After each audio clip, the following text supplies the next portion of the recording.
Let's talk about the power grab. This is unprecedented, not just for our state, but it's the reason why states across this nation are sending letters condemning this body. The White House is talking about what's happening in this body because what Tennessee is doing is a power grab of ousting 3 lawmakers, your colleagues, simply because you have the numbers to do it.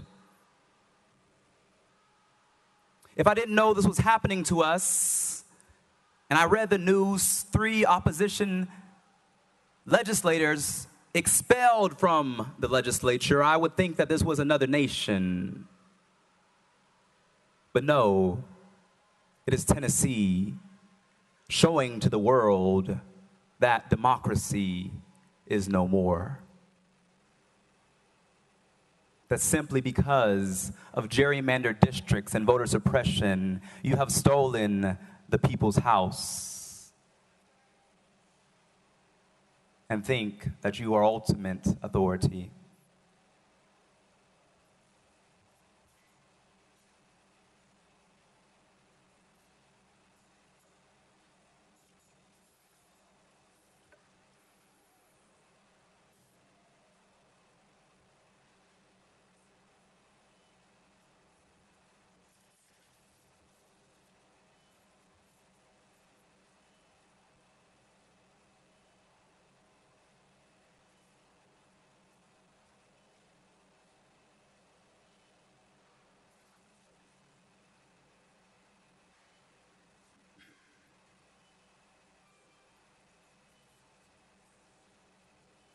Whereas, during the House floor session on March 30th, 2023, Justin Jones of Davidson County, along with Gloria Johnson of Knox and Justin Pearson of Shelby County, did knowingly and intentionally bring disorder and dishonor to the House of Representatives through their individual and collective actions. Mr. Speaker, how can you bring dishonor to an already dishonorable House? How can you bring disorder to a House that is out of order, where the Speaker refuses to let representatives elected to speak for their people even be heard? How do you bring dishonor and disorder to a chamber that does not follow decorum, due process, constitutional rights, or the rules that they enact themselves? There is no equal application of law or rules as we see in this chamber, as we saw today. But it depends on who you know. It depends on if you have a certain letter by your name. It depends on if you have the supermajority. That does not sound like democracy to me.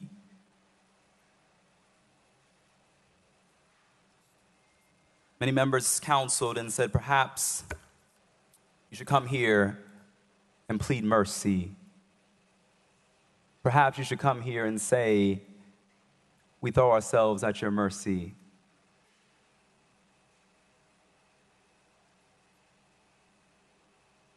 That we should be ashamed of what we did and hold our heads down low.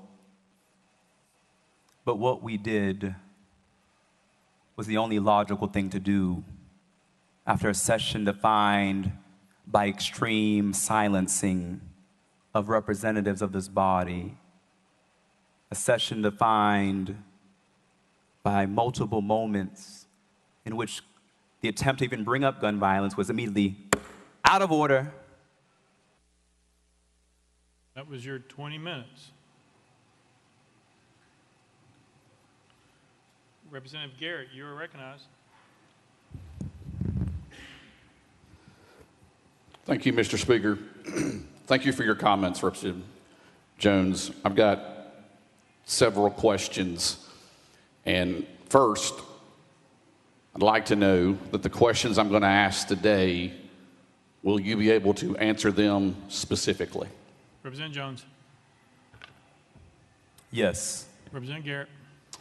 Isn't it true that approximately at 10:49 last Thursday, Representative Johnson, Representative Pearson, and you gathered at Representative Johnson's desk at approximately 10:49 last Thursday? Representative Jones. Yes, as we frequently gather at her desk, because it's in the corner of the room. Representative Garrett. You, Representative Johnson, and Representative Pearson then moved in unison to the well of the House, correct? Representative Jones. Are you saying at that time, or are you saying it in general? Representative Garrett. At that time, you moved in unison with Representative Johnson and Representative Pearson to the well, isn't that correct? Representative Jones. I'm not sure of the certain time, but we did walk together. Representative Garrett. At approximately 10:49 a.m. that day, on Thursday, you walked from Gloria Johnson's desk, Representative Johnson's desk, with Representative Pearson to the well, correct? Representative Jones. Thank you. This question has been asked and answered, but I'll answer it again. I'm not sure of the particular time. I want to be factual. Unlike this resolution, I want to make sure I have the facts correct. And so I cannot say the exact time, but I can say maybe around that time we walked over together.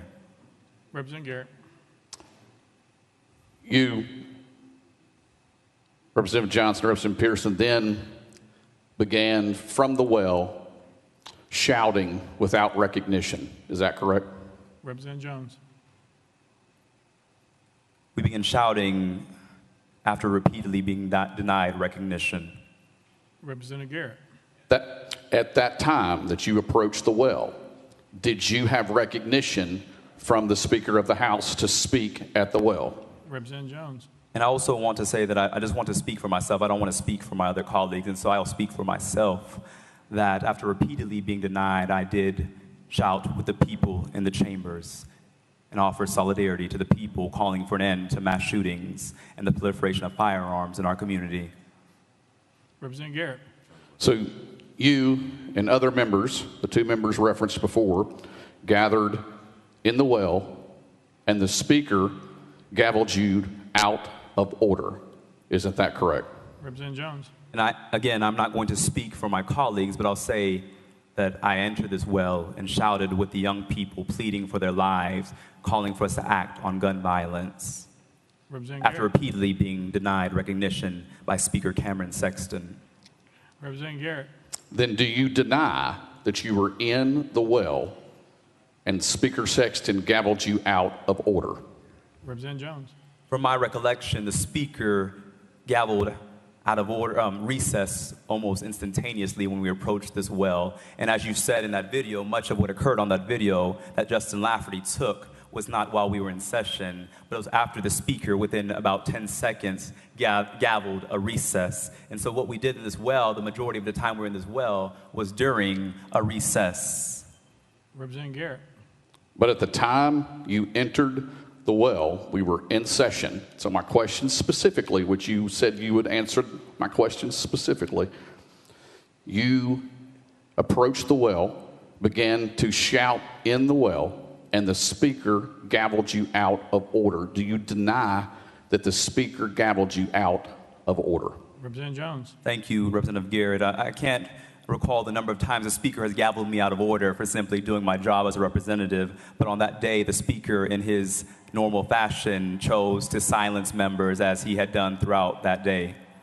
Representative Garrett. And do you understand to speak from the well as you are speaking today, you were able to speak because Speaker Sexton recognized you in the well to be able to speak? Representative Jones. Thank you. I'm able to speak because the people of District 52 sent me here to speak. Speaker Sexton is not my constituent. Speaker Sexton is not a king. Speaker Sexton is not God, though he may want to be. He is my colleague. And so the people of District 52 sent me here to speak. And it's them who I ask for permission if I can speak and represent them. Representative Garrett. Oh, we're out. Very good. Leader Camper. Thank you, Mr. Speaker. Mr. Speaker, we're here today because voices have been silenced. We're here today because we have a system that says we value a process. Yet in that process, particularly in our committees, voices are continuously silenced. Then we get to the floor, and the same is true. We don't get to fully vet bills. People can't represent their constituents' voices. And it has happened time and time again. This is not democracy. Democracy says your voice will be heard. I served 21 years in the military, and I do it again to protect democracy. I've traveled to other countries in the name of democracy. Yet, on this floor, for what appeared to be 15 seconds of a rule violation, we're not protecting democracy. Representative Jones represents thousands of people in this state whose voice have been silenced time and time and time again. And we had just had this mass shooting and only wanted to elevate the voices of those people. That's what he wanted to do. And for a simple rule violation, we have elevated this to the highest level of admonishment. That's not democracy. And even more, the gentleman has already been stripped of his committees, has already been restricted access to this building to represent those voices. And so now we're going to double punish. We're going to punish you, and then we're going to punish you. That's not democracy. As a member of this body, I'm here to make sure that we do uphold our democracy and that we value the voices of the people that are sent here, all of us. It's honorable to be sent here to represent those voices. And history is going to reflect what we do this day. History will reflect if it was worth these 15 minutes, 15 seconds of elevating the voices of the people rises to this level of admonishment. We have an opportunity in this body today to say it doesn't rise to that level. We have an opportunity to recognize someone just want to elevate the voices of their people. And maybe in the heat of passion, we feel like we have to admonish at the highest level, but I beg of you not to do that today. History will reflect it. And I am hoping that you decide to be on the right side of history at this moment in time. This would be a dangerous precedent to set. And one day, it will be you. One day, if we don't have the courage right now to say, we may not agree with how they decided to elevate the voices. We don't have to agree. But to expel someone, punish them, then expel them, that's out of order. I beg of you to allow them to continue to serve, allow them to represent their voices, have a full conversation in this state. Thank you, Mr. Speaker. Representative Williams.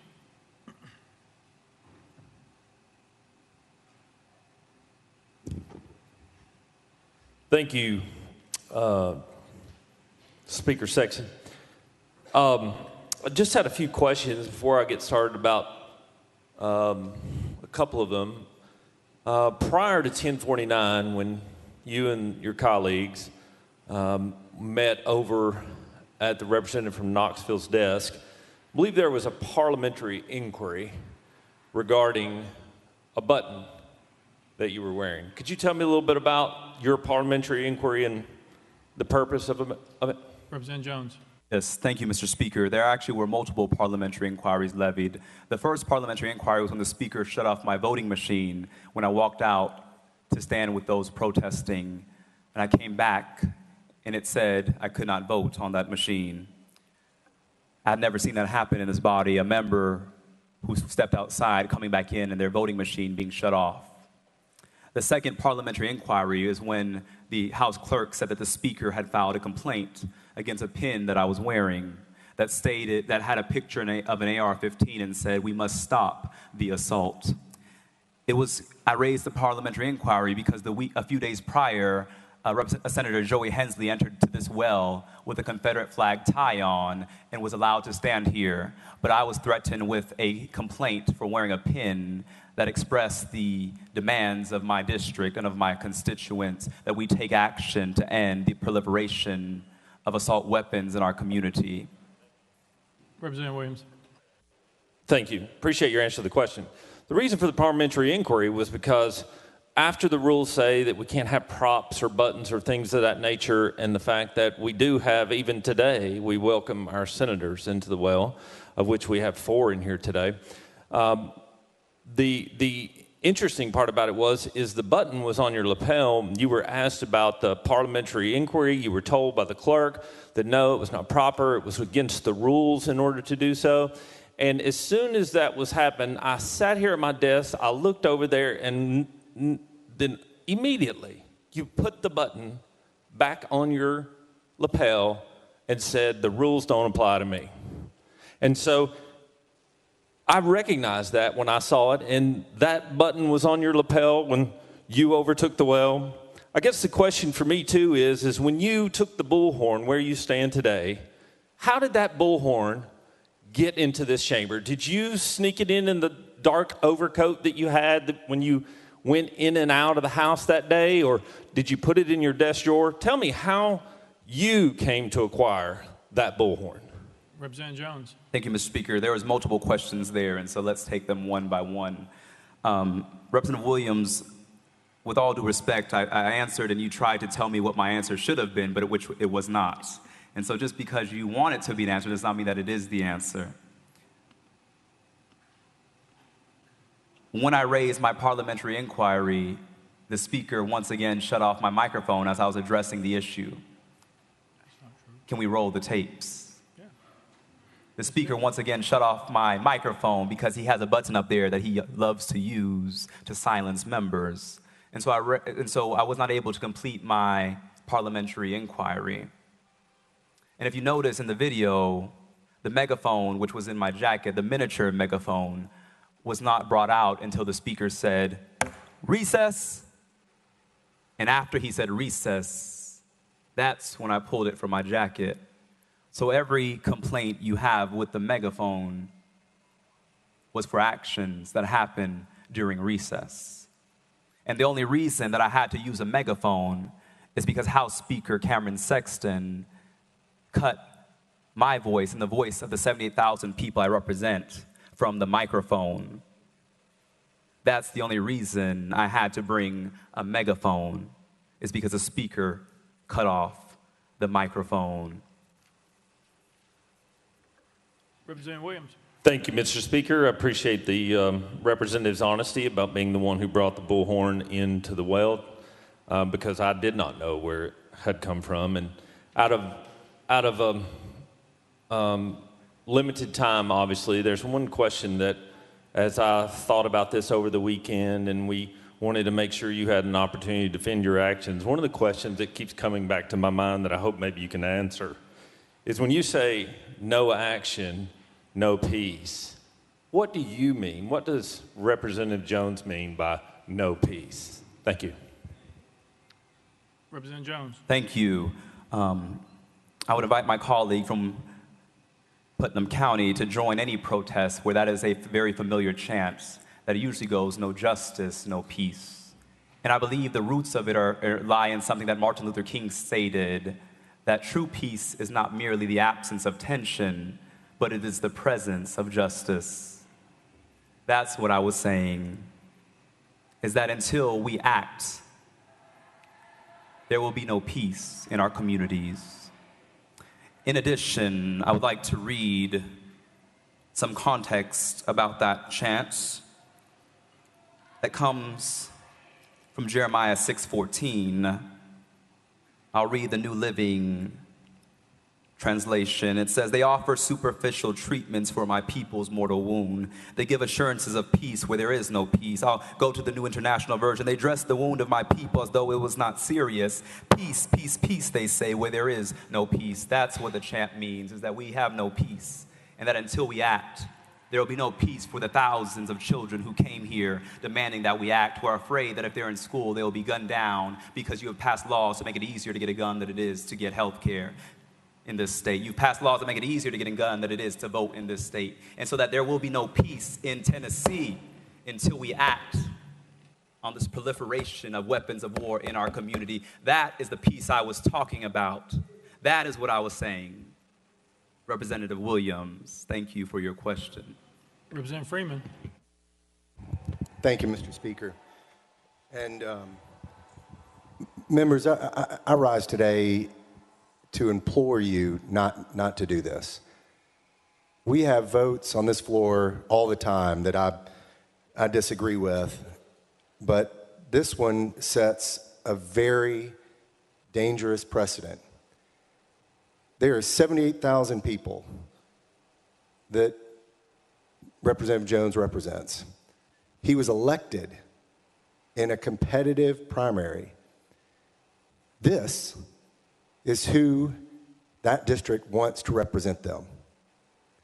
March 27th, 6 people were killed in Nashville, 3 children. We had a couple of presentations. I was fortunate enough to say some words. My colleague, who also represents Davidson County, wanted to say some words and didn't get the opportunity. The passion that he has for his constituents overflowed, and he couldn't take it anymore and felt like his voice and the voice of the 78,000 people that he represents needed to be heard. You know, I understand that my colleague, Representative Jones, challenges you. He's an intelligent, powerful advocate for some causes and issues that you don't want to deal with, that are uncomfortable for you, that challenge your norms, that challenge your beliefs. He speaks to all these people up here. They want him to be here. And I think that scares people in this room. I think it scares people in this room that he can speak to the people and speaks for the people in a way that many of us in this room can't. I urge you to not vote to expel. We need his voice. You may not agree with him. I don't agree with all of you all the time. Surprise. But we need his voice. He represents a constituency in our state, which we are the Tennessee State House of Representatives, and we cannot silence those people. I'm sorry to the 78,000 people that duly elected Representative Justin Jones if his voice is stripped from you. And I urge all of you to vote against expulsion. Representative Garrett. Thank you, Mr. Speaker. I've only got a few questions in the time that I have, and I appreciate your candor and I appreciate your responses. And again, I would ask that hopefully you can respond specifically to my question. You knew that Article 2, Section 12 of the Tennessee Constitution vested the House with the power to set its own rules, correct? Representative Jones. Thank you, Mr. Speaker. I cannot cite the specific provision in the state constitution, but I know that rules were passed in this chamber that the majority of colleagues on my side of the aisle did not agree to. Representative Garrett. And I understand that some folks voted against the rules that we passed here. That's your obligation to vote against them. But if you vote against them, does that mean that you don't have to follow them? Representative Jones. No, that's not what I'm saying, Representative Garrett, but I believe that this is the first time in Tennessee history that a rule violation is resulting in an expulsion hearing. This is the first time that a minor infraction of rules brings a member before this body to be expelled, because as I listed, every other measure of expulsion beginning in 1866 to 2016 were for acts that were criminal, unethical, not a rule violation. Representative Garrett. Today, I mentioned before that we've had several pieces of legislation that has traveled through the system. Everyone was able to speak on it. Everyone's district's voice that wanted to speak was heard today. A week ago, that stopped. This is just not about one specific instance or one specific rule that may be broken. The rules here are for order. We owe that to the constituents that we represent across this state. And when it says to us, and I'll leave you with this, a couple more questions. With that, knowing that the House could not do business when you entered the well and you were gavelled out of order, and you continue to stay in the well, you placed a bullhorn out of your own jacket, as you said earlier. Those actions, the Speaker had no choice but to recess, because then the emotion in this place exploded. So with all of that conduct by you, by overtaking the well against the rules of this House that we are bound to do under Article 2, Section 12 of the Tennessee Constitution. That's the site that says we must have rules for this House so we can achieve what we achieved today by passed legislation today in an orderly fashion. I ask you this simple question. Were your actions last week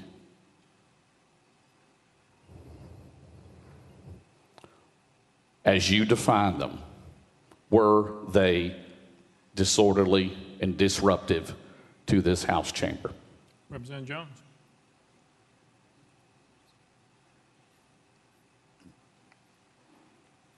Thank you, Mr. Speaker. I had to take notes because I believe there's about 10 questions in Representative Garrett's comments. I want to begin with the first one, the first statement made. Today, every member was allowed to speak. Today, he had to make that clear that today every member was allowed to speak because the news is here today. But let's talk about yesterday. Let's talk about last week.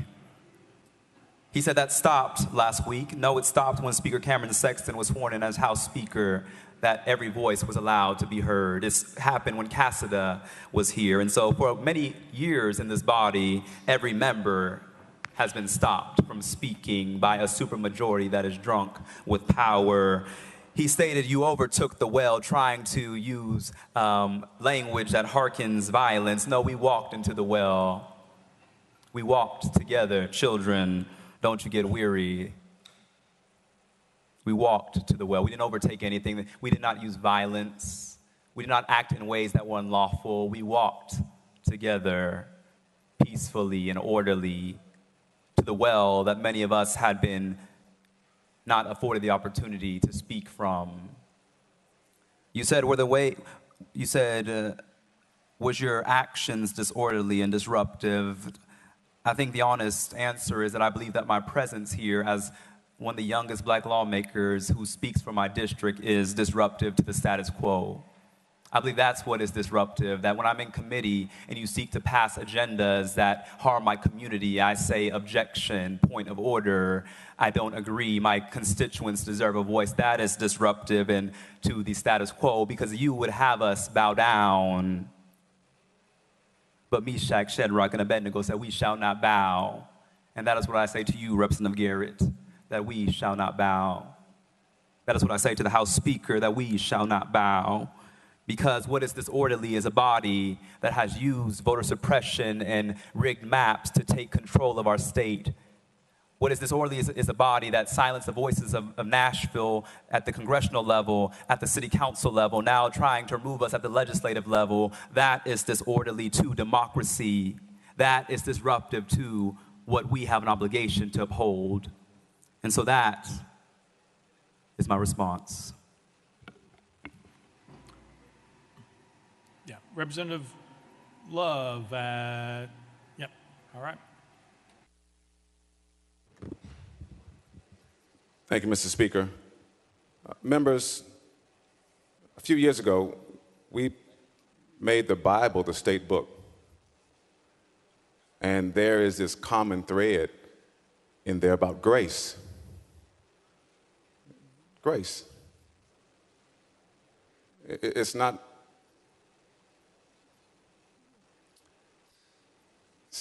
easy to bestow grace. Martin Luther preached in 1522, said, God's grace received must be bestowed.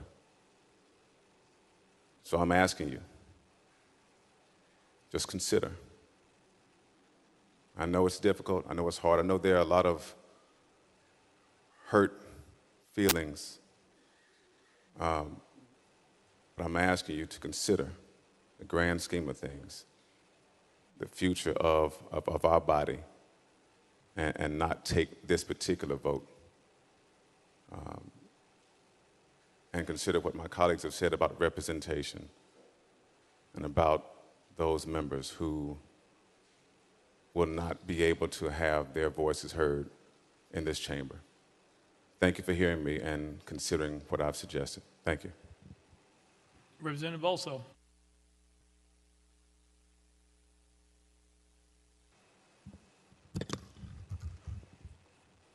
Thank you. Mr. Speaker, I have one question for the representative, but before I ask it, I want to say a couple of things.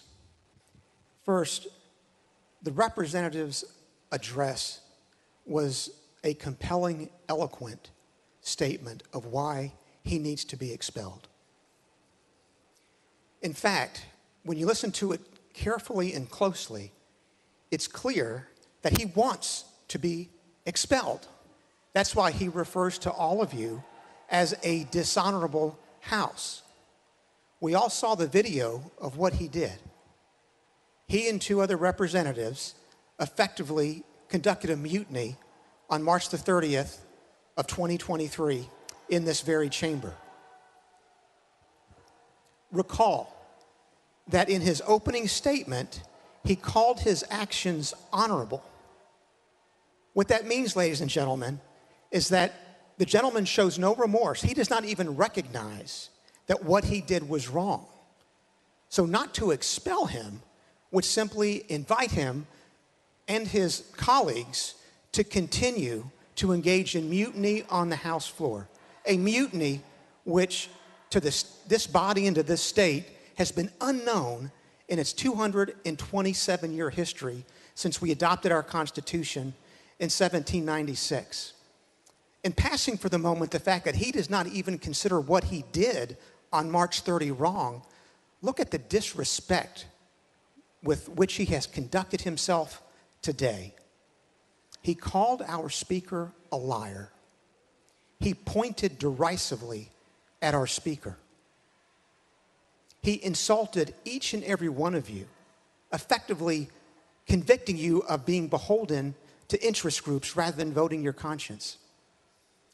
And then the one that I really do not understand is he said that if you vote to expel him, which is actually what he wants, you will be undoing the will of 200,000 Tennesseans. But we know that's not true, don't we, ladies and gentlemen? We know it because we can read our Constitution. This resolution opens with a recitation of the provisions of Section 12 of Article 2 of our Constitution. It's just one sentence, but it says three things. It says each house, the House and the Senate, has the power to determine its own rules. And then second, it provides that each chamber, the House and the Senate, has the power to punish for disorderly behavior. And then third, it says with the concurrence of 2/3 of the body can expel the member for disorderly behavior. It says those three things. So what we've got, ladies and gentlemen, is a case that clearly falls within the confines of Section 12 of Article 2. Was the representative's conduct on March the 30th, quote, disorderly behavior, close quote?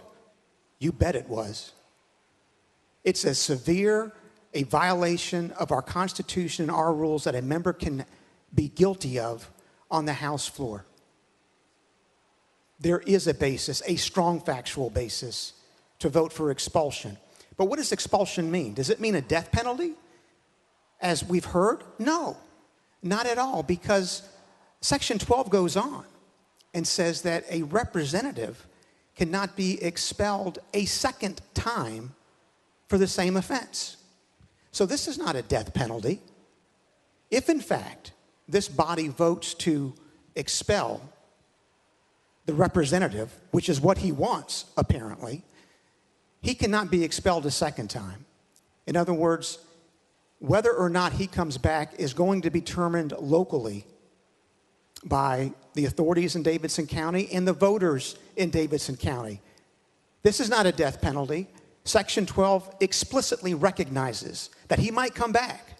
It says you can't be expelled a second time for the same offense. So effectively what we're doing today, ladies and gentlemen, is we are upholding our Constitution. We are protecting the integrity of this body. Let's vote to expel him. That will send the case back to the voters in Davidson County. And if after looking at his conduct, they find he should come back, we will welcome him as a representative. Representative Jones. Thank you, Mr. Speaker. I didn't hear a question, but while my colleague's statement was eloquent, what he was essentially saying was that Justin is an uppity Negro. How dare he point at the speaker and call a lie a lie? How dare he act like he's your equal? How dare he come before this body and not bow down? That's what Representative Bulso was saying, and that's what he told me on the elevator 2 days ago when he tried to incite violence against me and got in my face and said, "You are a damn disgrace." And I said, "Representative Bulso, hold on, let me pull up my phone. Can you say that again?" And he cowered and chose not to repeat it because he did not want the world to see what a disgrace he is for Williamson County voters. What we are doing today is not respecting the Constitution, but I'm not surprised because time after time again, this body chooses to burn the Constitution. In fact, we've passed more lawsuits than legitimate laws. When I hear Representative Bulso's statement, it reminds me that there are people in this chamber whose real offense is not what we did, but that in breaking the quorum, we asserted our humanity, we asserted the voices and humanity of our district, we asserted our dignity as equal members of this body, who you would rather have silenced, who you would rather have not here, who you would rather have back somewhere else instead of up here as your equal. And that, sir, is disheartening. Because I know that not every member of the other side of the aisle feels like you do, Representative Bulso. But throughout this session, I have seen the passion with which you have to attack marginalized communities, and it has disheartened me to see that someone like that sits in this chamber. Someone who has made it his mission to target the vulnerable. It hurts to see that. And so I did say that what the speaker did was lie when he went on national television and told the national news that the kids outside, the children who were pleading for their lives, calling for an end to mass shootings. He said they were insurrectionists. He said that they tried to rush the chamber. He said that what we did was violent, and that was a lie, as the video showed you. Thank you for the evidence. Play that on Fox News next time, and not the edited video that the speaker chose to retweet and tag Donald Trump and tag all these conservative pundits. That is what the speaker did a few days ago, and that is dishonorable. It is beneath the dignity of the office of House Speaker to have the Speaker targeting and trying to incite violence against members of this body. But his words have consequences. As one of our community members had his house shot, his words have consequences. As youth who participated in the protests asked me, is it safe to come to the next protest after the Speaker called us insurrectionists? Mothers saying, is it going to be safe for my children, or was the Speaker giving a dog whistle to the Proud Boys and other groups to show up? That is dishonorable. And like I said before, I pray for an apology. Because, Representative Bulso, I will apologize when the Speaker and you all apologize to the families at Covenant, when you apologize to the families from the Waffle House, when you apologize to those many countless victims to gun violence because of your reckless gun laws, because of your reckless laws that proliferate weapons of war in our communities. When you apologize, then I will apologize. To Representative Bulso's point, I broke a rule. I did acknowledge that. But what I did not break was my oath that said that I will dissent from and protest against any legislation that is injurious to the people. What I did not break was my promise to the people of District 2 that I would fight for them no matter the consequences. What I did not break was my oath to future generations that says that when I see something that is wrong, that is unjust, that is unfair, I will find a way to get in the way and to get in good trouble, necessary trouble. So thank you for your question. Representative Towns.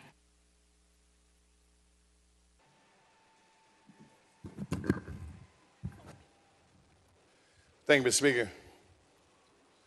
Members, what I see today is really a spirit of anger on this House floor. People are angry.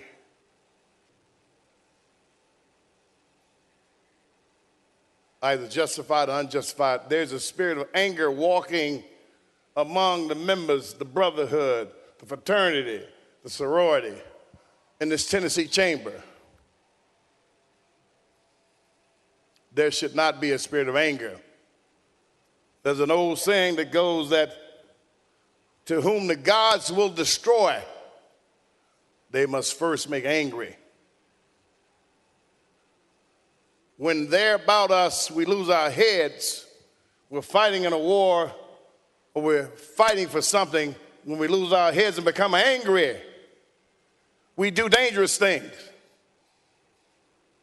to each other.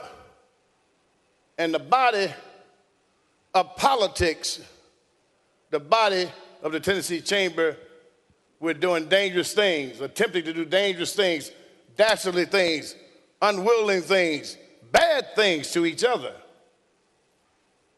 The brotherhood, the sisterhood, that is not good. Each of you know, you live long enough to know that democracy is messy sometimes. Democracy is messy. Go all the way back to the founder of the country. Deal with the women's movement, the right to vote. Deal with the civil rights movement. Democracy is messy, and it always will be messy to get something out of it. You're trying to get to the pearls of wisdom, the pearls, the gold, the diamonds, but it's a messy process. It's not pretty all the time. It's never been pretty all the time.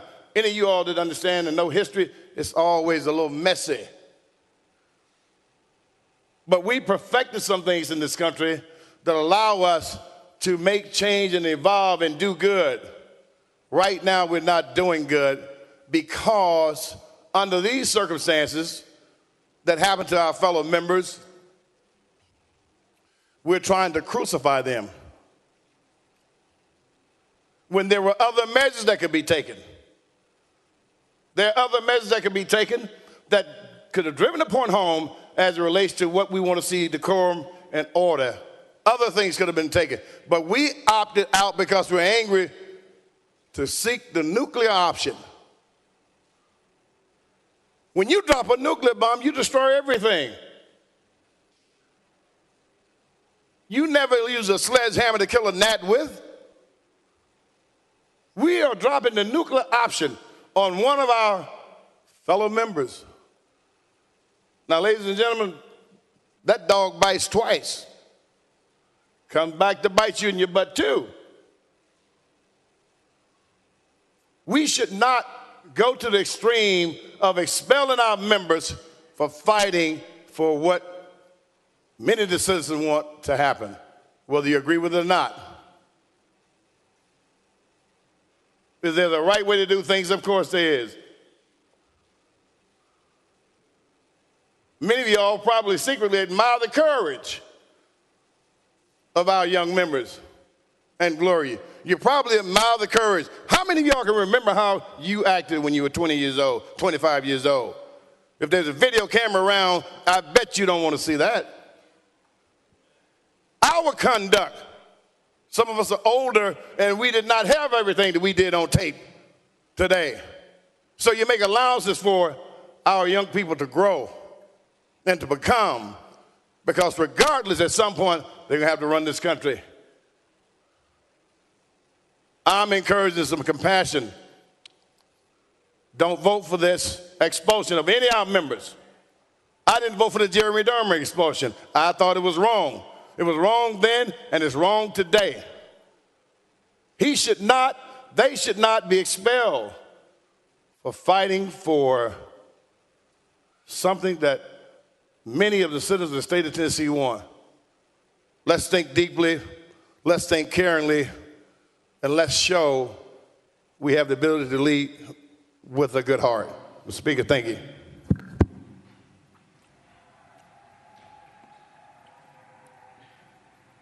Representative Farmer.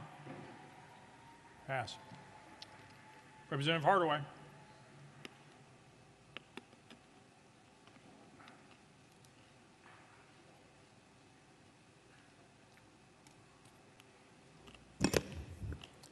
Thank you, Speaker. Colleagues,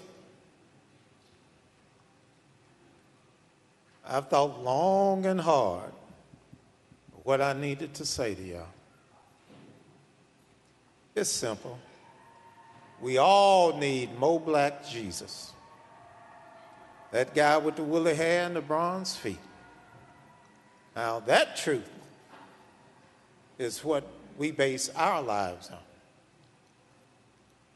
So I'm not surprised that we're here. I'm disappointed and to a great extent, just disgusted. I was here when Kent Williams became Speaker. The chaos, the confusion, threats against his life, it all happened right here on this floor. And you know who led that? My Republican colleagues. Neither I nor any of my Democratic colleagues jumped up and demanded their resignations or demanded that they be hauled before the Ethics Committee, much less demand that they be expelled. And after he was elected Speaker, listen to me, he had to have the Tennessee Highway Patrol to escort him from his desk to the Speaker's podium. Speaker, you were here. If you weren't here, you need to listen to this because it's scary. It is scary. I watched how men and women went from gentlemen and gentle ladies into monsters.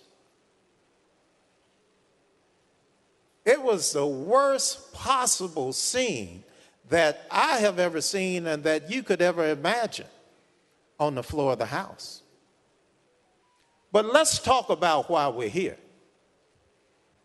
We're here because 3 9-year-olds and 3 adults were murdered at school, which should be one of the safest places that you could be in your life. I can't imagine the trauma that these young folks will have to live with for the rest of their lives. I can't imagine the trauma that their parents will have to experience every time they leave the house going to where? School. And it's something that we could have acted on last session, session before that, the session before that, and we chose not to. These young folks came in, refused to be a prisoner of procrastination, and demanded justice. That's why we're here. They demanded justice for those children and justice for those hundreds of children who have died across Tennessee over the years.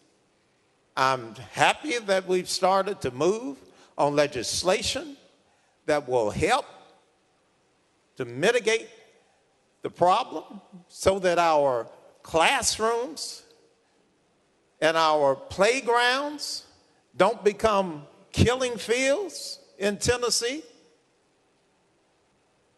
I'm grateful for the work that we've done. But I tell you, young, gifted, intelligent, and black, I'm proud of him. He broke rules. He did not break the law. This is, in spite of what my colleague said, this is the death penalty, because if he's expelled, he will no longer be a part of this process. So I urge you, do the right thing. Vote like you were voting for your seatmate.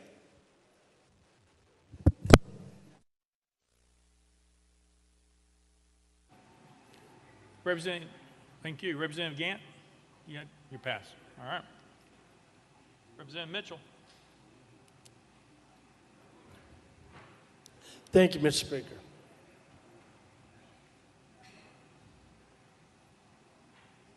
We're setting a precedent today that a lot of you in here, including myself, you better think long and hard about it. You know, there's been many of us in here, and you know who you are, there's rules that are broken. I mean, there's been many a time we've had debate on this floor. I've gotten hot. Another member's gotten hot. I know of 2 instances of 2 people in pretty high-level positions on the other side have come back here to my desk and threatened bodily harm. Do I say we ought to jump up and throw them out of here for that? No, in the moment, they lost their temper. They lost their composure because they believed what they believed. They were willing to fight for what they believed in. You got to admire that. So I'm sorry if you're sitting in here and you're not willing to fight for what you believe in. I understand you've got to be composed, but every now and then you're going to lose it. Even the best of us are going to lose it. But today, you set this precedent that you're going to throw him out of here for breaking a rule. I've said it before and I've said it again. I've had some people sit beside me on this House floor. I've had to look up the aisle at a former speaker that there's not a jail cell that he doesn't deserve to be in, and have to sit here and look at that.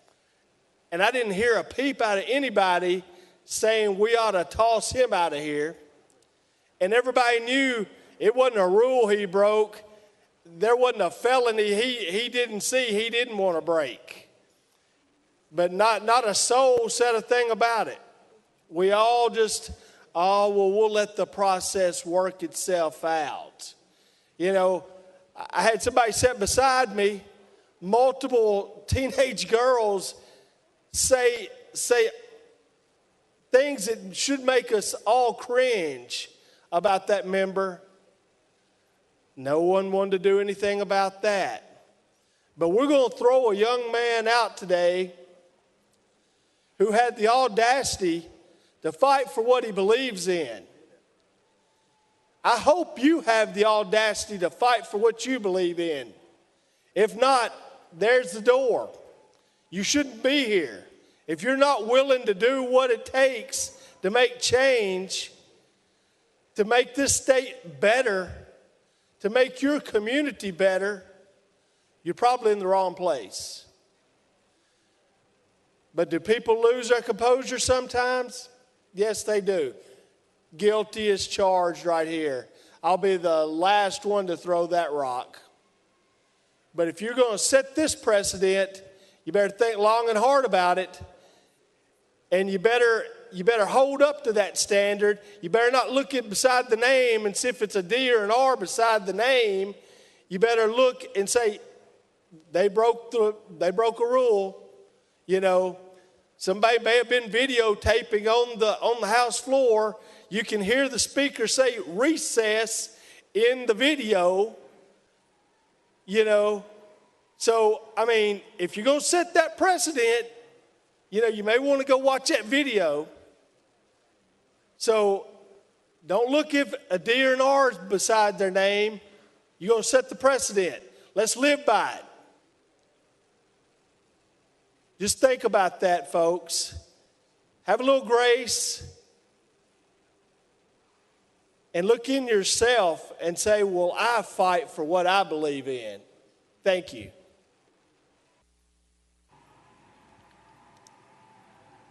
Representative Kumar. Thank you, Mr. Speaker. Members, I feel very disappointed. I've been excited about democracy. I've been excited since I got elected to this House, and this is terrible. And really, it's just disappointment is what comes to mind.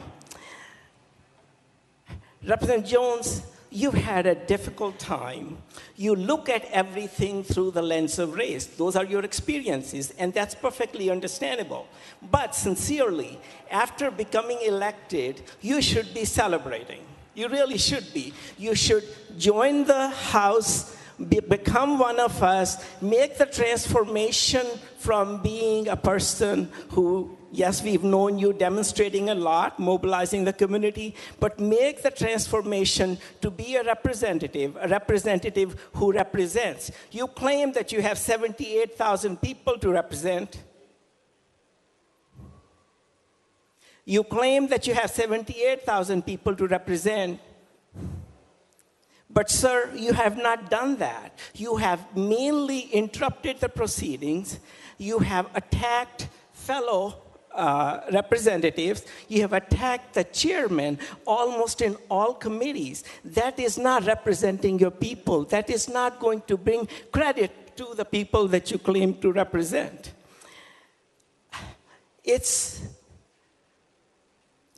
I'm an immigrant, everybody knows. I have been in this country for 53 years. And when it was 50 years, you recognized me for that. It was a celebration in my mind and for my family. In those 53 years in America, I have never encountered a racial slur. I'm really not aware that any of that applies to me. I live a good life. Yet, you on tape, called me a brown face. Yes, sir, it's on tape. It's on tape, okay? You can't deny that. Wow, I said it's on tape, okay? You called me that. After the committee meeting on that same day, you walked up to me. You had no business coming up to me. You were sitting a row or two ahead of me. You shoved your finger in my face and said, Kumar, they will never accept you. You said it twice, and you were so intimidating that the sergeant at arms, without my invitation, came and intervened between us. Sir, that is very disappointing. You did that. I was there. Hang on, Chairman Clemens, you have a question? Point of order, Mr. Speaker. Thank you very much. He's talking about things that aren't the subject of the resolution. Well, I don't know that he's even telling the truth, but he's definitely not talking about anything that's subject of the resolution. Well, the events that took place on this floor. Chairman Clemens, I'd be careful about the language that you use because that would impugn his reputation, which we had conversations about a few weeks ago. So I would be careful. You didn't go there, so I appreciate that. We have given latitude to the representative in the well who's made many accusations against me and other members of this House. I'll ask Chairman Kumar to stay on the topic of today, but I would advise you then that everybody in this chamber, including as the representative in the well, to stay on the topic and germane to the conversation. Representative Kumar. Thank you, Mr. Speaker. I wrap it up by saying that it is disappointing that you have insulted this body. You have insulted your colleagues. You have insulted the House of Representatives in the state of Tennessee. You have insulted our Speaker. You have personally insulted me. And part of that is on tape, sir. I implore you that let us take it from here, whether you are expelled or not, but please, come on, you are a talented young man. You have a lot to offer, but offer it in a way that people are accepting of your ideas. Join the society where you celebrate your achievements. I wish you all the best. Thank you, Mr. Speaker. Thank you. Representative Jones. Thank you so much, Mr. Speaker. And there's a lot to unpack there, Representative Kumar. I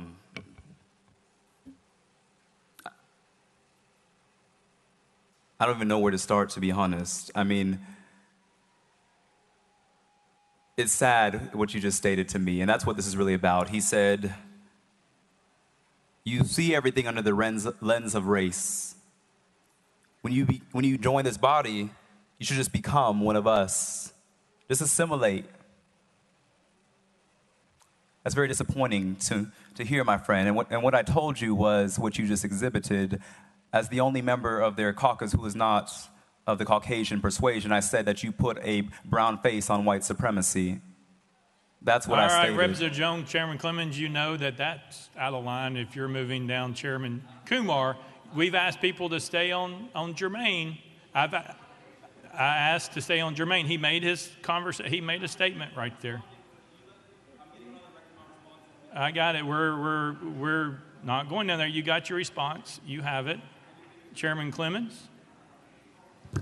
Thank you, Mr. Speaker. I think he has an opportunity and the right to defend himself from allegations that were asserted on the floor. I think if the record needs to be corrected, he has every right in this hearing to correct the record and state the facts. So I just want, for the record, you're okay with going off of the resolution and not saying germane?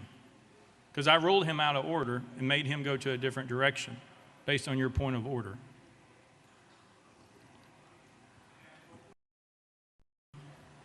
I appreciate that, Mr. Speaker. Of course, he continued to speak. And once the toothpaste comes out of the tube on an allegation like that, I think it's right to correct the record, if only briefly. And I know my colleague will stay on the resolution from here on. But I think those types of allegations deserve a response. Thank you. Representative Jones. Thank you, Mr. Speaker.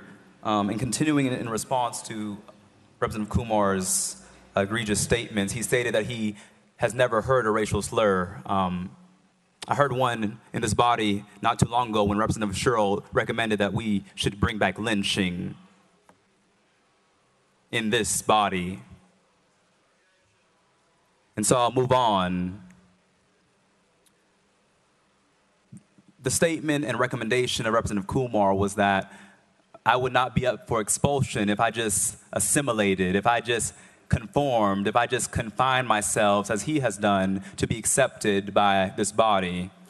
He said that you attack chairman. Let's unpack that.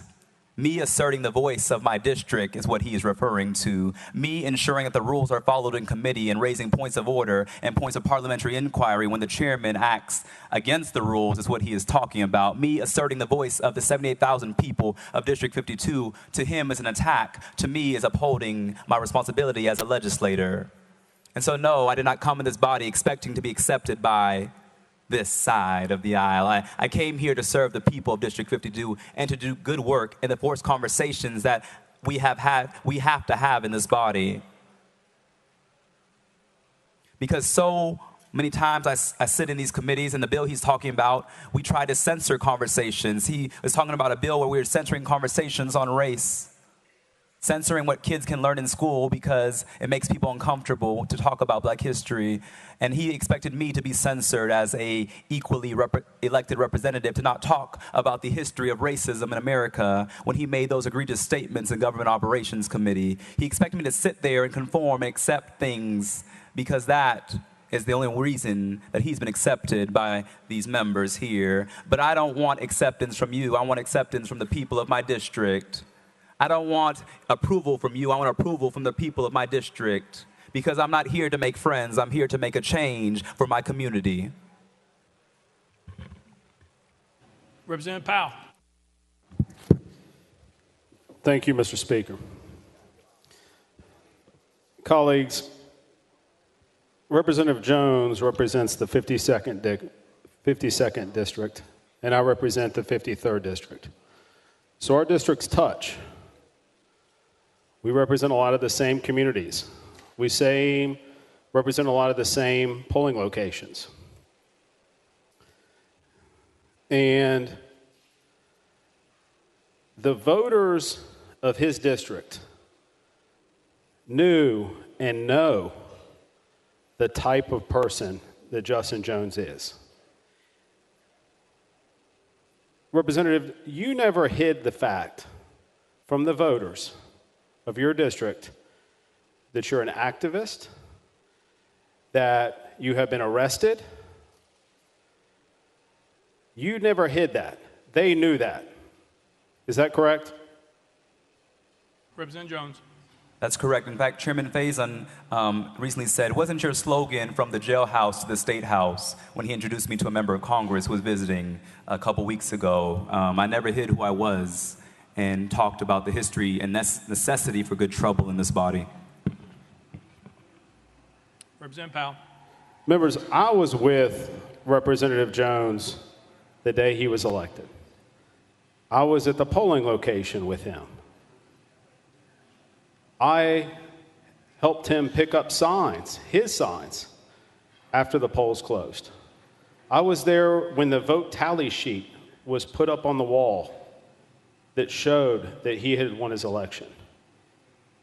The people of Tennessee, each one of us, we represent different districts and different communities. We bring our experiences up here. That is what's wonderful about a representative democracy. And the people of District 52 knew and they know who Representative Jones is. And I have all the confidence in the world that they believe his message and everything that he's done to fight for his community. Members, I said this, and I'll say it again. I was in a third grade class the day of the shooting, reading down the street from this school to my son's class, full of third graders. When that shooting occurred, I was concerned that that might be my child's school. I didn't know.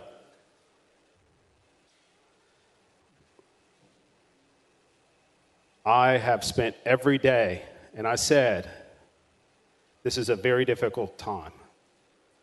But members, I don't know why we are here today debating Justin Jones breaking the House rules. And yes, he voted against the House rules. I voted against the House rules. I had concerns about limiting debate and cutting off debate would cause issues, and it has caused issues amongst this body. But we are spending now unprecedented amount of times on this floor dealing with this issue. I had to leave here Monday night after this resolution was introduced and go to my son's Little League field and see red ribbons surrounding the outfield in memory of William Kinney, who was murdered. And I'm outraged, and we should all be outraged. We need to do something, and expelling Justin Jones is not the answer. It's a threat to democracy. It jeopardizes future generations that are outside watching us now. The people know who Justin Jones is. I'm proud of the type of person that Justin Jones is. We represent similar communities, and we're angry, and we have different ways of expressing ourselves. And I know we were shown a video, and it wasn't the official House video. I wonder where the official House video is. I'd like to see it, because it's germane to this debate. But expelling Justin Jones is not the answer, colleagues, and I urge you to please vote against expulsion. Thank you. Representative Jones, anything? Nope. Representative Keisling. Thank you, Mr. Speaker. I call for the previous question. Previous question been called. There's objection. We are on the board. Previous question's been called. We're on the board. All those in favor vote aye when the bell rings. Those opposed vote no. As every member voted, does any member wish to change their vote?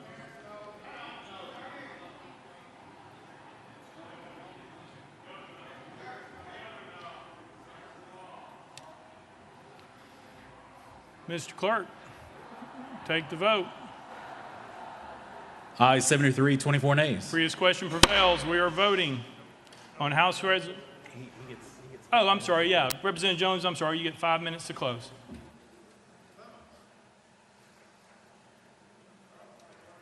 You have 5 minutes. Chairman Clemens. Thank you, Mr. Speaker. We are talking about nothing less than 75 people overruling the wishes of 78,000 people. And you're going to cut off debate? Give me a break. Is this a circus? You are talking about kicking somebody out of this body. Grow up. If you can't sit through a conversation or a debate on something no less than expelling a colleague, grow up. Get out of here. You don't belong here. You want to call the question?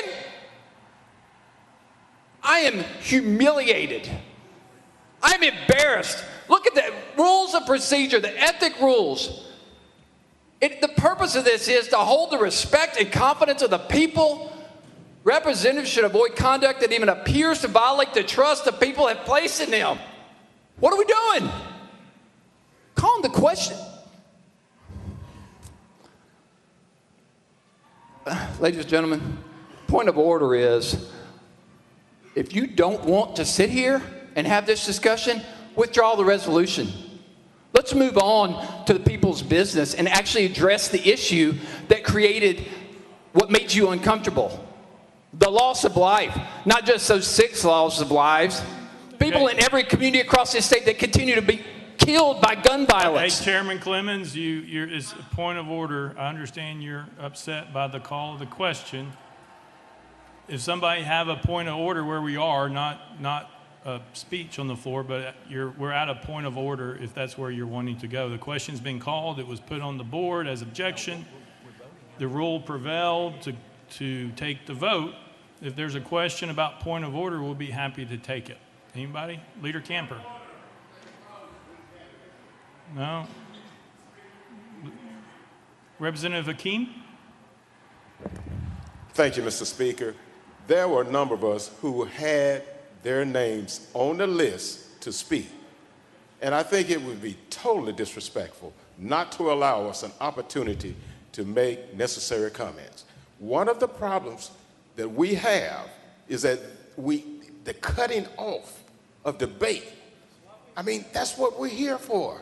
We talk about it being messy. We're talking about getting things done. We're talking about coming to a consensus. How can we do that if we don't hear the voices of more than ourselves, so to speak? All right. Yeah, is that a question for Mr. Clerk about calling the question? Okay, Mr. Clerk, can you read the rule, please? Mr. Speaker, previous questions shall only be admitted when demanded by 2/3 of the members present. Previous question's been called. Anybody can call it at any time, and we all know that that's a possibility. Leader Camper. Thank you, Point Mr. of order. Speaker. Mr. Speaker, I move that we reconsider our actions on that. Is that appropriate? Or we ask that members reconsider their actions and withdraw your motion, allow us to continue the debate.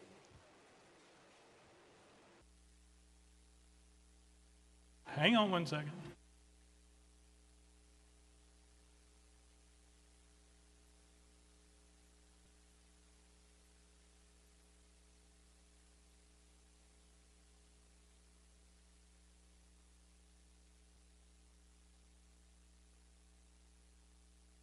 Mr. Clerk.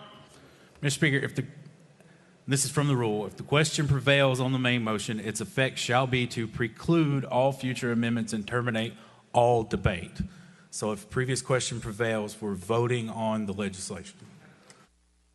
The previous question has prevailed, so therefore we move to vote. That cuts off all motions is that correct, Mr. Clerk? Mr. Speaker, that's correct.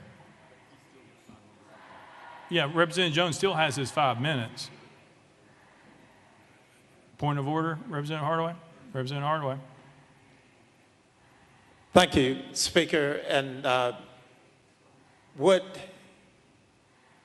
a reconsideration be proper at this time? Mr. Clerk. Mr. Speaker, no, it would not, as previous questions prevailed by 2/3 of the members present. Representative Hardaway. Mr. Clerk. The only right that does not cut off is the right of the proponent to close. And as the motion that was made earlier in the rule suspension, the representative in the well will have 5 minutes to close, even though previous question prevailed. Representative Hardaway. Thank you, Speaker. It's just in my mind, and I don't know whether the clerk is quoting our rules or Robert's rules, but we have a motion that can't be reconsidered. Mr. Clerk. An action, rather, that can't be reconsidered. Mr. Clerk. Mr. Speaker, the only opportunity to even be recognized once previous question has prevailed is as you have for a point of order or a parliamentary inquiry. So there's no opportunity to present a motion to reconsider. Representative Hardaway.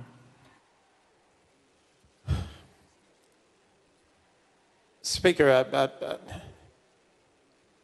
I disagree. However, we're going to move on. Representative Thompson. Thank you, Mr. Speaker. Is it possible, or is there a rule that we have to vote on each member one at a time versus waiting to the end of these hearings and vote one for all three after that time, or is that a rule, or is that at the Speaker's discretion? Mr. Clerk. Mr. Speaker, these are being taken up one at a time. The only resolution before the body right now is House Resolution 65, so that's the only one of the three resolutions that the body will now be voting on. Any further point of orders? All right, we are voting. Oh, 5 minutes. I keep forgetting. My bad. My bad. I got it. My apologies. Representative Jones. Thank you, Mr. Speaker.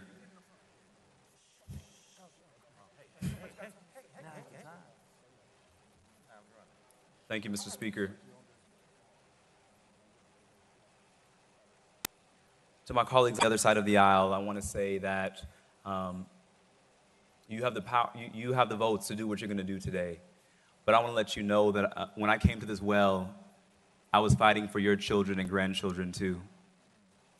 That to those who here will cast a vote for expulsion, I was fighting for your children too, to live free from the terror of school shootings and mass shootings. When I walked up to this well on last Thursday, I was thinking about the thousands of students who were outside demanding that we do something. In fact, many of their signs said, do something, do something, do something. That was their only ask of us, is to respond to their grief, to respond to a traumatized community. But in response to that, the first action of this body is to expel members for calling for common sense gun legislation. We were calling for a ban of assault weapons, and the response of this body is to assault democracy. This is a historic day for Tennessee, but it may mark a very dark day for Tennessee, because it will signal to the nation that there is no democracy in this state. It will signal to the nation that if it can happen here in Tennessee, it's coming to your state next. And that is why the nation is watching us, what we do here. My prayer to you is that even if you expel me, that you still act to address the crisis of mass shootings. Because if I'm expelled from here, I'll be back out there with the people every week demanding that you act. If you expel me, I'll continue to show up because this issue is too important. I talked to too many students and mothers in tears this week who said, thank you for doing something. And so if you expel me, I recognize that it's not just about expelling me, but it's about expelling the people. But your action will do the exact opposite. It will galvanize them to see what is happening in this state requires sustained action. And so I hope that my colleagues on the other side of the aisle, regardless of what you decide to do to me, because this is not about me, but this is about those young people who are asking us to use our position and to uphold our oath, to protest and dissent from any action or legislation that is injurious to the people. I pray that we uphold our oath on this floor because, colleagues, the world is watching. All right, we are voting on House Resolution 65. All those in favor, vote aye when the bell rings. Those opposed, vote no. No. Has every member voted? Does any member wish to change their vote?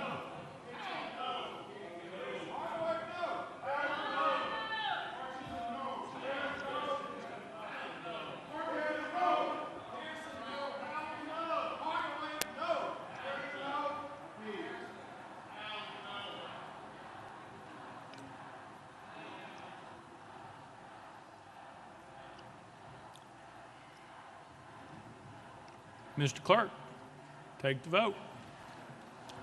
Aye, 72, 25 nays. Having received the concurrence of 2/3 of the members to which the House is entitled under Constitution of the State of Tennessee, House Resolution 65 is hereby adopted without objection and motion to reconsider is tabled.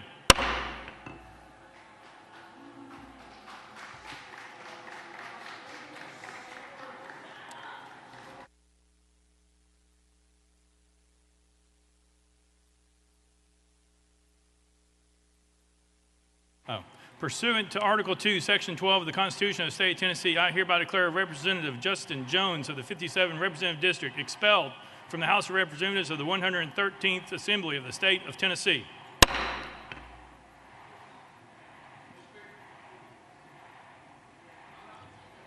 Chairman Clemens. Thank you, Mr. Speaker. I move to adjourn the House of Representatives. That's a proper motion, proper and second.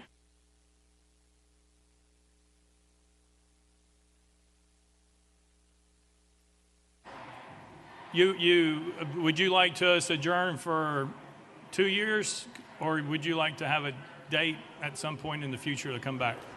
Chairman Clemens. Mr. Speaker, I move to adjourn this body until Monday, 5 p.m. It's proper motion, proper second. Is non-debatable. We are voting on the motion to adjourn until Monday at 5 p.m. We're on the board. All those in favor vote aye. All those opposed vote no.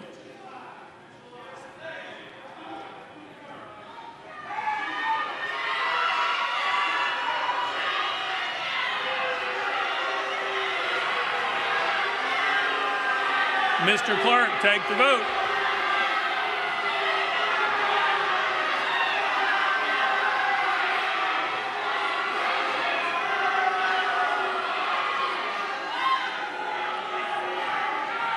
Mr. Clerk, take the vote. Ayes 23, 73 nays. Motion is denied. Members in the gallery, that is disruptive behavior. If it continues, we will have to clear the balcony except for the press. That's the one warning. Representative Bolso, you are recognized. Thank you, Mr. Speaker. I move adoption of H.R. number 64. Representative Bolso moves adoption of House Resolution 64, properly seconded. Representative Bolso, you're recognized. Thank you, Mr. Speaker. I request that the clerk read the resolution. Mr. Clerk, read the resolution. House Resolution 64 by Representative Bolso, a resolution to expel Gloria Johnson from her seat as a member of the House of Representatives of the 113th General Assembly of the State of Tennessee, elected by the 90th Representative District. Whereas Article 2, Section 12 of the Tennessee Constitution provides that each House may determine the rules of its proceedings, punish its members for disorderly behavior, and with the concurrence of 2/3 expel a member, but not a second time for the same offense, and shall have all the powers necessary for a branch of the legislature of a free state.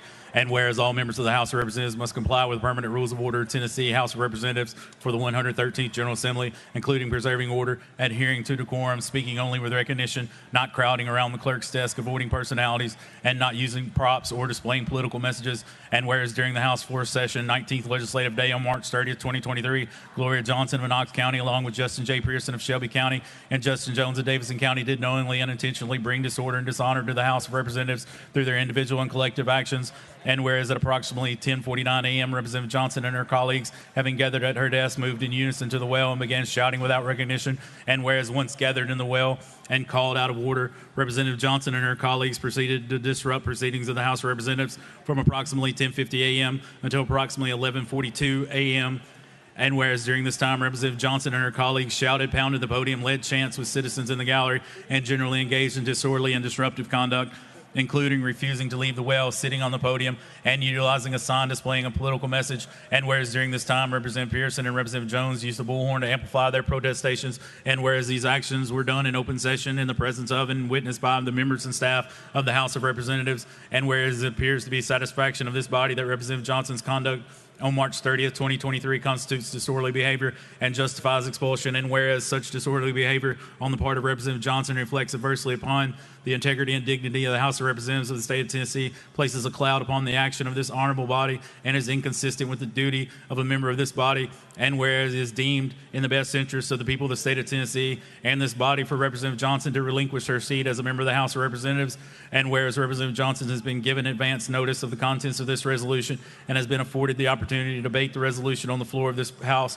prior to its passage, now therefore be it resolved by the House of Representatives of the 113th General Assembly of the State of Tennessee that pursuant to the authority under Article 2, Section 12 of the Tennessee Constitution, this body hereby expels Gloria Johnson from her seat as a member of the House of Representatives of the 113th General Assembly of the State of Tennessee, elected by the 90th Representative District for disorderly behavior occurring on March 30, 2023, and declares the 90th Representative District seat vacant. Be it further resolved that copies of this resolution be prepared and forwarded to Gloria Johnson, the legislative body of Knox County, the Honorable Bill Lee, Governor of the State of Tennessee, and the Honorable Trey Hargett, Secretary of State. Representative Johnson, you are recognized in the well with your attorneys. All three of you have 20 minutes for comments. Whoever wishes to go first, you're recognized. Mr. Wendell. Mr. Speaker and members, as a believer, I must recognize that today is Maundy Thursday, the day of betrayal. Let's go straight to the charging instrument. I'd like to direct each of your attention to the next to last paragraph on the first page of House Resolution 64. At approximately 10:49 a.m., Representative Johnson and her colleagues, having gathered at her desk, moved in unison and began shouting without recognition. I challenge the author of this document to come to this well and to tell Tennessee and America that that's a true statement. It is an absolute falsehood that has been perpetrated on this body. This woman did not shout, and that's the first particular that they charged her with. So if the author of this document can come up here, I'll yield the well. Please explain to this woman and to America why you committed a falsehood. Representative Wendell, you can't ask people that, but who else would like to talk? You have 20 minutes. Is that the end of the opening? Mr. Wendell. Let's move on to the second part of the bill of particulars. Top paragraph of page 2.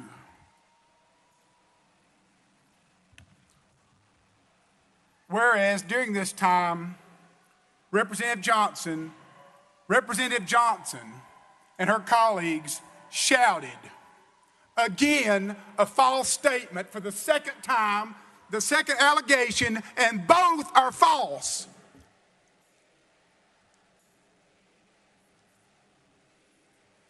Please come up and face the people and explain why you perpetrated a fraud on this woman in the state of Tennessee.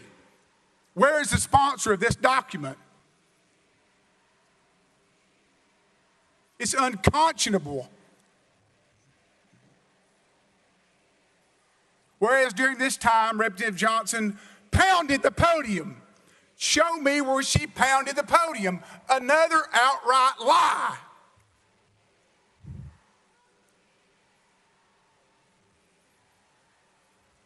Somebody contradict me in this body.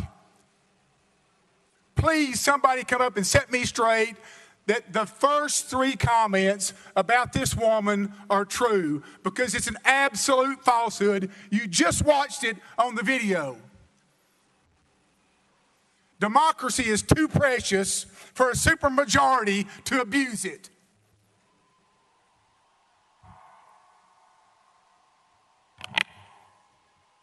Whereas during this time, Representative Johnson generally engaged in disorderly and disruptive conduct, including refusing to leave the well, sitting on the podium, and utilizing a sign displaying a political message. This is in the conjunctive.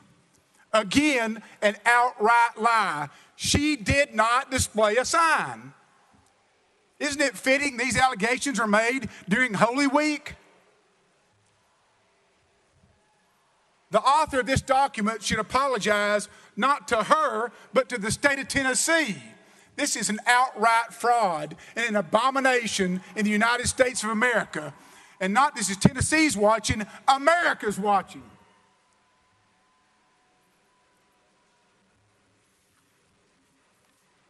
And I'll yield the podium anytime any member of this chamber wants to come up and defend this heinous action.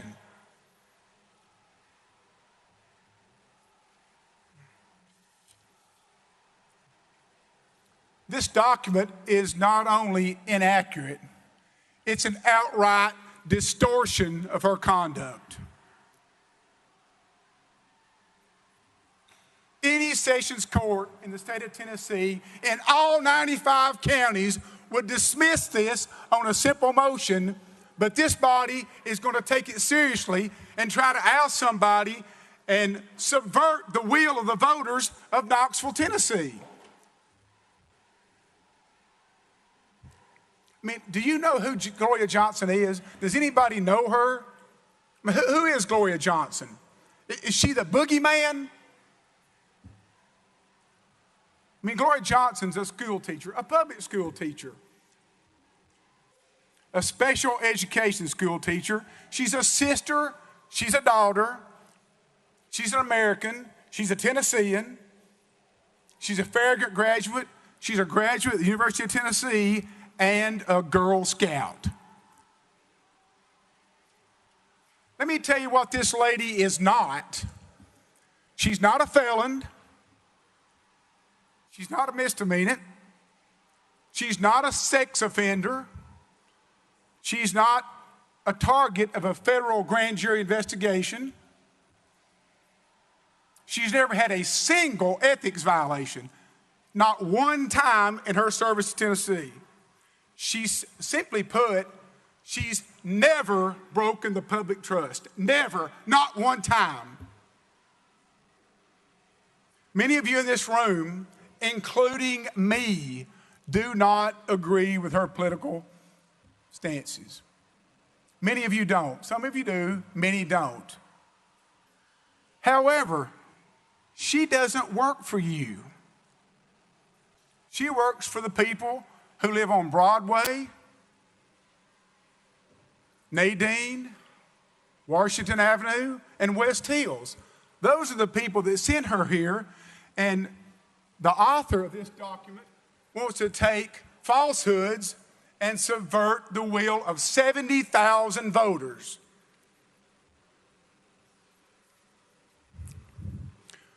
I'm sure most of you are going to be surprised that you vote with this woman 80% of the time. 80% of the time, the members of this body vote exactly the way she votes.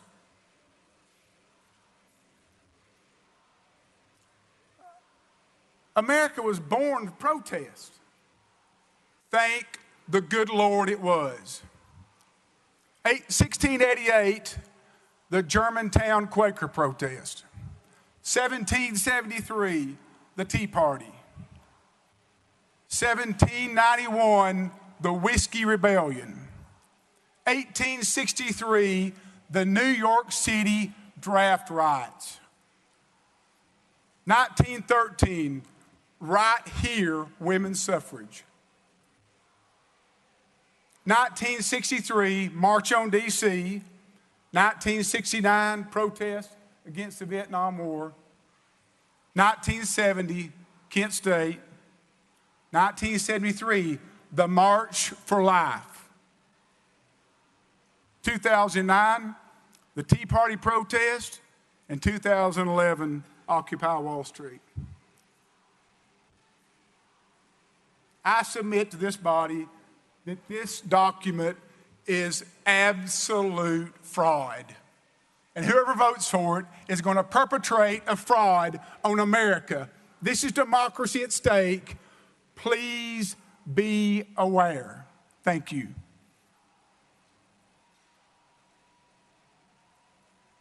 Mr. Speaker, members of the House,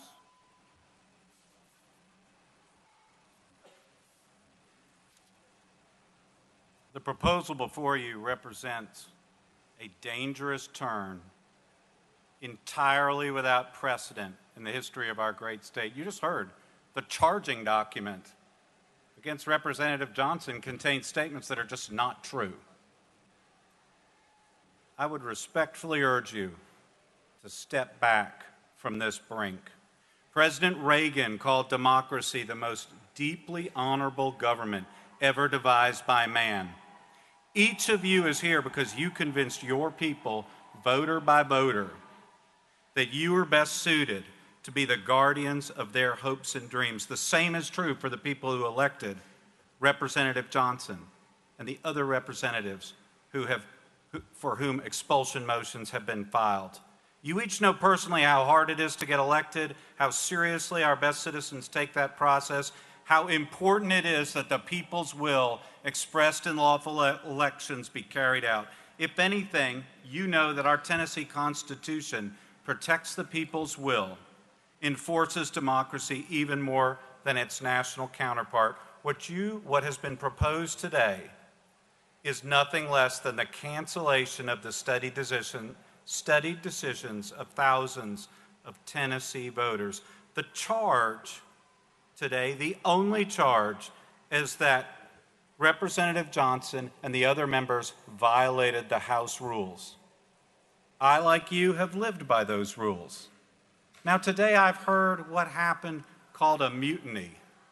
Give me a break. Any of you that have served in this body more than a handful of months knows that when tempers are high, rules are bent, rules are broken. I have personally been in this chamber when on multiple occasions members came to blows, when members took videos improperly in violation of the rules. I have been here when members were locked in the chamber, when the speaker had to gavel down members who were directly against the rules, engaging in personal insults. I have been in this chamber when a member was so fearful he had to be guarded by a group of state troopers. In none of these situations did anyone ever even suggest that because the rules had been violated, there should be a significant sanction for a member. No, they just returned the chamber to calm and the chamber got back onto its business. Certainly no one ever suggested the ultimate sanction that you are proposing today. Often, these sorts of things I described happen, as here, when the body is confronting highly charged, critical issues. For Tennesseans, the Covenant School shooting is not just a national tragedy, it's a personal issue. For us in Nashville, we know these people, we know the victims or their teachers or their friends. Representative Johnson's a teacher. As many of you know, she spends an enormous amount of time counseling and working with teachers here in Nashville and elsewhere. For her, the events at the school were a crushing personal tragedy, a huge burden. We saw tape today, as represents the complete lack of due process in this particular proceeding. We've never gotten a straight answer about who took that tape that we were provided. But what did it show? It showed some members came to a well almost immediately. I hear after 5 seconds a recess was called. The members came to the well.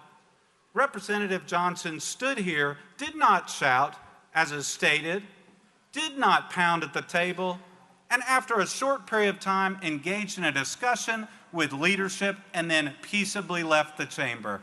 Nobody was hurt. Nobody was threatened. This is the sort of situation that has often occurred on the floor of this House, and no one has ever suggested these grave sanctions. Expulsion under these circumstances, as all of you know, would have no precedent in Tennessee or elsewhere. In Tennessee, the sanction of expulsion has been reserved always for the worst of the worst sort of behavior, for taking a bribe, for being involved in multiple incidents of sexual misconduct. In Tennessee, expulsion has always involved a lengthy process of investigation where witnesses were interviewed, where committees were formed to evaluate the charges. What's happening here, both procedurally and given the accusations, has no precedent whatsoever in the history of this state. And members, our historic treatment of expulsion reflects the treatment throughout the United States. I heard some members suggest that what we're doing is lawful, what you're doing is lawful, what you're doing is consistent with the law, with precedent. Completely not true. In 2020, the Idaho House expelled a member. What for? For conspiring to defraud the U.S. government after conviction. In 2018, an Arizona representative was expelled for engaging in a pattern of sexual harassment over many, many years. In New York, assemblymen have been expelled when they were convicted of felonies like wire fraud, mail fraud. In Massachusetts, a representative in 2014 was expelled after being convicted of assaulting a woman who declined to have sexual relations with him. These are the sorts of grave and criminal activities that have resulted in this sort of extraordinary sanction. I haven't heard anybody on this floor cite a single example of somebody being expelled from a legislative body based on these sort of flimsy charges. This is not just unprecedented in the state of Tennessee, it has no precedent in the United States of America. You can read the proposed resolution. The behavior at issue is that Representative Johnson was standing in the well trying to process with the citizens of this state a horrific attack on a school just down the road. That's what she's accused of doing. Step back for a moment. Can anybody seriously suggest that expulsion from this body is an appropriate sanction for that activity? Members, I'd urge you to pause. This proposal has come very precipitously. In contrast to past expulsions, organized by speakers of both parties, there's been no organized investigation. No committee has been formed. No testimony has been taken. Apparently, nobody even bothered to proofread the charging document to see whether it applied to each particular individual. The press accounts that have been the basis for most persons' understanding of what happened have at times painted an accurate and incomplete picture. They should not be the basis for action by this body. Decisions of this extraordinary gravity should be made, if at all, after a thoughtful investigation and evaluation. Proceeding now without such an investigation is totally unnecessary and completely out of odds with the normal functioning of this body.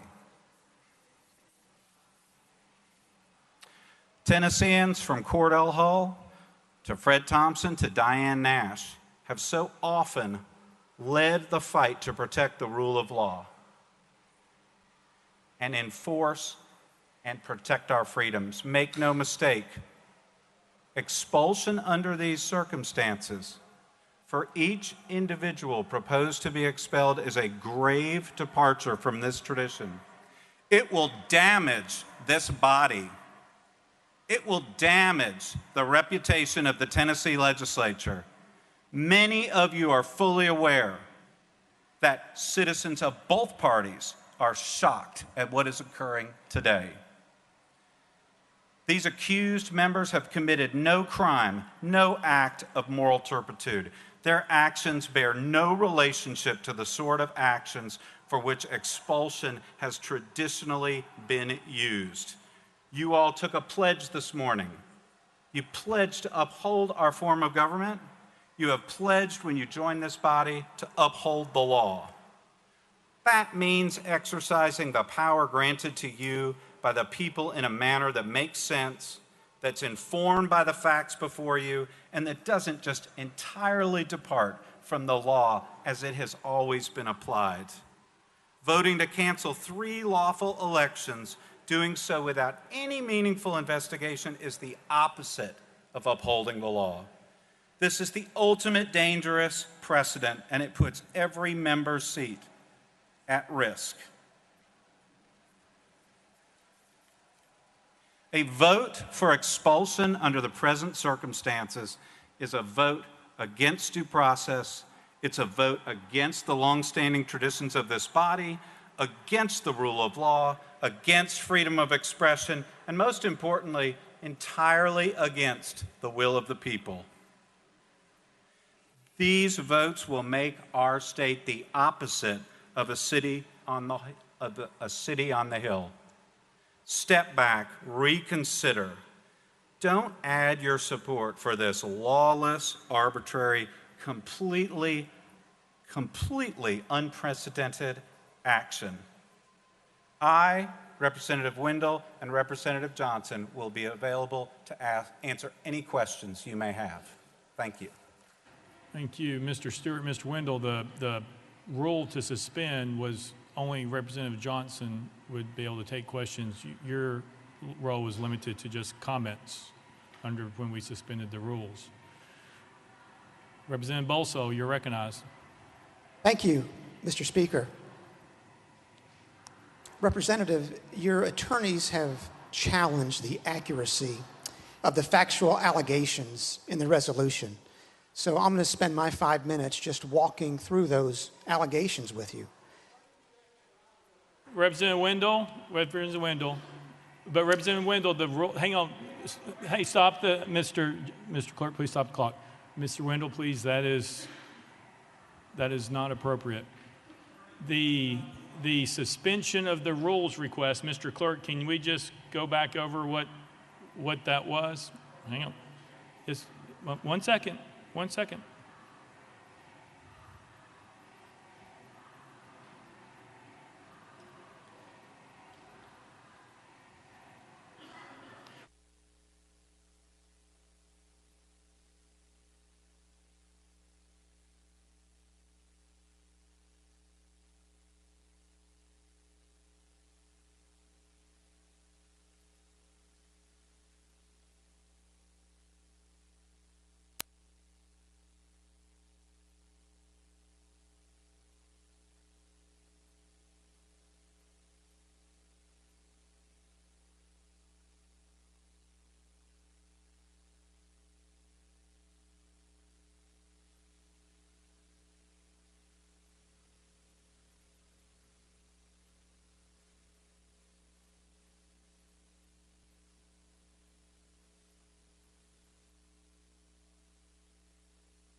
Mr. Clerk, read what the motion was.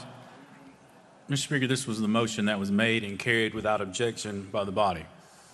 Motion to suspend the rules to allow Representative Justin Jones, Representative Gloria Johnson, Representative Justin Pearson 20 minutes in such members' opening remarks on the resolution that contains their name in the caption, and that if requested, their attorneys be allowed to make remarks during that same 20 minutes, and that the members named be allowed 5 minutes in closing remarks. Mr. Clerk, can you explain when we voted on that?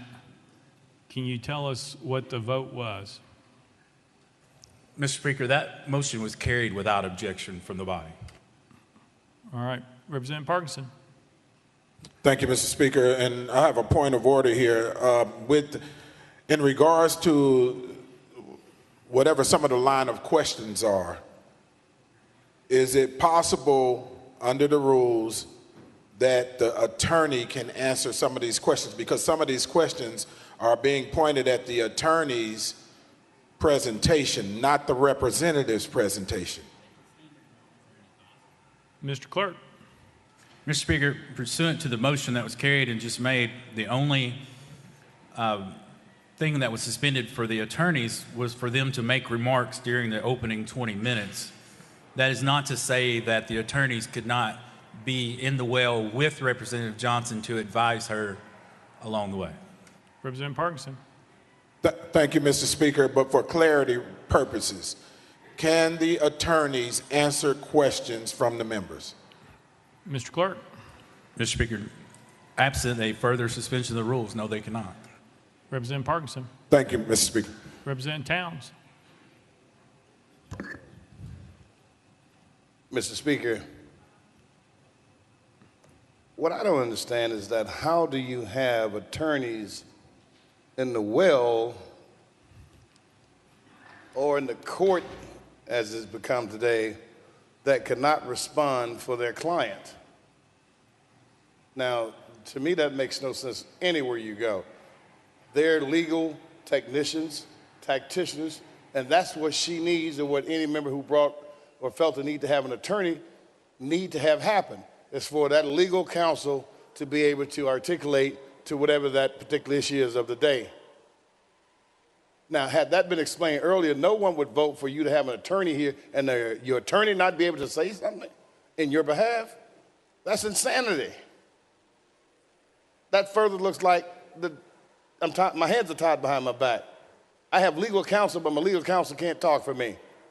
That means I'm a man walking the gallows, and I know, because I cannot deal with the legal jargon and the legal interpretation.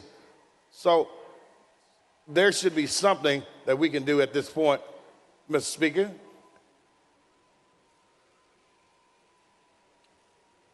Representative Towns, yes, sir. My question to you, Mr. Speaker, what is it that we can do at this point where a member, this member, her legal counsel can respond to questions? What is our parliamentary procedure? I know. Representative Towns. Yes, sir. I will let Mr. Clerk answer the procedure. What I can tell you is there was a motion made by Leader Lambert to suspend the rules. In that, he stated such of what the motion was very clearly. We put it before the body. We asked if there was any objections. There were no objections by anyone on the House floor. Therefore, it was approved by unanimous consent. That's where we're at. Mr. Clerk.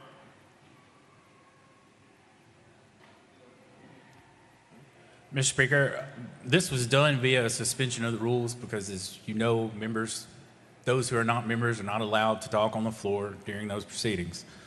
It was for that limited purpose that the attorneys be able to speak during the 20 minutes of opening statements. It would take a subsequent suspension of the rules to allow the attorneys to speak in any other form. Representative Towns. So I'm hearing that it would take a subsequent suspension in order to allow the attorneys to speak on their behalf. Mr. Clerk. Mr. Speaker, that's correct. Representative Towns. Like to make that motion then.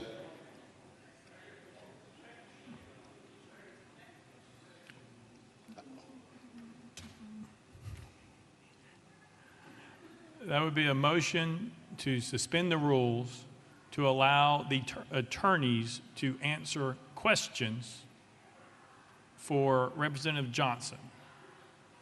That's a proper motion. It was properly seconded. Mr. Clerk. Let me get it right, Mr. And for the record, that motion has been reduced to writing and presented to the clerk's desk, stating, I move to suspend the rules to allow counsel to answer questions from the body. Representative Towns. As need be. Okay, we got it in right. That's fine, sir. That's the motion from me, sir. All right. Leader Lambert. Mr. Chairman, on this suspension of the rules, if I could ask the clerk to remind the body as to what would be required for this motion to be successful. Majority or two-thirds? I believe it's two-thirds, but just wanted to double check. Mr. Clerk. Mr. Speaker, it's two-thirds of those entitled, which is 66 votes. All right. Representative Bolso. On the motion. Thank you, Mr. Speaker. I rise to oppose the motion on two bases, one procedural, one substantive. First, procedurally, this motion is untimely. We began this process of dealing with these three resolutions with a motion to suspend the rules that was to apply to all three. Now we are in the middle of the process attempting to change the procedural rules that apply to our deliberations. That is inappropriate. Second, as a matter of substance, the party to the resolution is the representative from Knox County. It is appropriate for members to address questions to the party the way you would to a party in a civil proceeding, to a defendant. Lawyers are not allowed to testify on behalf of parties or on behalf of witnesses. What we are about to do is to ask the representative from Knox County questions. it would be highly inappropriate as a substantive matter to allow attorneys to respond to questions that the representative is obligated to respond to under our rules of procedure. For both of those reasons, Mr. Speaker, I oppose this motion. Representative Towns. Mr. Speaker, thank you. To my new representative on the House floor, this is not to be run like a courtroom. This is not a shop that adheres to the rules of the court. This is our body, and we can do those things. They've never been where we cannot make a motion in the middle of a situation or a scenario like this. If it were you there, I would do the same thing, because if she needs her legal counsel to share something as it relates to the law or something that's going to help her defense, should be allowed to do it. It's not taking the skin off anybody's back, but it's just giving her fair process and making the body admit or adhere to the integrity that it has had. So I still like for that motion to carry, sir. I really would. Representative Akeem. Thank you, Mr. Speaker. Earlier in this process, a film was shown, a clip, and had not been shared with our colleagues who were essentially on trial. And I mean, if we're going to have equity, if we're going to have fairness, I really question, I'm asking, were rules and guidelines shared with both parties before this process started? And it appears not, when that film was an example of that. So I would ask some leeway, Mr. Speaker, for the attorneys to address those questions that may be appropriate. Thank you, sir. Chairman Clemens. Thank you, Mr. Speaker. I believe the motion was that the council can respond if asked a question or referred to by the body, not to answer for Representative Johnson. I know that Representative Johnson, under the rules, can seek counsel to answer a question and then respond herself. But the motion is, just to be clear, that if a question is posed to the council, they may respond. I just want to make sure we're clear about that.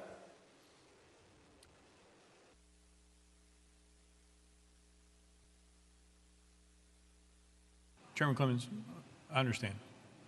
You ready to vote? Yes, sir. Thank you, Mr. Speaker. I think there was the statement by the freshman representative was off point on that matter. Thank Correct. you. We will take that under advisement. Any objection to calling the question? Seeing none, we are voting. All those in favor of the motion, vote aye when the bell rings. All those opposed, vote no.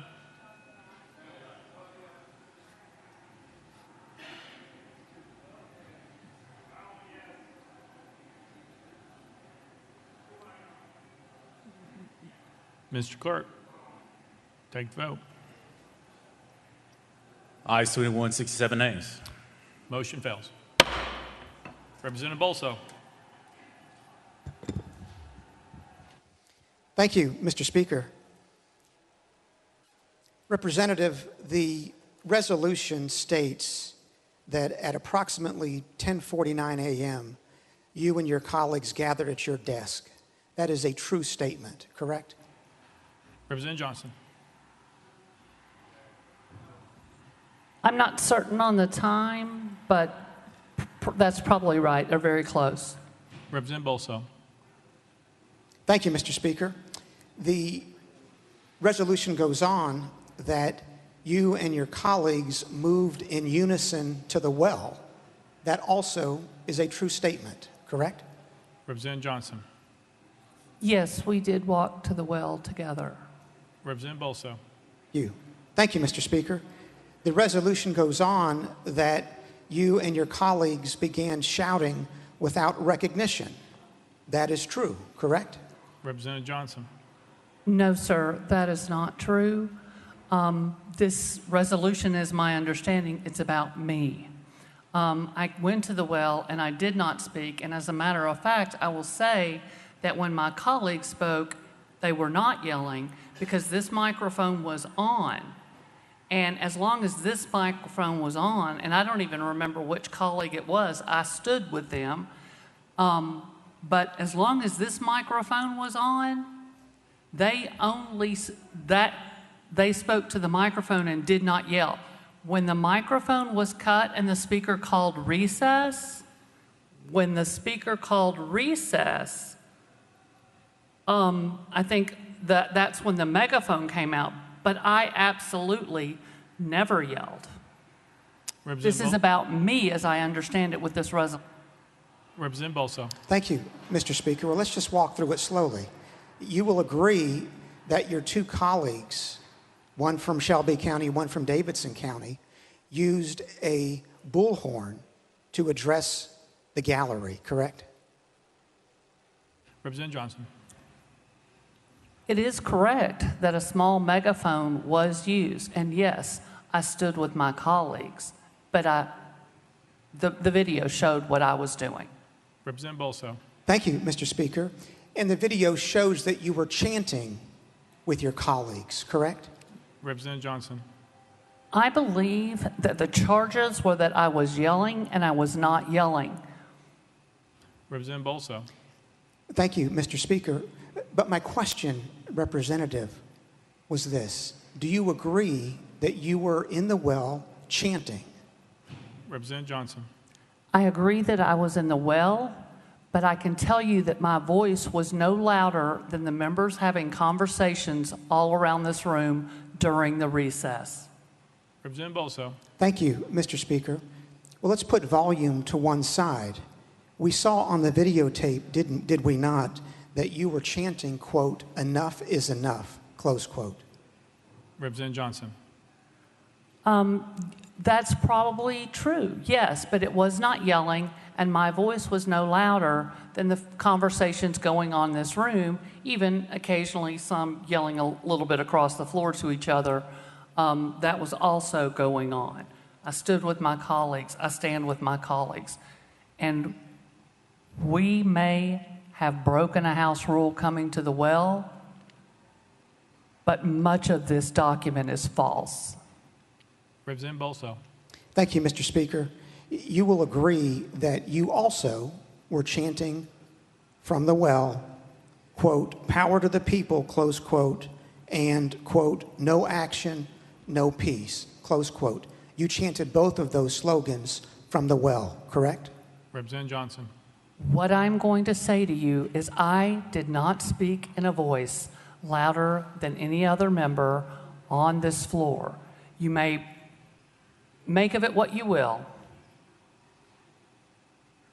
Representative Bolso. Thank you, Mr. Speaker. Representative, we can certainly agree on this. You were speaking from the well without having been recognized by the Speaker, correct? Representative Johnson. During the recess, yes, we did that. Representative Bolso. You also agree that you approached the well without recognition from the Speaker, correct? Representative Johnson. As I said, I may have broken a rule in approaching the well, but much... Hang on, she gets to continue. Representative Johnson. Much of what is in this document is false. Representative McKenzie. Thank you, Mr. Speaker, and it's a sad day that I rise, but I'm going to start out really trying to focus on the positive. I'm from Knox County, as is Representative Johnson. I may call her Gloria because we're friends, but for those of you all that don't know, and I like the fact that Representative from Williamson County brought it up, you know, her campaign tag is standing tall, and that's what she does. That's kind of who she is.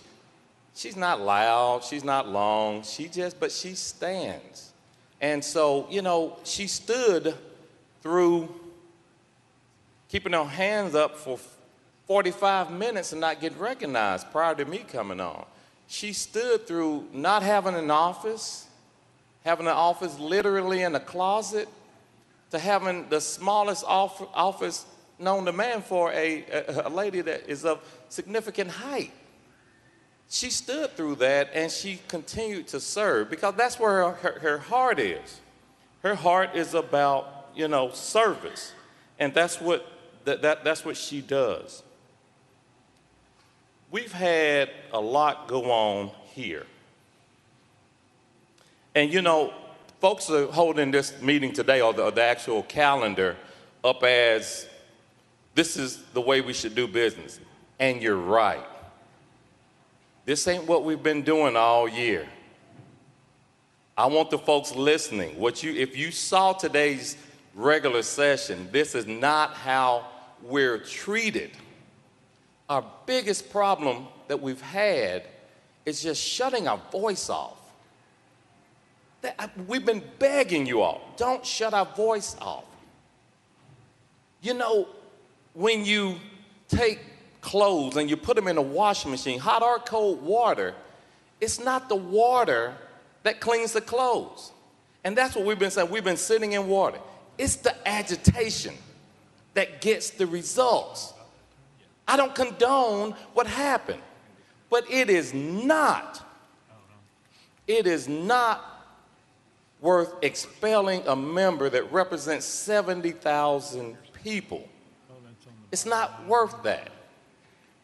Gloria and I are unique compared to the other three and from our county. Plans are being made already by our mayor, W.W.E. Kane, to usurp the process and bring a Republican down. That's not fair. Gloria won her district double digit. President Biden won he won that district double digit. But that's what's going to happen. Is that fair? Why am I saying that? Actions have consequences. Hopefully unintended consequences. But I'm letting you know that's a consequence. She's not from Knoxville. My freshman year, we had another colleague from Knox County come and just, I don't have words for it, came with an asinine Hillsdale College explanation of how the Monroe document was actually a good thing for African Americans. And the next day, I'm on national news radio, television, and you know what I did? I showed the man grace. I could have thrown him directly under the bus, but I didn't. And he actually thanked me for that. People make mistakes. He realizes that that's a mistake today, but he was shown grace. We had another member, when there was another ruckus, saying, put him on a leash. One of my African-American, soon-to-be expelled colleagues. That was wrong. I didn't make a big deal out of it. Went to that man on man, and said, hey, that's not right. We had a conversation about it. But what we're doing today is just, it's horrific. It is horrific. And I beg you, I'm pleading with you, do not continue with this process. We need sound minds, and we need representation. In Representative Johnson's case, her district would not be represented properly. Representative Johnson. Thank you, Mr. Speaker. And I appreciate that's very true. The comment you made about how many times my voice has been silenced as long as I've been here. Raising my hand for 45 minutes on the floor and not being called on. I was actually told by the speaker that was in retaliation for some other thing he thought was incorrect that I did. And when I was the lone vote against a Republican speaker, I was moved to a closet-sized office and had to stay there for a year. It was during COVID. There was no room to social distance. I couldn't have someone in my office, couldn't close the door, had no work table for the people who came up from my district. You're not silencing my voice. You're silencing the voice of 70,000 Tennesseans that sent me here, that care deeply about gun violence and Medicaid expansion and public schools. And we are continually silenced on the floor on those issues and more. And today, my colleague is right. Today does not look anything like every other day in the legislature. With all of these cameras here across the country, we're all getting allowed to speak, and there's a little more debate on the issues, and this is great.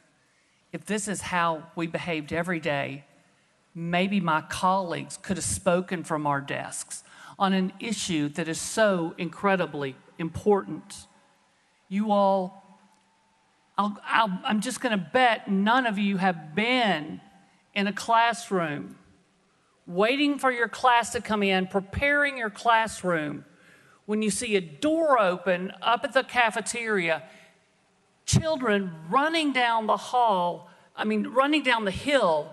I had an outdoor classroom, screaming, crying, in terror. Kids I didn't even know also ran into my classroom because that's who I was. People in the school who I didn't have in class came to me for comfort. And I stood there trying to figure out what happened because they couldn't even articulate it for quite a bit of time, and found out that one of our students was shot and killed in the cafeteria while everyone was there, including the police, including the principals, including our other security. And I spent that day comforting those children, waiting for their parents to come and pick them up. And when my kids all got picked up, I went up to the circle and stood there, I don't even remember how many hours that day, until every child, we connected every child with every parent. And you're just in shock, you're moving in shock. The trauma on those faces, you will never, ever forget. I don't want to forget it. And if I'm not allowed to speak that issue, that is why I walked up to this well, to stand with my other colleagues who were tired of having their voices cut off when we are trying to speak about violence in our classrooms, violence in our churches, violence in our restaurants and our grocery stores. I have to raise the voice of the people in my district. And I did what I felt those folks wanted me to do. It's not a secret. My folks sent me here because they know I'm a fighter. They know I will fight for them. My friends in school all call me Little Miss Law and Order because I'm a rule follower. And I know that rules sometimes have to be broken, and sometimes you have to get in good trouble, as another one of my colleagues said. And I felt that this issue was in my heart. It was compelling me to come forward and address this issue. And I stood with my colleagues, and they are great at making people understand and making people listen. And I stood with them, and they were a voice for me. And I stood with them because we all feel our voices are being silenced, and something had to be said. Representative Bolso.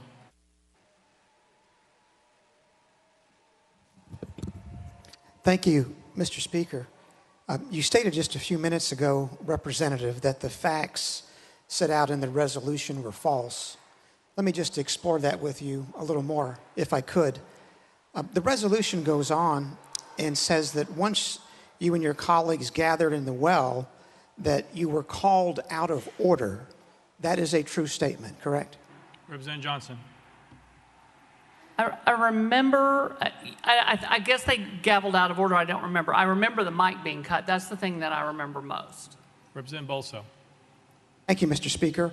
Well, if in fact the videotape shows that you got to the well and were gavelled out of order by the Speaker, you would not dispute that, correct? Representative Johnson. What is my crime, sir? What? You continue to ask this question. I think we've been through it over and over and over. I came to the well. I stood with my colleagues.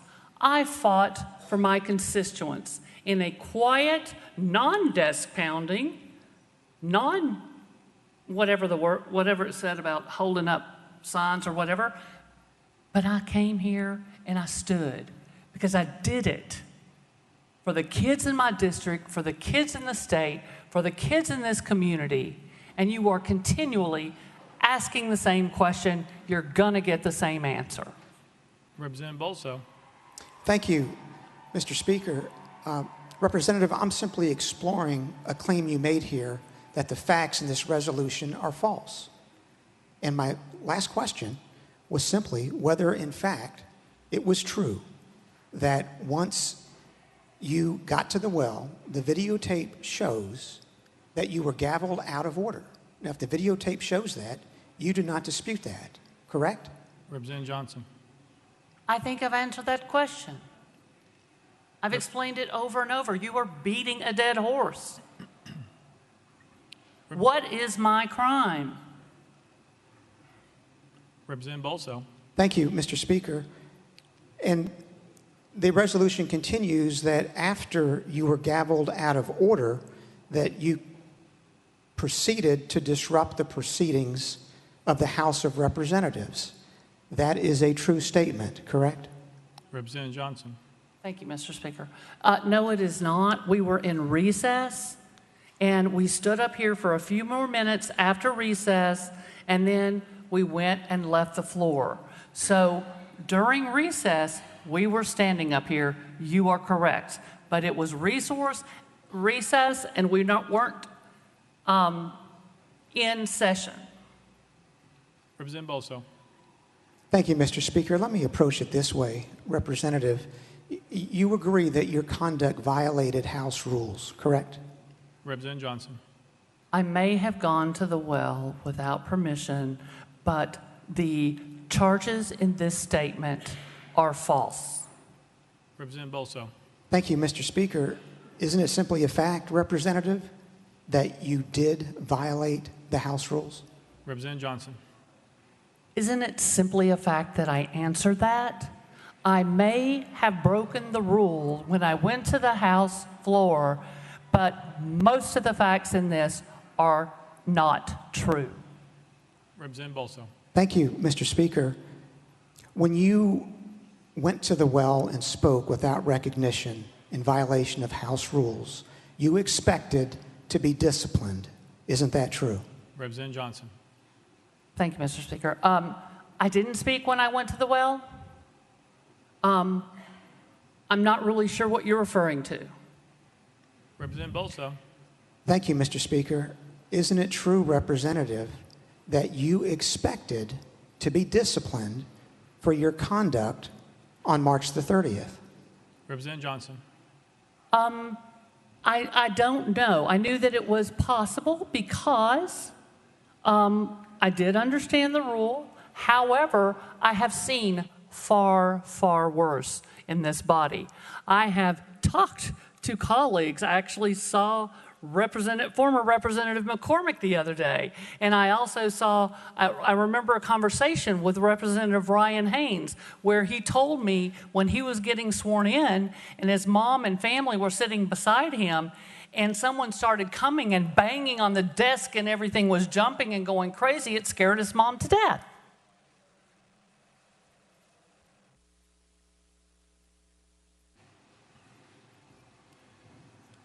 Representative Keene.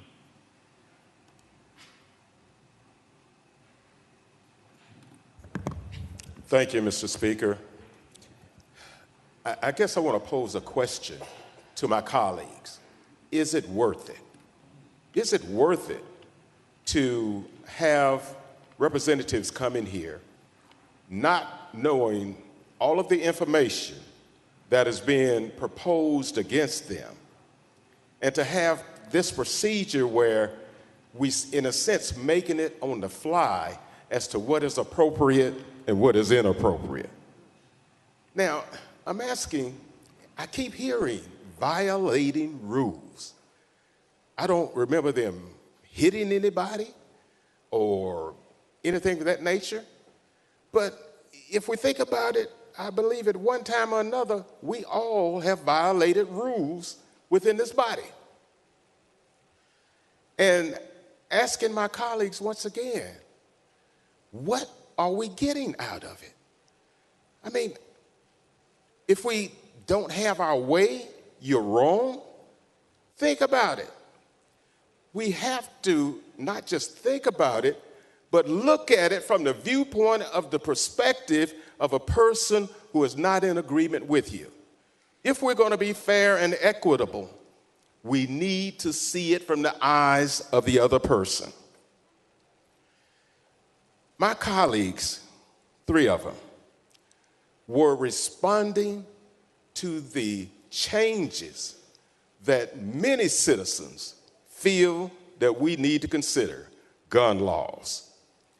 And what I'm saying is that mothers, fathers, their children, suburbs, in the rural communities, and in the cities, I believe they are saying to this body, not just we want a change, there has to be a change if we're going to deal with the safety and security of the children of this state. And in my view, my colleagues were responding to that need. And what are we here for if we're not striving to respond to the needs of our people? And, you know, should we give consideration to closing our eyes and saying, if it's a person down the street from me who's been shot, is it a member of my family who's been shot? Would I react in the same manner that is being proposed right now? One of our colleagues, you've already removed from this body. So I'm saying that many of us in this body espouse to be children of God, our Lord and Savior, Jesus Christ. Now, I strive to say that's the head of my life. That is my leader. And you know, there's this little band that people used to have on their wrist. What would Jesus do? Are we doing that in which our Lord and Savior would do to that average person? We need each other. There are so many perils in this world, and we think we've got it made. We're in control. The world will bend to what it is we want it to be. That's not reality. And I would ask that we give consideration to what they were responding to, the concerns of children in letters that have been sent not only to myself but to others, afraid to go back to school. Parents afraid to leave their children at school. We are all in this together. And, you know, it's interesting that we have not found a way of sitting down, talking about the reality of coming together to make those necessary changes for our citizens. Remind you, we are in this together, and what is being done here today does not bring us any closer together. Thank you, Mr. Speaker. Representative Johnson. Thank you, Mr. Speaker. I appreciate that, and I appreciate you bringing up that others have broken rules. Well, just this week on Monday night, what looked like a Monday night football brawl, and you know, when there's a bad call on the field, we had members in here, one who shoved one and stole his phone, and people were having to separate members from each other. Actual physical contact, actual folks coming in, shoving someone, stealing their phone, and having to pull people apart. And it's remarkable to me that that's not being talked about, but this 6 or 7 minute disturbance up here, that whatever you want to call it, what we call coming to the well to lift the voices of the people that we serve, the voices of my district, where more than 50% of the Republicans in my district want red flag laws. More than 50%. An overwhelming majority of all parties in my district want red flag laws. They want safe storage laws. They want universal background checks and closing loopholes. I was bringing their voice to this body, and it felt like the only way possible that day was to join my colleagues and make sure that the people outside, the thousands who would come, the mothers that I talked to before I came in that told me they had dropped off their kids that morning before coming here were in tears about the safety of their children, how hard it was for them to drop off their kids. And I understood what they meant because I saw the faces that day, August 21st in 2008, where parents were coming in, where we lost one of our special ed students, Ryan McDonald, who was always a cut-up. Lost him that day. A lot of friends lost a friend. A lot of teachers lost a student that they loved. And certainly his family miss him still every single day. And there's not a day that goes by when I'm sitting in a school for whatever reason. I am retired, but I'm in schools a lot. I'll be sitting in a school and I'll hear a siren. Because the next thing I heard after all the kids came running down to my classroom and kind of was just figuring out what was happening, just a rush of sirens. Every single day now, if I'm in a school and I hear a siren, I jump. Every single time. Because you just never get that out of your head. We can do something about this. We are the only country in the world with this type of gun violence problem. We all know what some of the solutions are. We have seen, we have the data. There are things that we can do.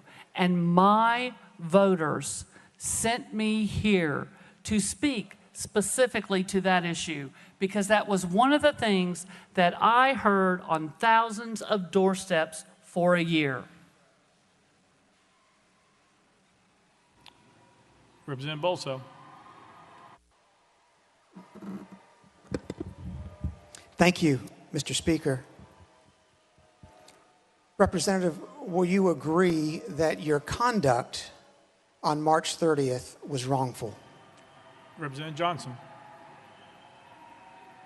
My conduct on that day was what I felt compelled in my heart to do for my constituents. That is your answer, sir. Representative Bolso. Thank you, Mr. Speaker. Will you agree, Representative, that your conduct on March the 30th constituted disorderly behavior? Representative Johnson.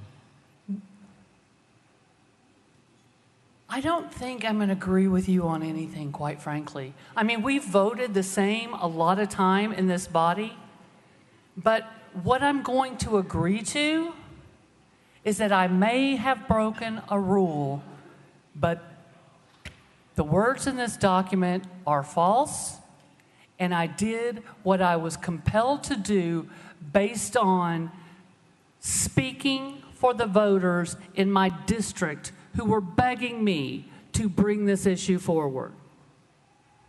Representative Bolso. Thank you, Mr. Speaker. Let me move to a different topic, Representative, regarding coordination. Before the session began on March 30, you and the other two representatives had discussed your plans to occupy the well, correct? Representative Johnson. That is absolutely incorrect. Representative Bolso. Thank you, Mr. Speaker. You intended to disrupt the House proceedings that morning, correct? Representative Johnson. Thank you, Mr. Chair. That is, Mr. Speaker, that is absolutely incorrect. Representative Bolso. Thank you, Mr. Speaker. You knew and expected that the Speaker would cut off the microphone in the well, correct? Representative Johnson. As he cuts off our microphones a lot, I thought that was possible, yes. Representative Bolso. Thank you, Mr. Speaker. And is that why you and your colleagues brought a megaphone to the well? Representative Johnson. Is this resolution about my colleagues or is this about me? Representative Bolso. Thank you, Mr. Speaker. Did you have difficulty understanding the question, Representative? Representative Johnson. Oh, I understand pretty well. Representative Bolso. Thank you, Mr. Speaker. Are you the person who brought the bullhorn into the chamber? Representative Johnson. Thank you so much for that question. I am so happy you asked that. I absolutely did not. A lot of you folks passed a lot of gossip around about where that megaphone came from, and let's just talk about it right now. Because a friend of mine came in the morning and walked with me through the tunnel, and she didn't know if the protesters were going to be inside or outside. Her name is Margot Price. You might have heard of her. Anyway, we got upstairs and the protest was not indoors, so she said, well, I want to go outside where the protest is. And I said, well, here, you're going to want your megaphone out there. So at the doors, I handed her her megaphone and she went outside. Later, she messaged me and she says she's coming back up. I know I can't bring my megaphone in. Can you put it in your scooter? And I said, absolutely. And so we put the megaphone in the scooter. I talked to two troopers who watched me do it. And they watched me put it, and they said to me, would you please not get that out the rest of the day? And I said, absolutely, to them. The megaphone was this big. It had an attached microphone. So much for the gossip. That megaphone never left my scooter. It's on my office now. If anybody would like to go down and look for prints, it'll have my prints and Miss Margot Price prints on it. Representative Bolso. Thank you, Mr. Speaker. Based on your responses, Representative, it seems that you do not view your conduct as wrongful, and that if you thought it appropriate, there might be another occasion when you'll take the well without the permission of the Speaker and hijack House proceedings. Isn't that true? Representative Johnson. You know, you're reading minds again, and it's happened a couple of times today. I'm trying to be as respectful as possible, but I don't like to have my mind read. And if we conduct business like we have today, where people get to speak, I don't think it'll ever happen again, to be quite honest. Because when people are allowed to talk, when people are allowed to speak up for the folks that sent them here, then we can get things done. We can come to the table. We can talk about the importance of protecting kids' lives, not after the guns come to the schoolhouse, to the gym, or to the library, or wherever it all happens, but before the guns ever get to the doors. Prevent gun violence in schools. It seems like some people here they want tanks and they want security. They want this violence at our schools. We need to make sure those guns don't get there. And that's what we need to be talking about.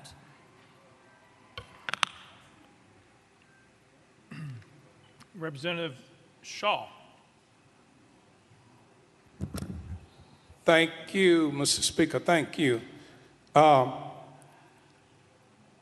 rise, first of all, to say that I've been around here long enough to know that when we have these long discussions, we pretty well know how the vote's going to turn out before we ever vote. So I don't think I need to guess how this vote will turn out. But I rise to speak on behalf of myself, Representative Pearson, Representative Johnson, Representative Jones, and all of us in this chamber. I want to share just a little quick story with you all. And I didn't rise to point fingers at who is right and who's wrong in those things, but I just want to share a story that I read that will eventually affect all of us.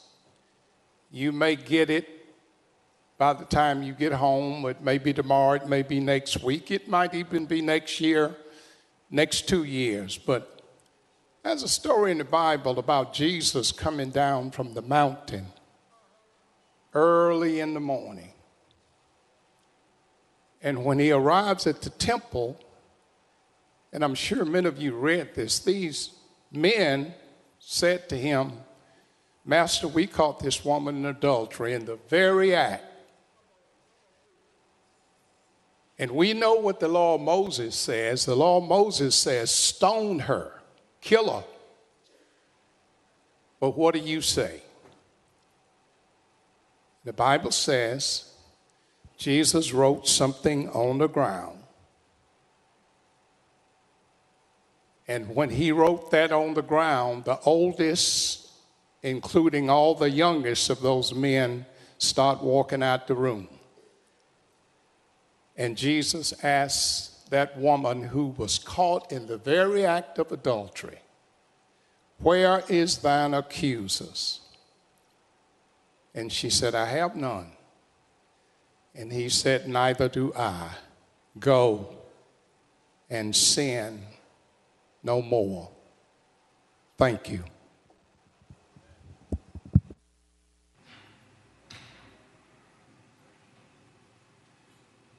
Representative Jernigan.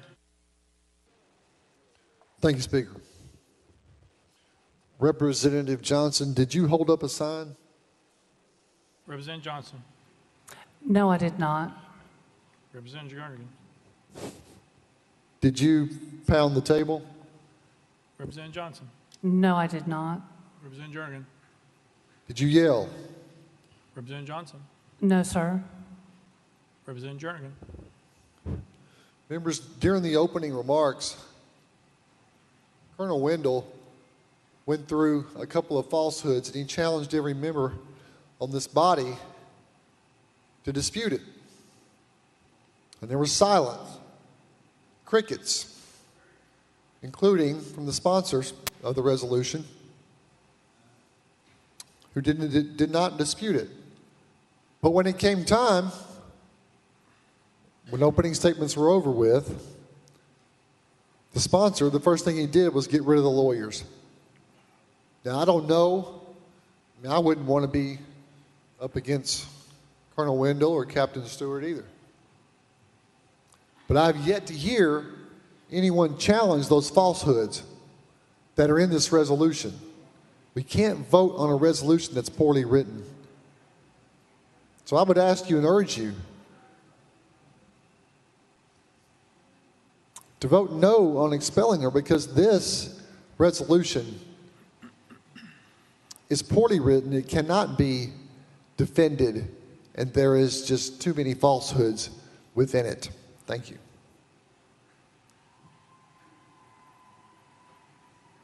Representative Bolso.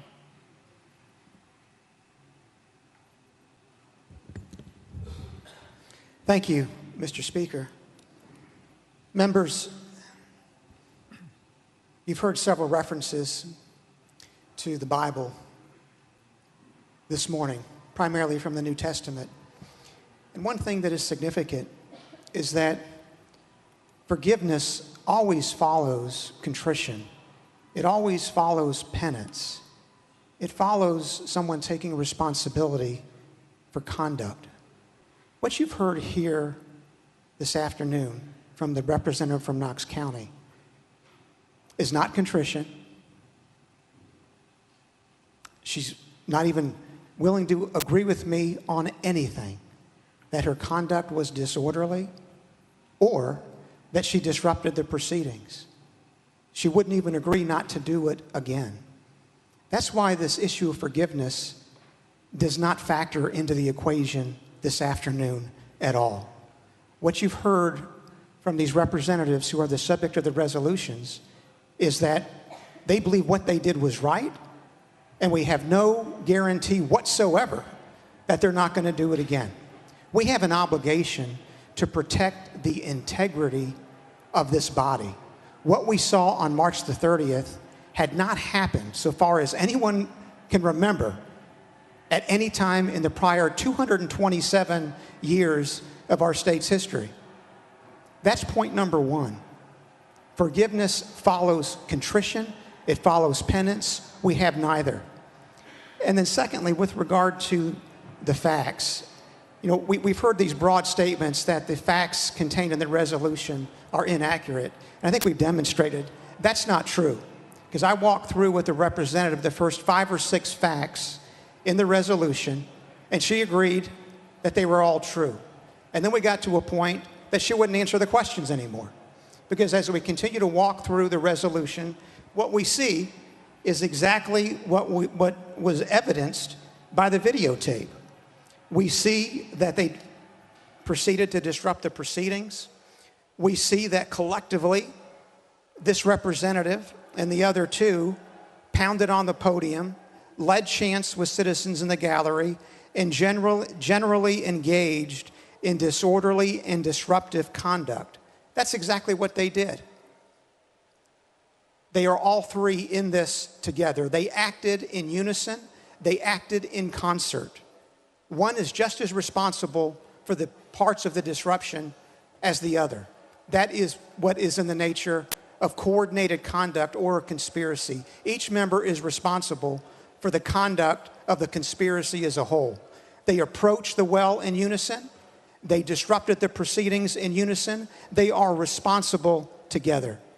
And then the resolution goes on that these representatives generally engaged in disorderly and disruptive conduct, including refusing to leave the well, sitting on the podium, and using a sign displaying a political message. We saw every bit of that in the video. Collectively, these 3 did every one of those things. And collectively, that unquestionably constitutes disorderly behavior in violation of Article 2, Section 12 of our Constitution.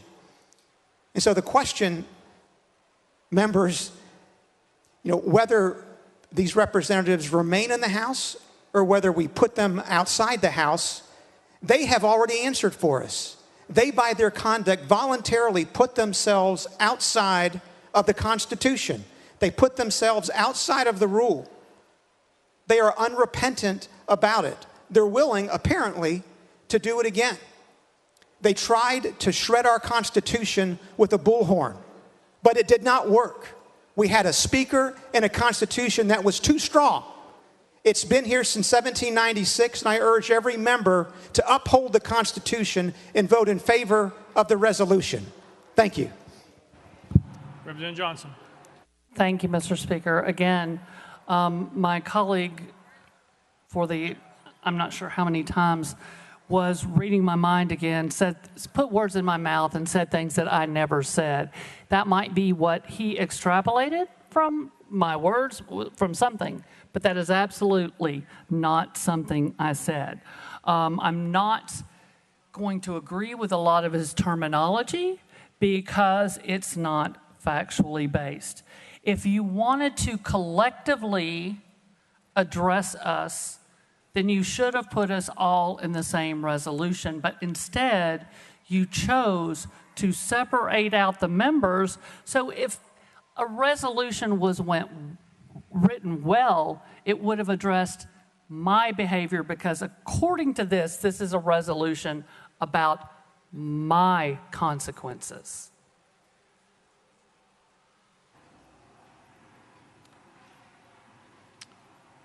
Representative Clemens.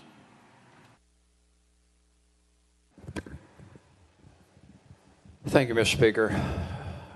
I certainly have empathy for my colleague from Williamson County because I know what it's like to try a lawsuit with a witness who doesn't answer the way that you want them to answer a question.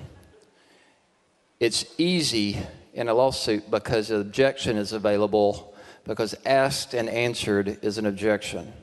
In here, unfortunately, in this body, we only have a limited time, but just because you ask the same question 15 times and don't get the answer you want doesn't mean the facts change.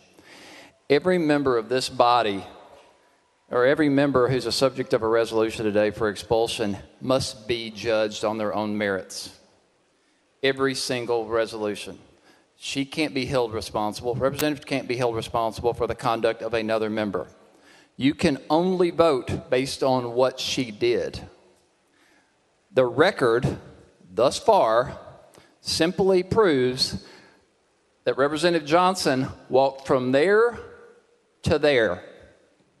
And you want to expel her for that? She did not raise her voice. She did not yell. She did not pound the desk. She did not hold a megaphone. She didn't have a button on. She did nothing. She walked from there to there. And ladies and gentlemen, the only rule in our rules that speaks to this is no crowding about the clerk's desk. Members shall not crowd or stand about the clerk's desk. Well, every one of us is guilty of that. Everybody in here has walked up here without permission from the speaker or from anybody and stood up here, talked to the clerk, or when somebody else was introducing a bill. You don't expel someone for that. That's the only fact that has been proven. And you can't hold collectively. That's not a standard. That's not the standard to which she's supposed to be judged. You can't judge her for what others did. Her conduct. It's her conduct should be judged on the merits. Ladies and gentlemen, you know, we had to suspend the rules for every part of this process today. That's because our rules don't even speak or lay out a process for this type of conduct, because it's that rare. We never even think we're going to have to use it, so we don't even put rules in place to govern this. That's why we had to suspend the rules, because it is an extraordinary event reserved for extraordinarily bad conduct. Walking from there to there does not rise to the level of expulsion. And that's the only fact that has been proven today. Now, I'm limited on time here, but ultimately, I don't know if you're upset about the message that was trying to be conveyed. I don't know if you're mad at the messenger. I've heard many of you say in reference to Representative Johnson that you can't be an activist and a legislator. Well, guess what? That's not your decision to make. It's the people of Knox County's decision to make what type of legislator they want representing them. You don't get to make that decision. At the worst, you were inconvenienced for a few minutes on that day, and apparently that seems to be grounds for expulsion. This whole process is disrespectful of the rule of law. It's disrespectful of the victims of gun violence, who we should be discussing today rather than this nonsense. It's disrespectful of the cause of so many deaths across our community. We should be spending this time on legislation to protect our communities. But instead, you're asking to expel somebody for walking from there to there. Now, in this last minute I have, I want to tell you this. You may not agree with Representative Johnson. You may not get along with Representative Johnson. Trust me, Representative Johnson has given me the what's what more than any of you can ever dream of.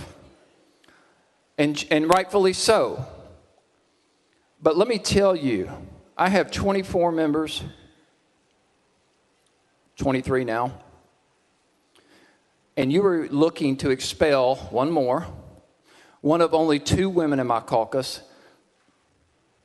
a woman, a teacher, and a woman who has the biggest heart of anybody in this body. You are depriving this body of her perspective. She drove some of you to tears weeks ago, and that voice is necessary, and you want to silence it. Shame on you.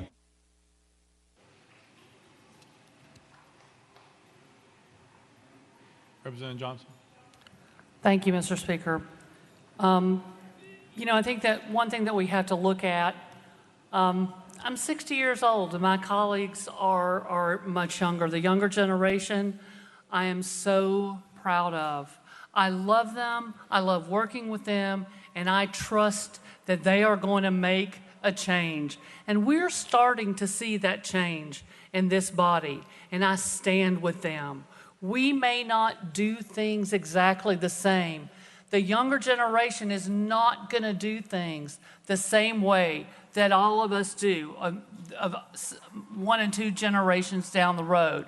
But they're strong, they're going to fight, they are smart, they are amazing speakers, and they connect with their voters. And they connect with their voters by speaking directly to them. And they did that during a recess. And I was there with them, and I stood with them because our hearts were the same. Our hearts were there for our constituents who cared deeply, for the children that begged us to do something to protect them. I was out there at 7 a.m., conversations all morning with moms and kids, people, staff at Covenant that I wasn't able to recognize on the floor that had reached out to me because I was a teacher.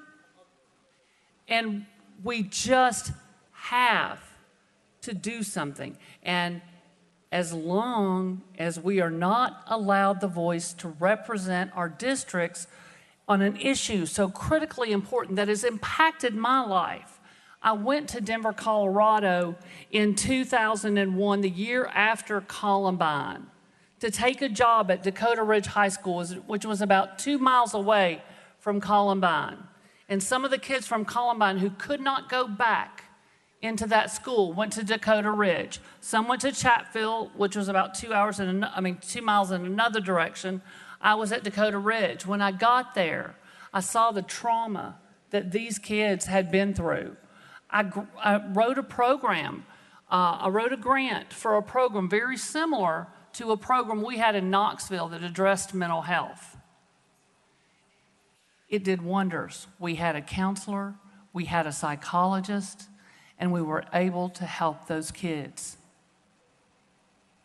And we are looking for solutions so that it never happens again. It should never, ever happen again for any parent, for any child, for any classroom.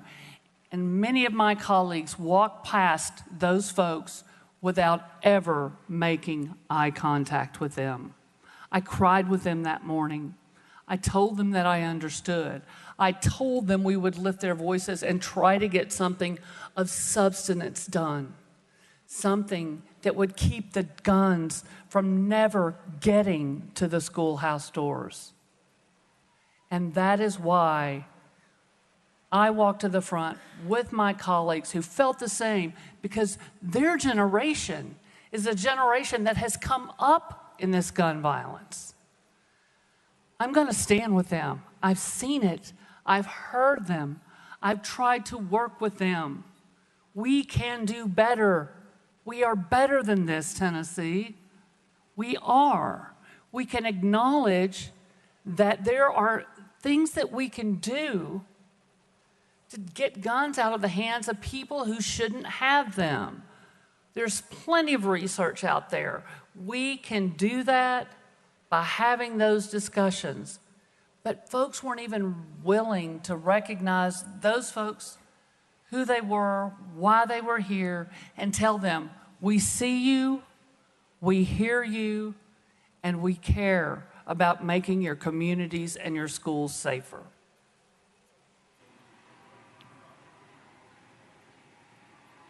Representative Doggett.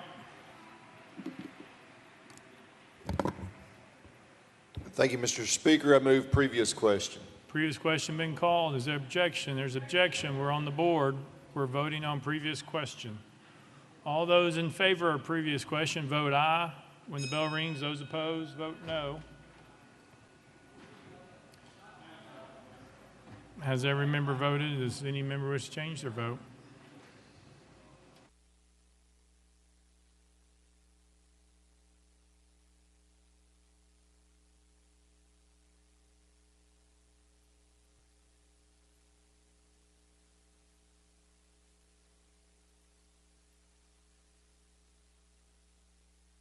Mr. Clerk, take the vote.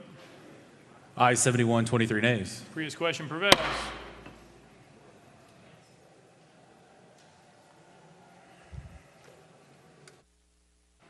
Representative Johnson has 5 minutes to close.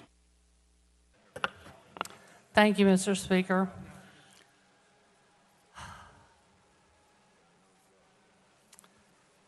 First, I want to say some names.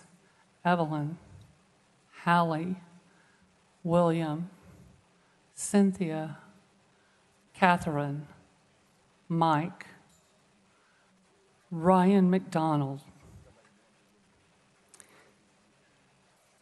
I've spent much of my life dedicated to helping children. Appreciate you guys. You just made me get teary-eyed. And I really want to thank you for standing with me, because I know you care about children. And I hear a lot of talk about caring about children, but I continue to hear no one having conversations about things that will prevent gun violence from coming to our doors. There are so many things we could do that would change the trajectory of where we're headed.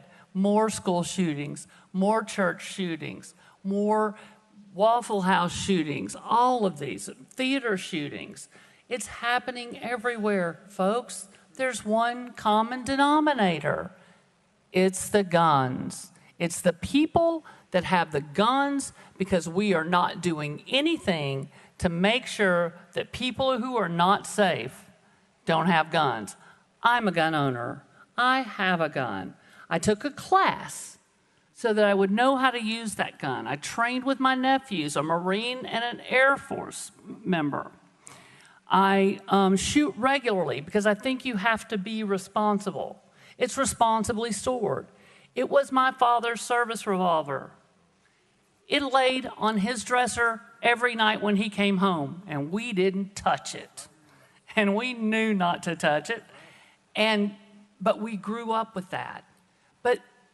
But my father believed in things that we can do to prevent gun violence. My Marine nephew came home from losing his best friend in Afghanistan, went to live with his best friend's family because they were without their child in Massachusetts. And his business was manufacturing guns in Massachusetts. He told me about the restrictions that they had there. And he said, as a gun manufacturer, these are protecting us. These are protecting kids. I sat down with him for hours to talk about what things made sense to you guys as manufacturers and what things did you think were a bridge too far. Not only did he talk to me about it, but he collectively got online with a lot of his colleagues in the same sort of business and sought agreement from all of them. This is the way we get to solutions. But we've got to have those conversations.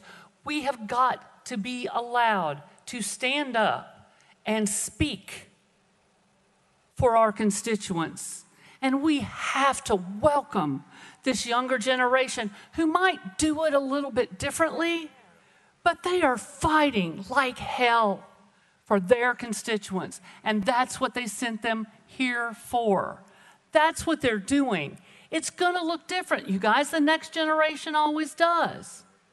Respect the human dignity of every citizen in the state of Tennessee, and not just the ones that look like you, and not just the ones that agree with you.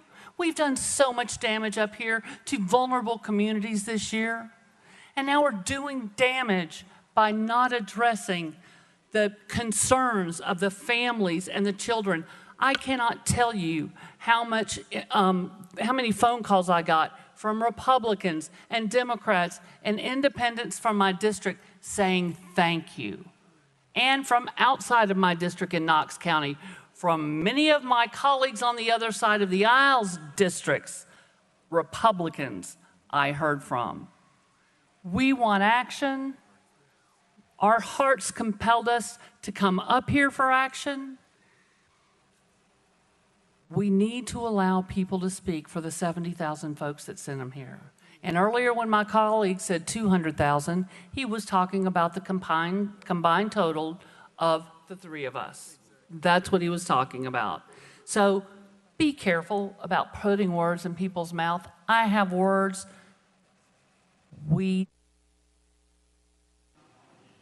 Thank you. We are voting on House Resolution 64. All those in favor vote aye when the bell rings. Those opposed vote no. Has every member voted? Does any member wish to change their vote?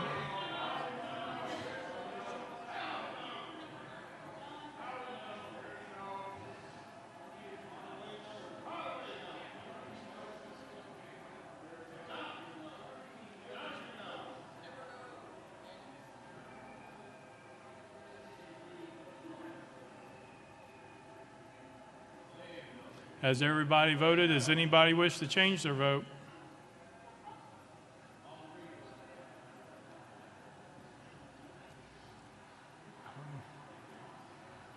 Mr. Clerk, take the vote. Aye 65, 30 nays. House Resolution 64 fails.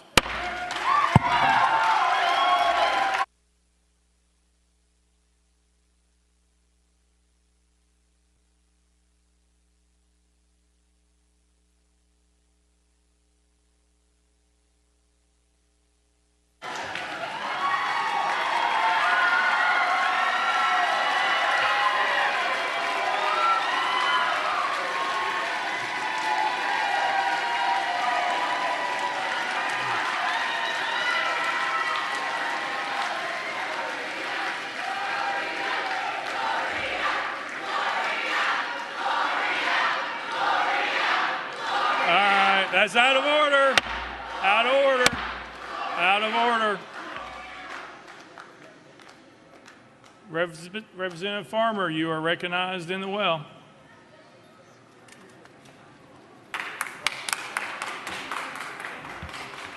Thank you, Mr. Speaker. I move adoption of House Resolution 63. Chairman Farmer moves adoption of House Resolution 63. Probably seconded. Chairman Farmer.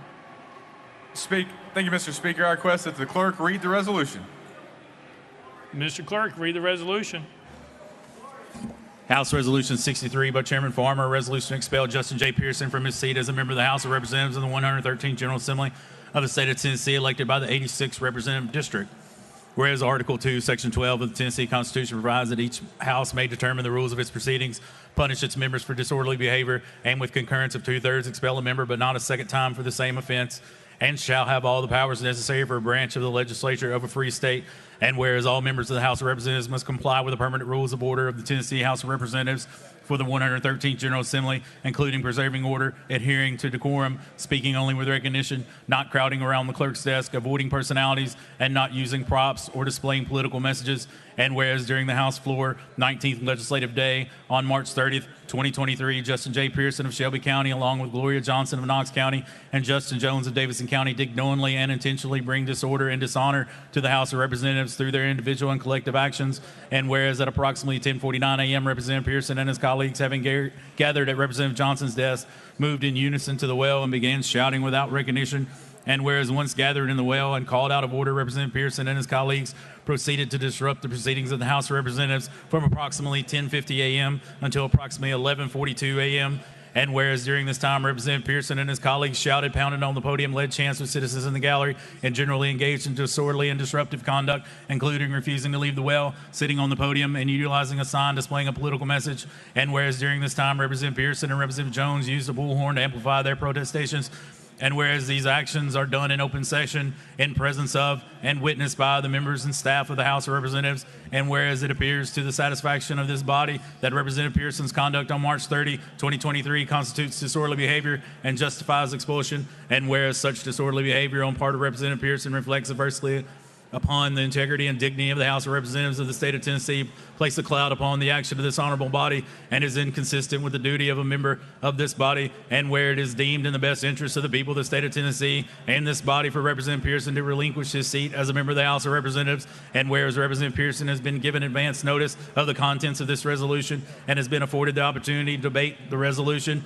on the floor of this House prior to its passage, now therefore be it resolved by the House of Representatives 113th General Assembly of the State of Tennessee that pursuant to the authority under Article 2, Section 12 of the Tennessee Constitution, this body hereby expels Justin J. Pearson from his seat as a member of the House of Representatives of the 113th General Assembly of the State of Tennessee, elected by the 86th Representative District for his disorderly behavior occurring on March 30, 2023, and declares the 86th Representative District seat vacant. Be it further resolved that copies of this resolution be prepared and forwarded to Justin J. Pearson, the legislative body of Shelby County, the Honorable Bill Lee, Governor of the State of Tennessee, and the Honorable Trey Hargett, Secretary of State. Representative Pearson, you're recognized in the well.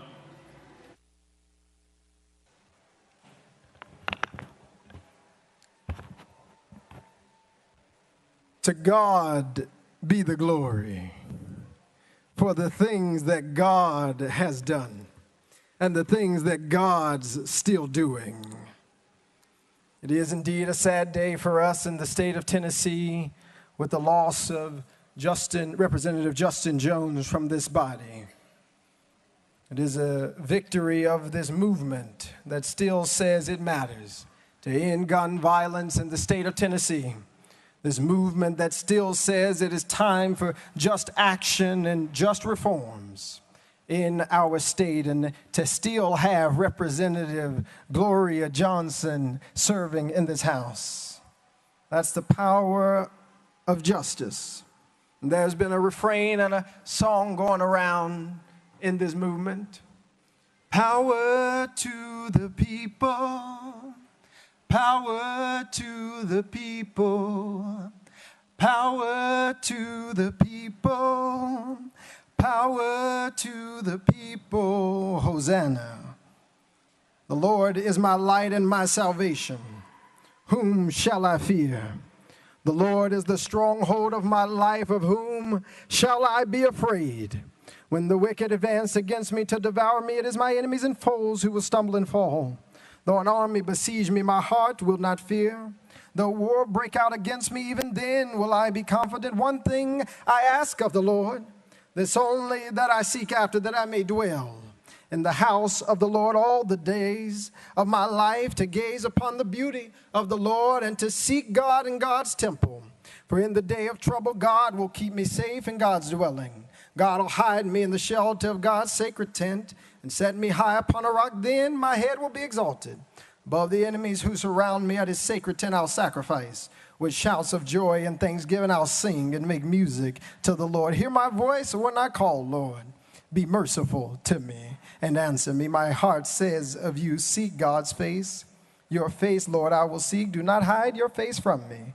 Do not turn your servant away in anger. You have been my helper. Do not reject me or forsake me, God, my Savior. Though my father or mother or siblings or colleagues might forsake me, the Lord will receive me. Teach me your way, Lord. Lead me in a straight path because of my oppressors. Do not turn me over to the desires of my foes, for false witnesses rise up against me. Do not turn me over to the desires of my foes, for false witnesses rise up against me, spouting malicious accusations. I remain confident of this, that I will see the goodness of the Lord in the land of the living. Wait for the Lord. Be strong and take heart and wait for the Lord. I give thanksgivings to Dr. Kimberly Owens Pearson, Reverend Jason C. Pearson Sr., my fiance Oceanae, my brother Keyshawn, who stands in the gap for Jason II, Temperance, and Jalen, and to everyone in District 86 in Memphis and Millington of the community who is here demanding justice. We are here because of a tragedy. Covenant School shooting victims Catherine Kuntz, Mike Hill, Cynthia Peak, Evelyn Dehouse, Haley Scruggs, and William Kinney. We're here because of a tragedy. because we spoke up about the tragedy of gun violence that continues to perpetuate and persist in our state.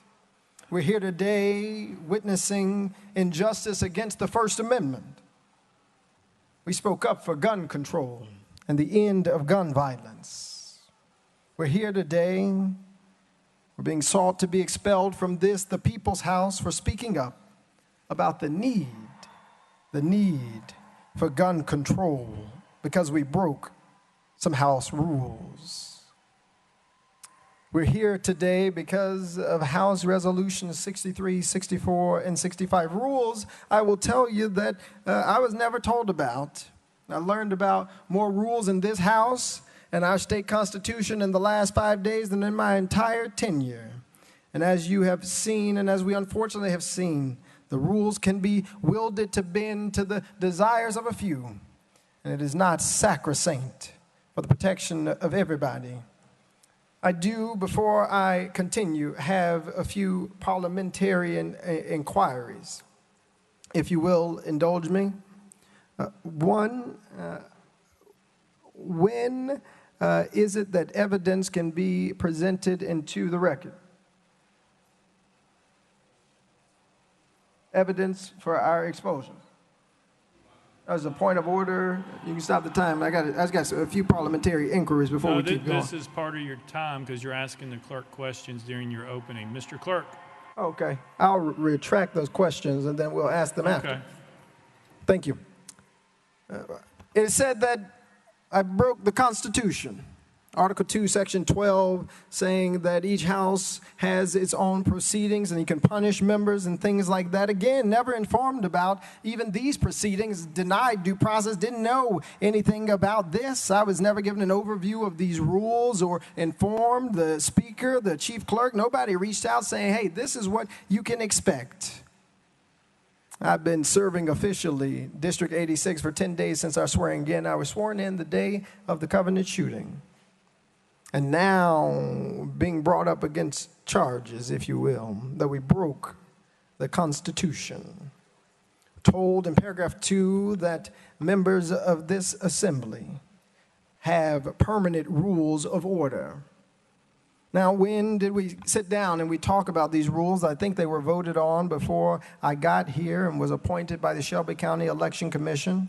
I was told that we were crowding around the clerk's desk, and I got to be honest with you, I just realized they're talking about this desk and not the one up there. It's a lot of things that are in these resolutions that seem to assume a lot of knowledge about what I am supposed to know or what we are supposed to know without real facts about what we have been provided information about. I'm told that I did knowingly and intentionally bring disorder and dishonor. Knowingly and intentionally bring disorder and dishonor. When we went up between bills, I walked to this hallowed house near this well, went up between bills after not being called on during welcoming and honoring to say we've got to listen to the people. We've got to do something. We've got to take action on gun violence. We've got to elevate this issue in order that we can create the necessary change that we need because we're exercising, and I exercised our First Amendment right. We're being told that that deserves an expulsion from the House because it broke a permanent House rule. And still, when we learn that a member of this body broke a permanent House rule in order for a video to be shown, there was no discussion even about what potential retributions might exist. If rules will be sacrosanct, if rules will be the end-all and be-all of this House, then that needs to apply equitably to everyone. But there is something that tells me it is not the rules being broken, it was what we were advocating for that folks have gotten very upset about. That we were advocating for people who have been murdered in our communities. We're advocating for people like my own classmate, Larry Thorne, who was slain by gun violence. We're advocating for people who are suffering in our communities. We're told in this resolution that I proceeded to disrupt the proceedings of the House of Representatives from approximately 10:50 until approximately 11:42. And my fiance, she's a lawyer to be, and I have to tell you, if you go back, and this is one of the questions that I have, and we can start working on pulling up. If you look at the video, at 10:50 a.m., this House is in recess. And the question that I'm pondering is it possible for House members to break permanent rules of order when the House is in recess? It's important that we unpack this. After SB 638 was passed at 10:49 a.m., I walked to the well, and Speaker Sexton immediately said, "You're out of order. I call for a 5-minute recess. Leadership, come up here." There was no disruption of any House proceedings or business. We were in a recess where members were relaxing, went for walks, left the chambers, ignoring the cries of people asking for gun reform, asking to end gun violence. I didn't disrupt proceedings between 10:50 to 11:42 because it wouldn't have been possible. We were in a recess. But if you want to count the recess and say that our peaceful protests for red flag laws, our peaceful protests for gun control storage laws, our peaceful protests for the safety of kids like the ones at Covenant, our peaceful protests for the communities that we serve and the people that we represent deserve expulsion, then let's go through the timeline. There was a 10-minute peaceful protest on the House floor. And it was at exactly 11:04 where we walked back to that room with Leader Camper. Again, in the resolution, it says that we refuse to leave the well. In fact, all of the quote-unquote protest, except for maybe the first second or two, was called during a recess. And we still finished the business for the day. You keep going, and they say that we shouted and led chants with citizens. They said that we refused to leave the well. We had signs displaying political messages, and none of us believed that we were doing anything to deserve expulsion from this House. Speaking up on behalf of the last, the lost, the least, those who've been left out, those who've been ignored, those who've been silenced, but who refuse to be silent any longer, does not deserve expulsion from this House. The mic was cut off. We did use a mini bullhorn to listen and to project to the people in our community who were asking for change. The reality is, we were told this happened in the open presence of witnesses, but the gallery was cleared. The video and audio during this time, and you can see this with the chief clerk, and we can pull up that video. The video and audio during this peaceful exercise of our First Amendment was not even broadcast online. We're told that this was disorderly behavior and it justifies expulsion.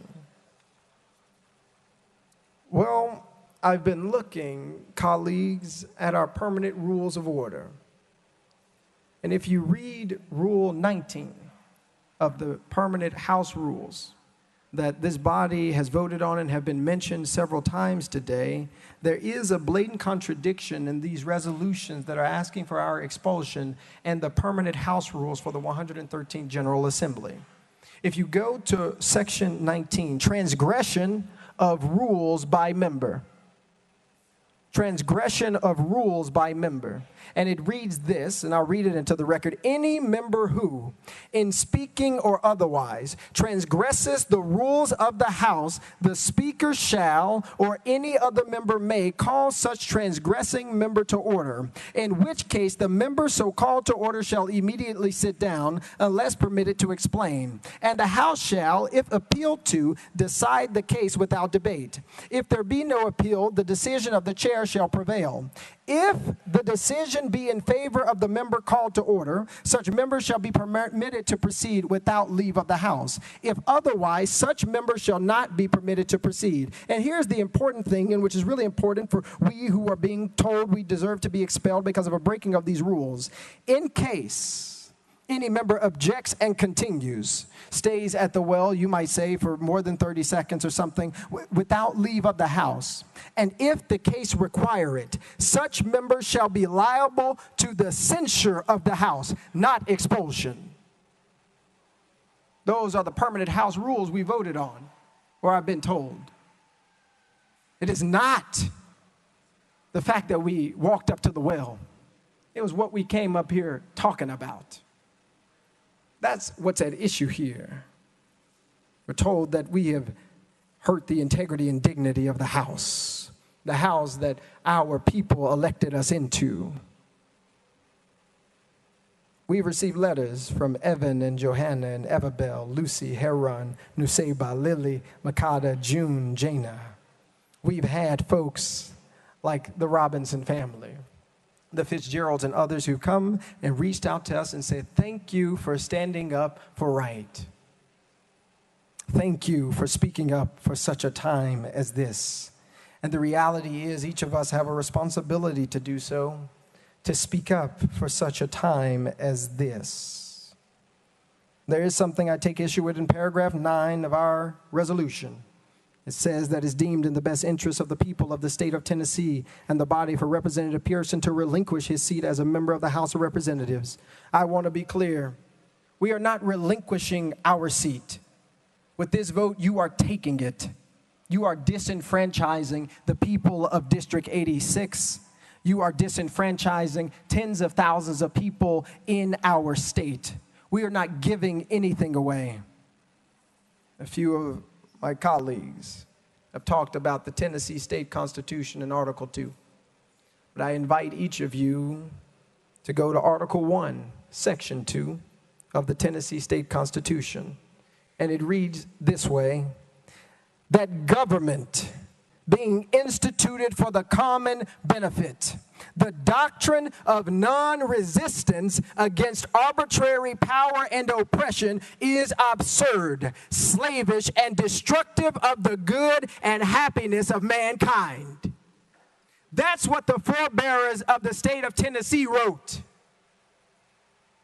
That's the Constitution you're talking about, where they said that to have non-resistance against arbitrary power, against house rules, not criminal acts, is oppression, is absurd, leads to the destruction of the good and happiness of mankind. We've heard from thousands of people asking that we do something about gun violence. We must answer them. Whether it be in Memphis or Millington, whether it's conversations with folks like Mama Easter Knox or Sarah Gladney or thousands of people in this chamber, outside this chamber, and up top who are saying we've got to do something. We've got to do something. It is those who are demanding and should be telling us what's in the best interest of our people. And what is in the best interest of our people, from what we have heard, is the end of gun violence. What's in the best interest of our communities and of our people are folks who are willing to pass just legislation. It's folks like those grandmothers who couldn't make it today but are watching today, who want to be ensured that they will be safe and our communities will be safe. It's Jermaine, my intern who shadowed here at this Capitol, who said, I want to make sure that going to school isn't going to lead to my death. Our silence about gun violence is the antithesis of what is in the best interest of the people of the state of Tennessee. This week especially, Holy Week, we remember also Dr. King and the forebearers of the civil rights movement who taught us about civil disobedience as a way to get action. Dr. King taught us that sometimes there's a consciousness above rule, above what you might say is law, and that the true forms of protest is nonviolent disobedience. For less than a few minutes, we and you are seeking to expel District 86's representation from this House in a country that was built on a protest. In a country that was built on a protest. You who celebrate July 4th, 1776, pop fireworks and eat hot dogs. You say to protest is wrong because you spoke out of turn, because you spoke up for people who are marginalized. You spoke up for children who won't ever be able to speak again. You spoke up for parents who don't want to live in fear. You spoke up for Larry Thorne, who was murdered by gun violence. You spoke up for people that we don't want to care about. in a country built on people who speak out of turn, who spoke out of turn, who fought out of turn to build a nation. I come from a long line of people who have resisted. I come from a long line of people who have fought injustice. I come from a long line of people who know what it means to face adversity in difficult days, who knows what it means to have words that mean something, that doesn't call peaceful protesters insurrectionists, doesn't call people who advocate for the end of gun violence the folks who would actually kill law enforcement officers, talking about children and teens who are being persecuted by the words that we speak. And I must say to you, as I wrap up this portion, that we all have a responsibility. We all have an obligation to do what is just, to do what is right, and to do what is fair. And what I can promise to those of you who have cried today, those of you who mourn the seeming end and assault on our democracy, what I can say to folks who are worried about whether or not, as one sign said, am I next? What I can say to you is that the movement for justice can never die, because the heart for justice can never be killed, because it lives and it beats in each and every one of us. It cannot die because we will not let it die. I'll tell you that folks have tried to kill it. They tried to put it on a tree called Calvary. They tried to kill hope and love, but resurrection is always guaranteed after persecution.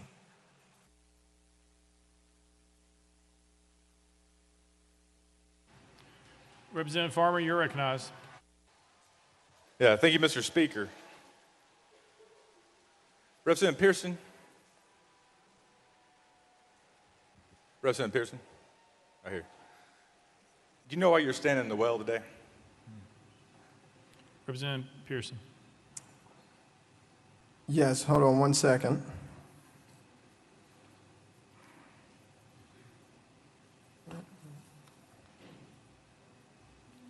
Representative Farmer, yes, sir. Yeah, I was just going to ask to pause my time if he's going to. No, I'm actually not doing what y'all typically. Representative Pearson.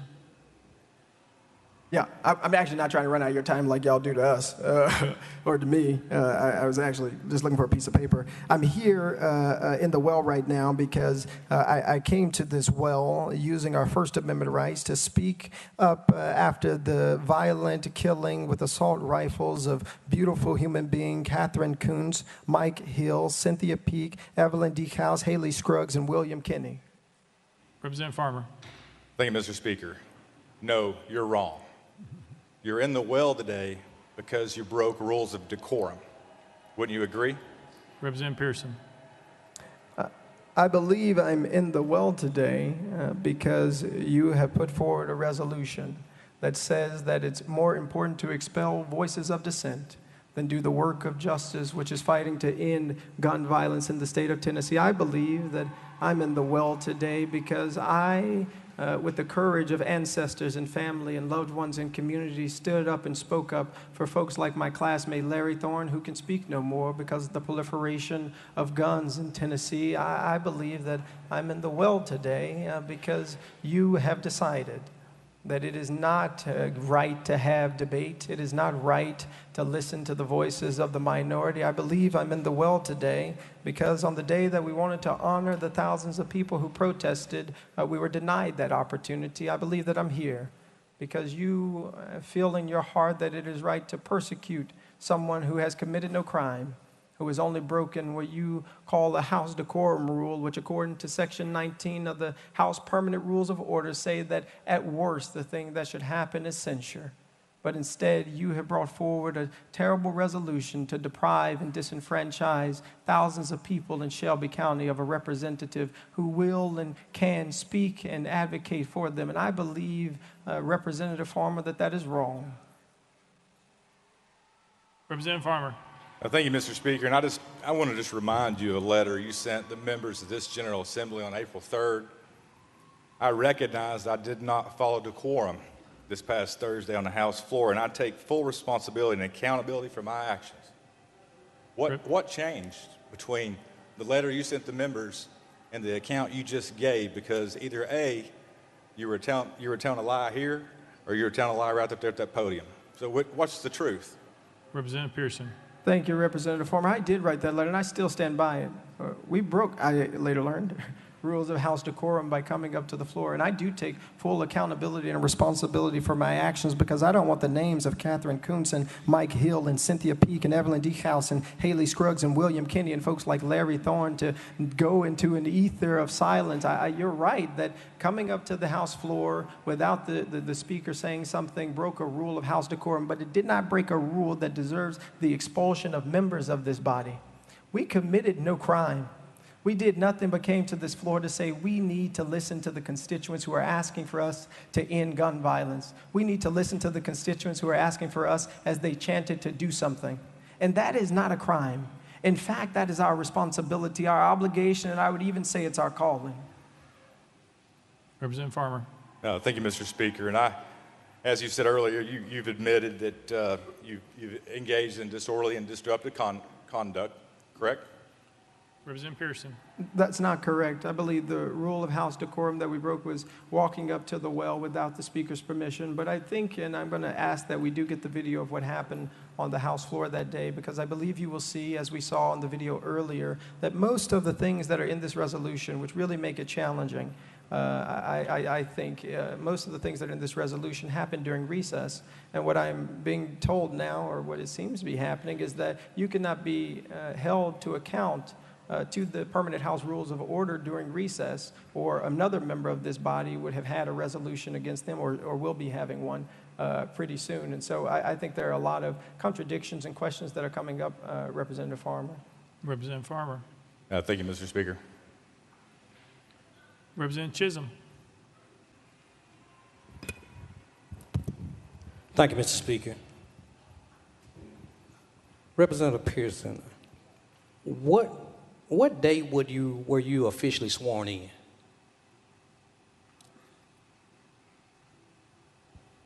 I'm sorry, Representative Pearson. I was sworn in 11th, so Monday last. Representative Chisholm. The 27th of March. So I bet you've learned a lot about the House rules over the last few weeks, huh? Representative Pearson. Yeah, most certainly have learned a lot, and we're really fortunate to also serve in an interim role to see how this House operates. And I have to say the way that it operated today was quite different than what I've seen in past sessions. Representative Chisholm. Thank you, Mr. Speaker. Members, I'm standing here to fight for our member. I'm standing here to fight for all of our members, because we have a new member standing in a well defending his right to even be here. A member who was sworn in less than 2 weeks ago. A member that is just learning the decorum of this body. A member who is proving himself to be hardworking, articulate, eloquent. And although this member moves a little bit different than most of us, matter of fact, I even go as far to say he moves different than I do. But this is a member that deserves to be a part of this body. This is a member that I've seen with my own eyes works so hard for his community, who I've seen fight tooth and nail the injustice in his community, who fought gun violence, who fought for clean water so that the state could continue to have it. A member, since over the last 2 weeks, I've seen study more than I've seen many of us who've sat here for years. So members, many of you all know that it's rare for me to get up into this chamber and speak, but I have to speak to the humanity of everyone in the room. Forgiveness, we're all taught to be forgiving. Well, let's take the opportunity to forgive a new member who maybe, yes, he broke a rule of decorum. A member that I believe in a short period of time will be an asset to this body. Who I see as an asset to this body even now.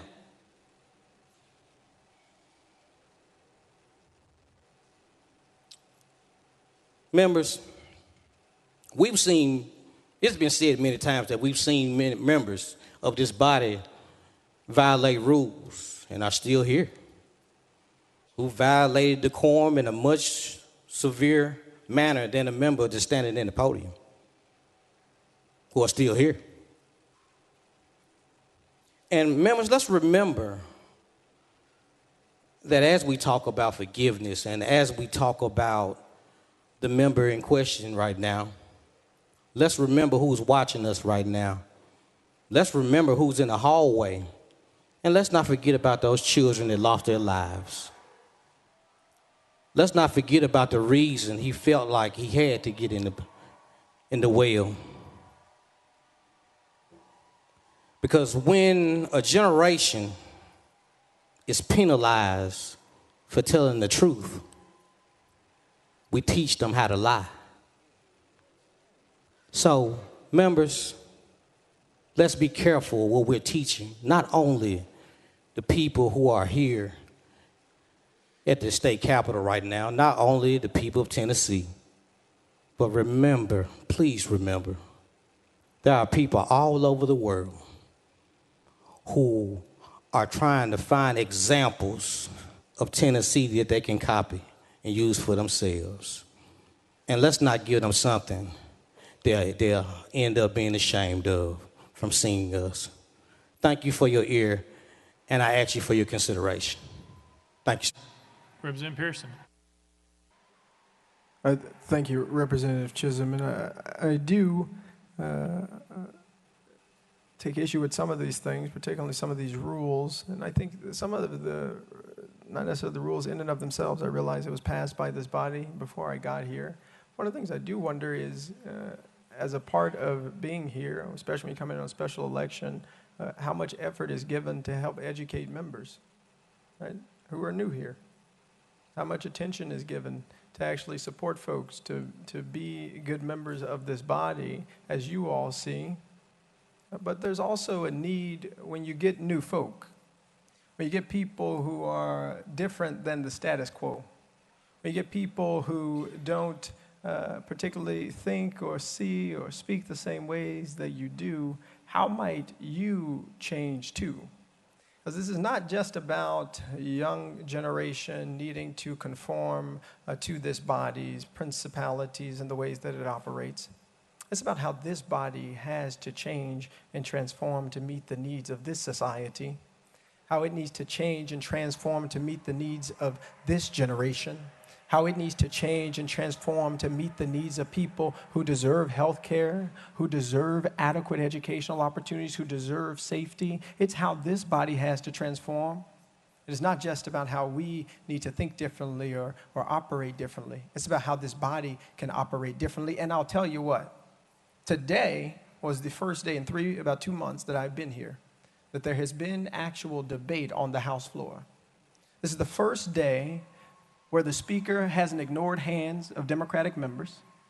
This is the first day where everyone who wanted to say something, doing welcoming and honoring, as we wanted to do on that Thursday, where I walked to this well, had an opportunity to do so.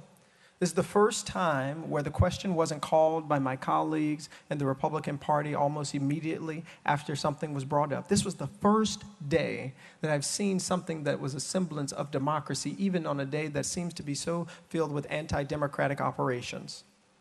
And that didn't happen by chance. That happened because a few folk had some courage to stand up and say the way we're doing things is wrong. That's people power. But that's the responsibility of all of us who serve people. It is not just to go with the status quo in and of itself because that's the way that things have always been. It's actually to push for things to be better, to push for the voice of the minority.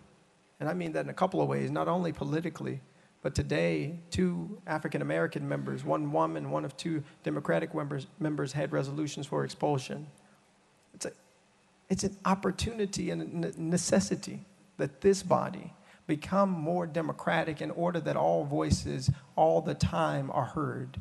So that folks don't have to stand up person after person after person saying, the way we're treating this person's bill is different than this person's. And the only difference that's obvious is the fact that one is black and one is white. One is a Democrat and one is a Republican. Those ways of operating that entrench the status quo only lead to further division and to persecute people who are advocating to stop the proliferation of gun violence in our communities. That's wrong. That's wrong. And so while I know I do take responsibility for coming to the well while the speaker said out of order, I also take responsibility for the people in our district and in our communities who are asking for us to do something, who are tired of going to funerals of their brothers and their sisters and their grandmothers and their cousins. Are we not responsible to them too?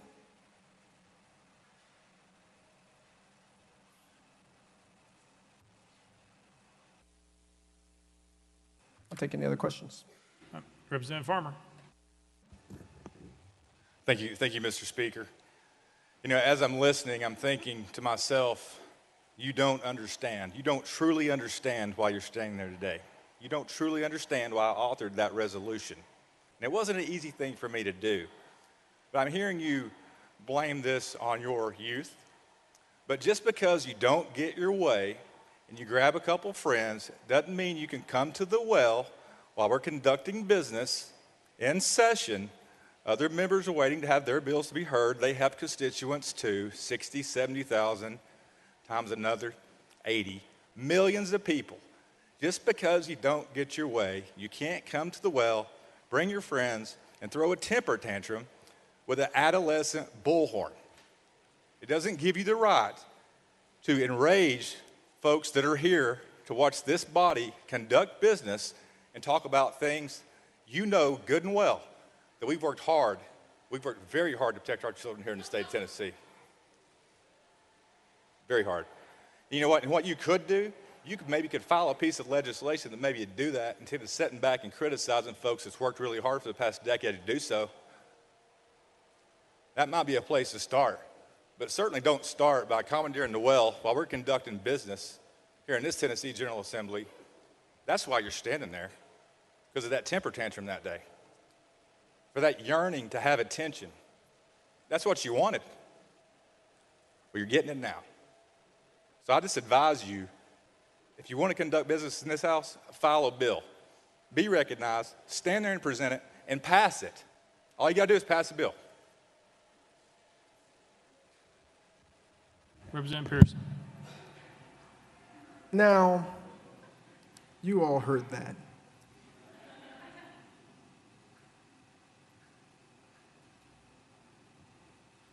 How many of you would want to be spoken to that way?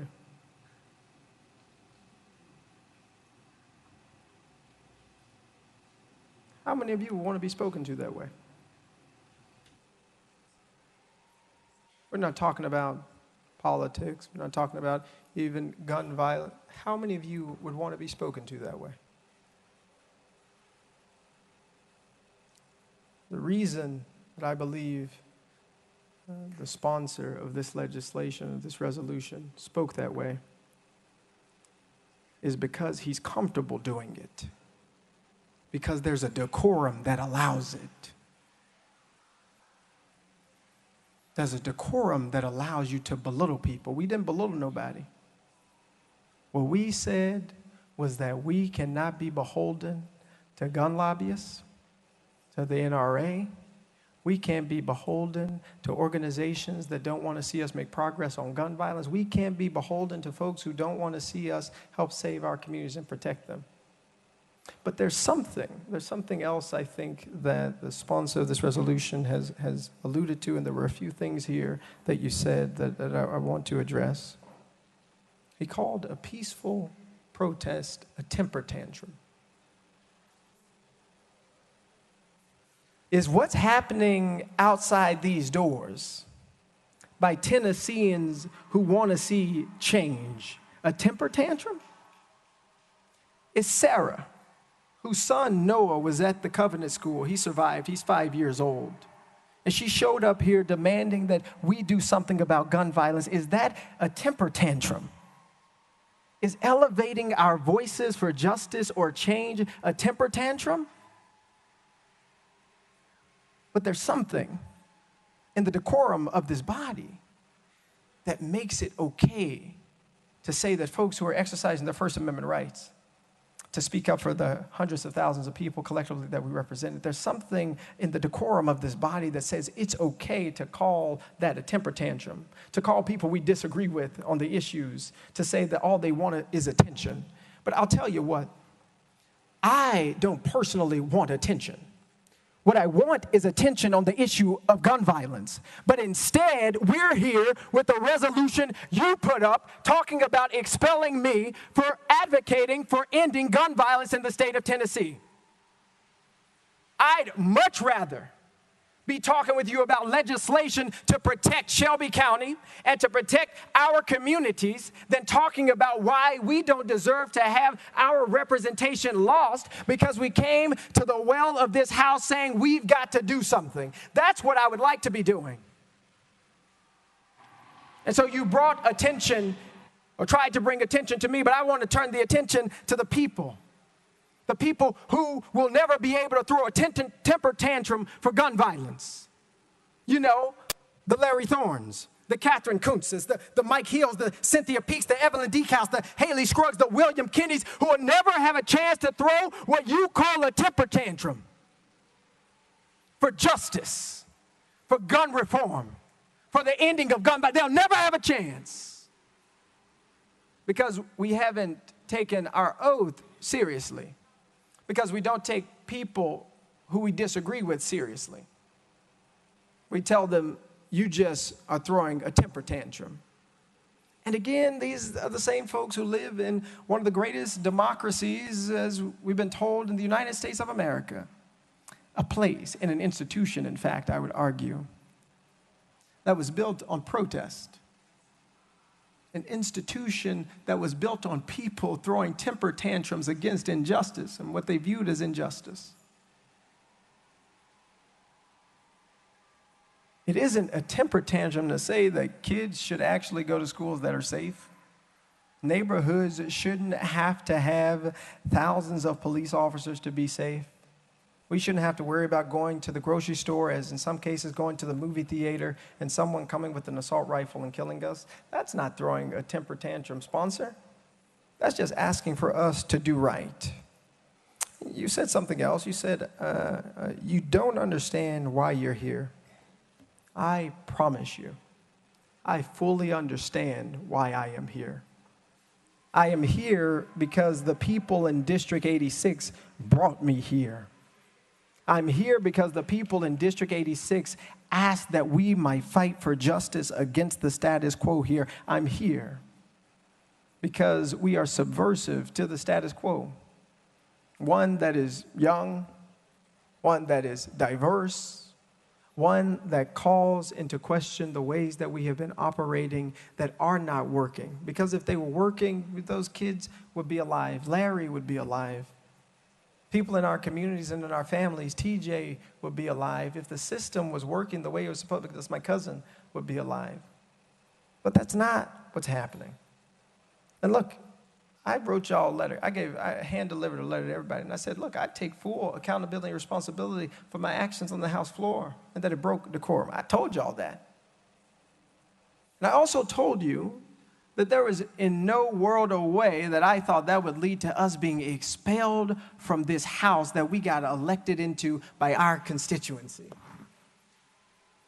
Who would have ever thought that? That for 30 seconds or less before the speaker called a recess could lead to our expulsion from the State House. That is anti-democratic. That is not right. That is not just. So yes, I still take full responsibility for my actions. I know exactly why I am here serving. I know exactly why I'm fighting for our community, why I'm fighting to continue to be in this institution to help create change. I know exactly why I'm doing that, and I know exactly why this resolution was brought forward, and I don't think it has a lot to do with the 30 seconds before the recess. I think it has to do with the issue that we were talking about. You said something else, that we are just criticizing folks and setting, instead of just setting back and criticizing folks, put forward some legislation. Well, some good legislation has been put forward, y'all. I hear representatives on our side have legislation that can lead to protecting our communities, including red flag laws and gun storage as well. And I ask that you might work to actually pass that legislation, because we are going to continue to fight for just legislation. We're going to continue to fight to ensure that more lives are not lost to the epidemic of gun violence in our communities. And so, yes, if I'm expelled from this house, I will not have the opportunity to fight for that legislation as a member, but you can believe that I will continue to fight for our communities and to fight for just legislation in the state of Tennessee. With that, if anyone has any more questions or comments. Representative Beck.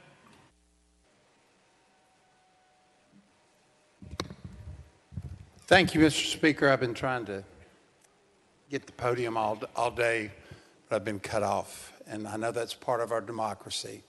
But I wanted to just talk to y'all real quick about when I wasn't here. We've had 3 cases now, 4 of people being expelled from the House. The only one that I've been at was Jeremy Durham up until Representative Jones earlier. But Jeremy Durham, about half of y'all were here then. I kept hearing that Jeremy Durham did not have his due process. Do you remember that, the ones who were here? Due process, due process. So let's talk about due process just a minute. Due process is under the Constitution, where if we take your life, liberty, or property, there's a process that the government has to go through. And obviously, we're not sentencing him to death. Obviously, we're not taking his liberty by sending him to jail. But we are taking his property. His job is his property. His elected position in this House is his property. And because of that, and we are a government entity, he deserves, Representative Pearson deserves, and all 3 of them deserve due process under the Constitution. We've heard a lot about the Constitution today, but this is rock solid due process. And under the due process, you've got to have inquiries. You've got to, we heard about under Jeremy Durham, had a ad hoc committee to investigate it. The Attorney General appointed a committee to investigate it.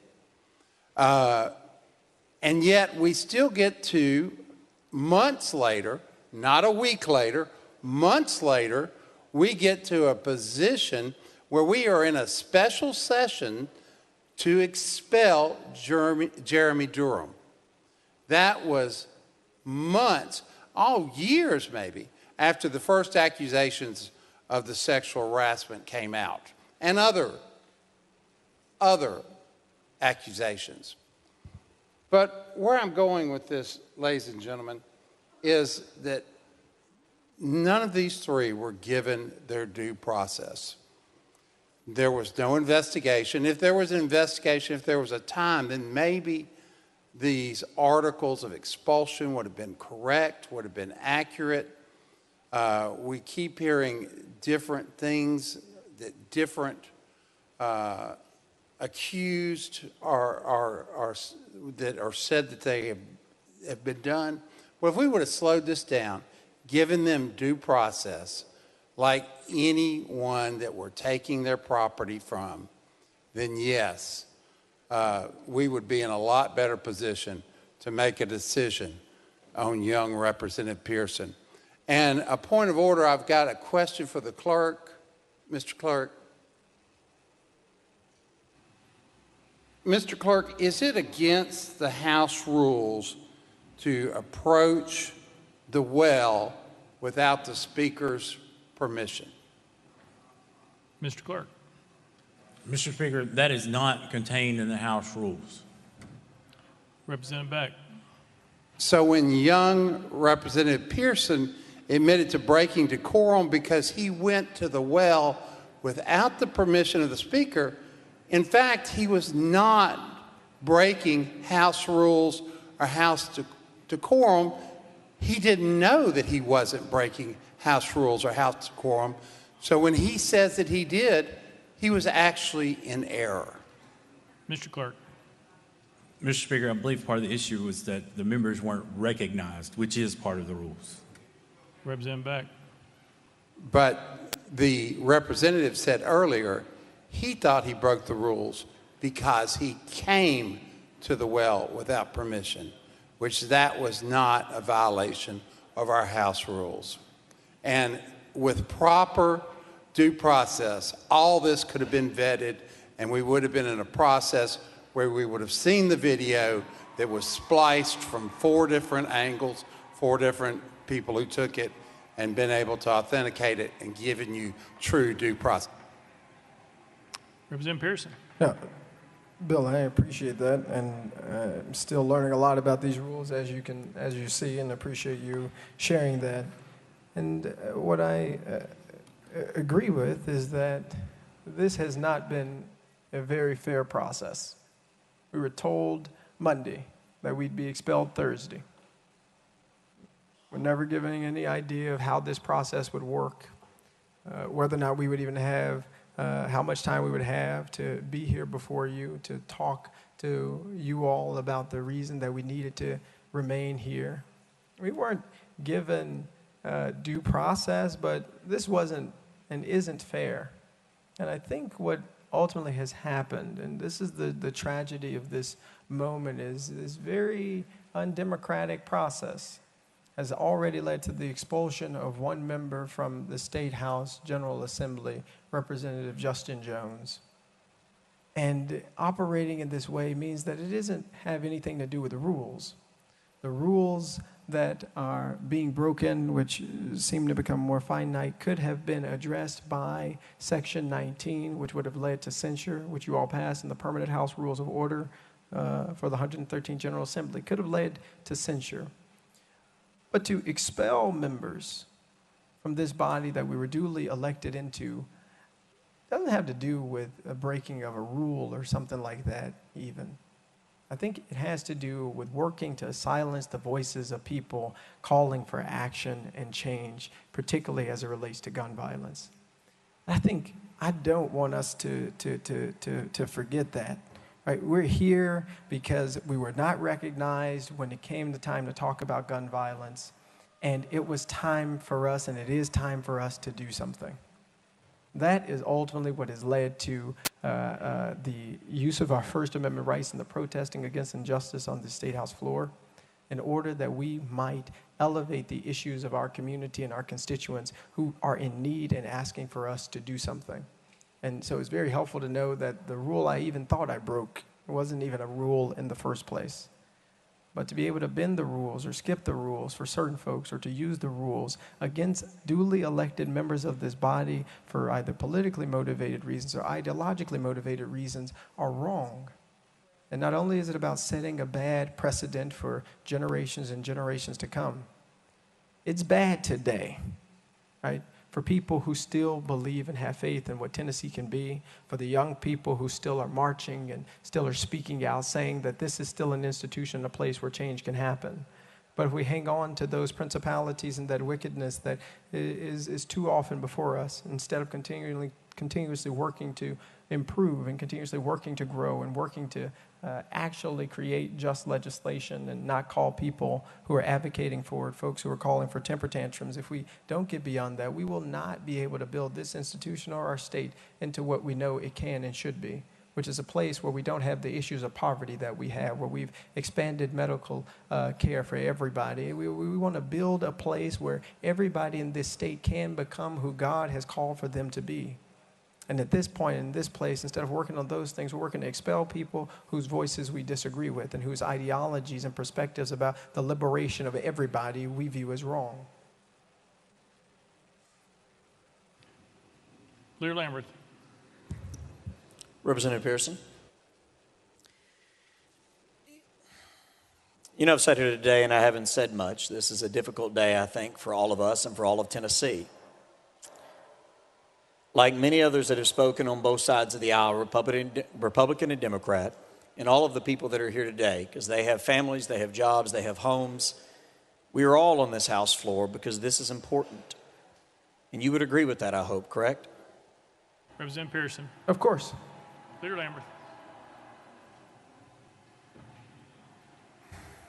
I've struggled when I listen to you speak about what you think about the rest of your colleagues here, because we are colleagues. You ran and were elected by the people of your district. So was I. Why do you feel like when there are hundreds of bills that are being filed, there are hundreds of hours of work being put in by all of these people who have children and grandchildren and constituents who have been killed by violence, and yes, gun violence and others, and yet you stand here and you came to the well of this chamber and silenced 96 other voices. And the stuff you have said, because I respect you, I actually literally respect you. You're a very intelligent individual. You're very zealous. You're very passionate about what you believe in. I am passionate about my constituents as well. I don't want any child anywhere in this state to be in danger. You've heard me say those words, but you don't seem like you believe that any of us care about our constituents as much as you care about yours. Though many people in this body have served their communities for decades, both Republican and Democrat. When you step into the well with a bullhorn and are yelling and screaming and are sharing with the people of this state that you believe that none of us care, and you shut down the ability of even a response, surely you can at least admit that that is an egregious thing to shut out other voices, because only together with everybody's thoughts at the table, everybody's voice at the table, can we possibly solve the problems that plague our day. Every single voice is important. Yours, mine, everyone's. Does it not matter to you that in doing so, you shut down every other voice and elevated yourself even above the very families who were going through hell because their loved ones were killed? And it appeared to us as if in that broach of protocol, it's not about the rules. It's about that you elevated yourself above the very dead bodies that had not been put in the ground yet. How can you not get that? We all of us, want to make sure that there's no more children killed. Surely you get that, but I'm going to give you an opportunity to respond. I understand that your voice matters. I would ask that you explain to this body why you feel like ours do not. Because on almost every single bill you've spoken, and I think your questions have been illuminated in certain issues that I might not have thought about, because I haven't walked in your shoes and you haven't walked in mine. But those rules are there so that we can have this back and forth instead of people just shouting at each other in which nothing gets resolved. I wanted to share that because I wanted to hear your thoughts on how coming to the House floor with a bullhorn and drowning out the voice of my constituents is helpful in this exchange, because this is the way that I know how to resolve things, to talk about them and share ideas and share our differences in a way that comes to better results. What are your thoughts on that? Representative Pearson. Leader Lambert, you're wrong. I don't think that one person's voice is more important than anybody's, especially the 96 or so other folks. But what about the thousands of people who were here that Thursday who you never recognized? What about the thousands of people here who your colleagues never made eye contact with or smirked at and gave a thumbs up or laughed at? What about the thousands of people who came here saying, we need to end gun violence and we need you to do something, and they were called insurrectionists by the Speaker of this House? What about the thousands of people who marched the streets of Nashville and came up to this Capitol asking that we do something, but instead of getting just legislation that might protect our schools, we're saying put more guns in schools? I have to tell you, Leader Lambert, I'm shocked that you would say that you care so much about debate in this moment. I am, because I've seen and talked with a young person today who said they came to you and they were talking with you, and there was another representative, Representative Jones, there, and he was trying to speak with you, and you yelled at him, "I've heard enough from you, young man." You said that to another equal member of this body. And so it is hard for me to now listen to you, a person who has yet to put forward legislation that I believe, or that I think has had the true input of other members of this House and other members of this body's input that could actually help protect and save our communities. I haven't heard you talk about the red flag gun laws that you're ready to propose. I haven't heard you talk about the gun storage bills that you're ready to propose. I haven't heard you talking about those things or putting resources or money towards our communities that are suffering from gun violence. I haven't heard you do those things just yet. And so it is very difficult for me to stand here now for you to think that I am trying to elevate myself above the people who were killed at Covenant, or my own people, like Dr. Yvonne Nelson or Larry Thorne or T.J. Crutcher. It's really difficult for you to look me in the eye and tell me that I'm putting myself above people who have been killed by gun violence, who I know personally and who I don't know personally but advocate for. When in this House, on that day when we returned, instead of putting forward just legislation, we moved on as business as usual. We had only one representative to speak about the shooting at Covenant, and we moved on. So don't tell me, sir, that debate is so important to us when you didn't stand up and tell the Speaker, we need to make sure that all members can speak now. Go ahead, Leader Lambert. Leader Lambert, the first 5 ran out. That was his 5. We'll put you back on the list and come back to you. I'm sorry. Sorry. No, we don't. We'll come right back. It's fine. We'll be back in 5 minutes or less, potentially.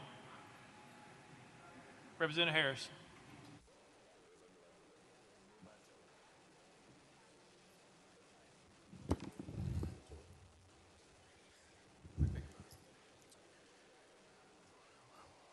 When I look at you, I see myself. If I'm unable to see you as my brother, then it is my vision that is blurred. I don't want to talk to the members about this. I just want to talk to you directly as another young brother in this legislature. I remember when I first got here, I think that I would walk by people, even now I still do, and one thing every member is going to be able to say is that I speak to every single person. I'm going to say, hey, how are you? How's it going? I'm going to speak to every single person. Everybody doesn't speak back. So we're going to talk about silence. On these committees that we serve on, I understand where you're coming from on this, because a lot of times there is a lot of silence. You can ask to speak on something and it's going to be silenced. I served on a committee last year that the speaker can actually attest to. I asked the speaker to be removed from the committee because a rule was put in place that we had to provide the questions ahead of time, because we were being silenced. I look back at a few weeks ago, I was in a committee, and the chairman, who I have the utmost respect for, heard me ask for a question and ignored me, silenced. It happens so often here We have to find our place. So whereas you decided to go to the well to speak on behalf of people, thousands of people, because we had been silenced for so long, that buildup happens. I was talking to a member on yesterday about today's proceedings, and they said, well, I respect you. I respect you highly. I think of you greatly now. When I first got here, people had an opinion of who I was before they had even gotten to know who I was. You got here a week and a half ago. They haven't had an opportunity to get to know who you are. They've already made their decision. And that's okay. We'll see you back. What I want you to know, though, is that as you do it, do everything in love. When I leave out of this place, I'll be here for some time. I mean, if you look around this room, a lot of these members may retire, be dead and gone, but rules and stuff will still change, and you'll be here. We have an obligation to serve and represent people, every single one of us. And while things may not pan out the way you want it to right now, just know it really did work out. And I say that because if you watched an hour or so ago, it didn't really work out. And so we're here now. People are looking, paying attention to every single thing we do, respectfully.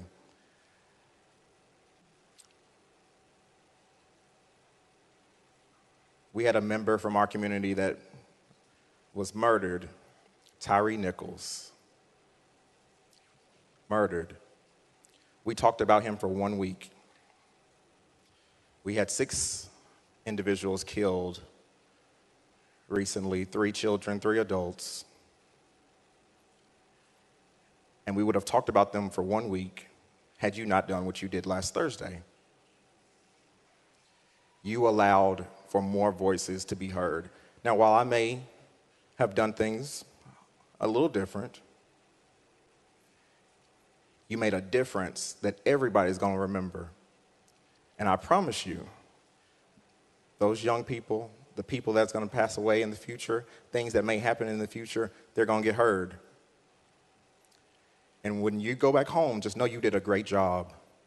Matthew 25:21 says, "Well done, my good and faithful servant." It has been a joy to work with you, no matter what happens here today. Representative Pearson. Thank you, Representative Harris. And indeed, we are in a movement rooted in love. The movement for justice, the movement to end gun violence, the movement to end poverty, to ensure every kid gets good education, the movement to ensure everybody has access to health care. It's rooted in love because it's rooted in the belief that every person has value. And I know that's countercultural or that's subversive to some people's way of thinking, but it is rooted in love. And that is how we can, and that is the way we must operate. But I want to speak to this because I don't know what's going to happen. But I'll promise you that it's all right with me.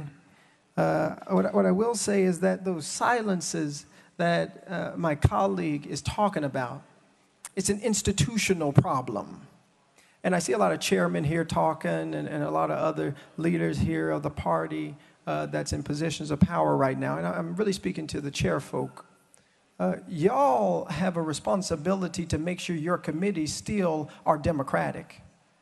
I've watched the committee hearings, and oftentimes, you get folks calling the question before any other colleague gets to ask any question, even when they have valid points. You get folks, I came up here last year fighting for this environmental justice legislation. We had 6 people who were supposed to speak on the committee, and it turned into miraculously just 2. upholding the ideal that all of us want for democracy, the idea that folks died for and that they fought for and that they cried for and that they gave their lives for. Folk like my granddaddy who fought in World War II in Vietnam, folk who have given and sacrificed for this country. The responsibility to hold together this democracy does not just fall on the hands of the people who are being persecuted. It's actually the people who are in positions of power. Because when you don't, you abuse the power. And this resolution sponsored, this is, in my eyes and many folks' eyes, an abuse of power. But I would say to you, no matter what happens, I'm all right. But I want y'all to know who remain. That each of you have an obligation to stop turning the people's house into your own club.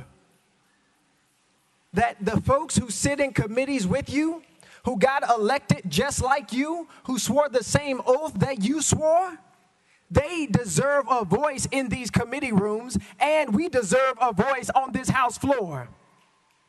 The erosion of democracy in the state legislature is what got us here. It wasn't walking up to the well. It was being disruptive to a status quo that silences the minority. And it is wrong. And the people in this state and the people across the country and the world, whoever's watching, are wanting to see a change. Just because you have power doesn't give you the right to abuse it.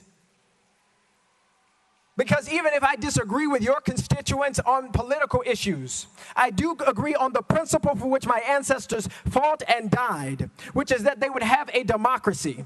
A democracy, as one said, that is governed by the people and for the people, not one that's governed by ideas and principalities and beliefs and ideological divides that try and silence folk. It's horrible that someone who got elected just like you can't even get a good morning from you. Somebody who got elected just like you can't speak in committee sitting next to you. But then you come here to persecute me and tell me you just don't understand the rules of debate. When I know for a fact this House has not been a place of debate for Democrats. This House has not been a place of debate for people who are transgender. This House has not been a place of debate for people who are LGBTQIA. This House has not been a place of debate for people who are already persecuted in our society. This House ain't even been a place of debate for people who wear beautiful dashikis in honor of their ancestors who made it over. And so it's one thing to hold the ideals up in this moment, to talk about today, to talk about how good democracy is working in Tennessee in this moment as you prepare to persecute individuals for expulsion. It's one thing to talk about those ideals, but it's another thing to actually be in this House, to see members being misnamed. Folks won't even say. That was your 5.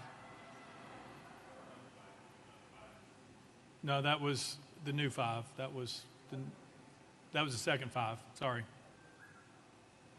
We're going next. Is it parliamentary question? What's the question?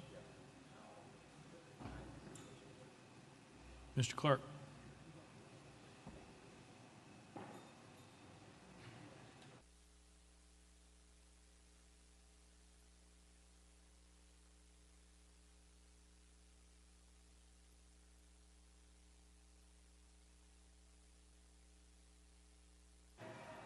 Got it. All right.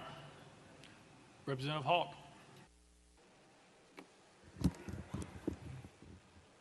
Thank you, Mr. Speaker. I didn't plan to speak today. We're talking about the committee system, and we're talking about floor actions like this is something new. The supermajority that we've heard about through conversations today, that's what's new. The Democratic Party had control of both bodies of the legislature for 140 years. And early on, I couldn't get a bill heard. I couldn't get recognized in committee. I had a challenging time ever having a conversation on the floor about a concern that I have. There were certain people who were able to pass bills. There are certain people who were able to talk on bills. So it's not something that's new. And all that being said, two wrongs don't make a right. Even though it did happen for 140 years, I think that the Speaker, I think that most, if not all, of our committee chairmen have gone out of their way to have people heard, much more so than what I experienced in my early years down here. I heard an interesting reaction from the crowd a few moments ago as someone was talking about when this legislature changes and when members who may be here now may be dead and gone. And the crowd outside cheered like that. The crowd cheered when that was mentioned. And that hurts my heart that anyone could wish or laugh when we're talking about our members being gone, members being dead and gone. That's what's being discussed. We talk about the focus not being on an individual, but we're seeing that individual right now bring the focus to himself. I heard there was also said earlier, people had opinions of who I was before people even knew who I was. And we were talking about how to learn the rules and how many rules there are and how it's a challenge to learn the rules in such a short time. And one of the ways I learned the rules down here was from senior members. And I came on the floor several weeks ago and expressed the way that I learned the rules of the House. And I'm expressing that to the 15 freshman men on the floor, and I tell them the story of Lois DeBerry and how she expressed to me what was understood I was supposed to be doing. And I took that advice in good faith, and I never made that mistake again. The reactions that we have seen began calling me everything in the book. National media called me everything in the book. Thankfully, members of leadership on the Democratic side came up to me and said, "We know you're not what you were called. We know that you care. We know that you've been a part of this process." So I just left that as someone being naive. We left it at that. But I'm wondering, how do we learn the rules? Do we sit there and read what's on the paper? Is it life experience? Do we listen to those who have gone through this legislative process before to teach us, to try to instruct us? And I'm going to get to a question here. We've been talking about how individuals at a particular time last week got to the well, but I'm wondering, what was the plan to get out of the well? And we saw there in the video being chastised by leadership. What was the plan to get out? Representative Pearson, you're recognized. Representative Hawk represents something that we ought to talk about. And it's a common phrase. I'm not going to talk about white supremacy and things like that right now, because I think that's what you're referring to. That's not what I'm going to talk about. What I want to talk about is just a common phrase that all of you know. Hurt people hurt people. Hurt people hurt people. And there have been folks like this, and I didn't even realize Democrats have been in control of the House for 140 years or anything like that. That's a substantial amount of time. But in what the representative said was given reasoning or license for mistreatment of other members that are not currently in the majority. That is not how we sustain our democracy. Saying these things such as, I didn't get recognized in committees. Saying things like, only certain people could pass bills. These are the exact same things that I hear as a member of the minority party. There's something wrong in the way that this House is operating. And when it got called into question in a peaceful protest to end gun violence, the response was not, what could we do to do something different? What could we do to do something better? How can we recognize that this change is something that the people in this state are demanding and asking for? It wasn't, how do we listen to the parents and the children who are protesting, not calling them insurrectionists? It wasn't, what can we do to make sure this body responds to the needs of our communities, not with just spending hundreds of millions of dollars on more war or weapons of war, or doing things like lowering the age requirement for people to get guns. The idea was to now arm teachers. It was not, what do we get from the people who came to listen and to show up and be a part of the process, as you call it. That wasn't it. Your hurt continues to cause you to hurt people. And this body is hurting people. You just expelled a member for exercising their First Amendment rights. For a House decorum rule, when the last two people committed actual crimes. 22 counts of sexual assault, bribery. Is that you're having to address ideas and people different than you're used to. You're having to answer questions that you're not used to having to answer. You're having to see people in positions just like you that you aren't used to seeing. That's, now I understand, Representative Hawk, what Representative Farmer was getting to about why I'm really here. Doesn't have to do with not following decorum, about fighting for the end of gun violence.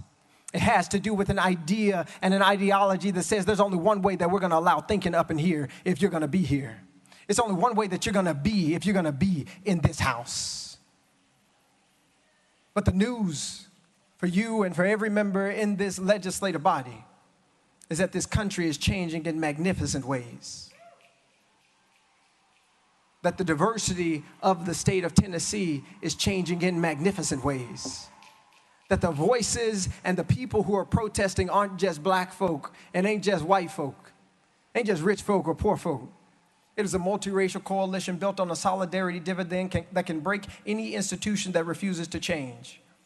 And so, because we need not cling to hurt, I suggest that this institution choose to change. Change the way that it is operating in order for justice to be possible here, for everybody's voice to be treated equitably here. I will say this. Lois DeBerry, Speaker Pro Tem, why was she never the Speaker of this House?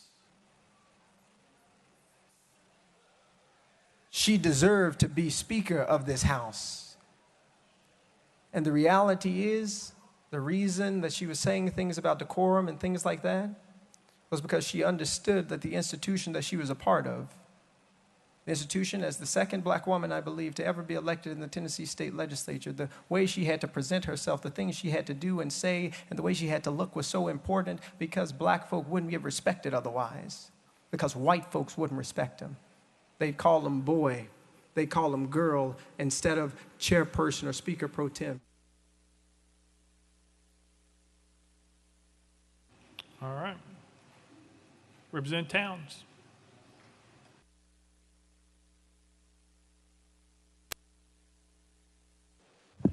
Thank you, Mr. Speaker. Mr. Speaker, here again, and members, I'm going to say that this House right now should be in mourning. We really should be in mourning after the incident at Covenant with the 6 beautiful souls that untimely transitioned.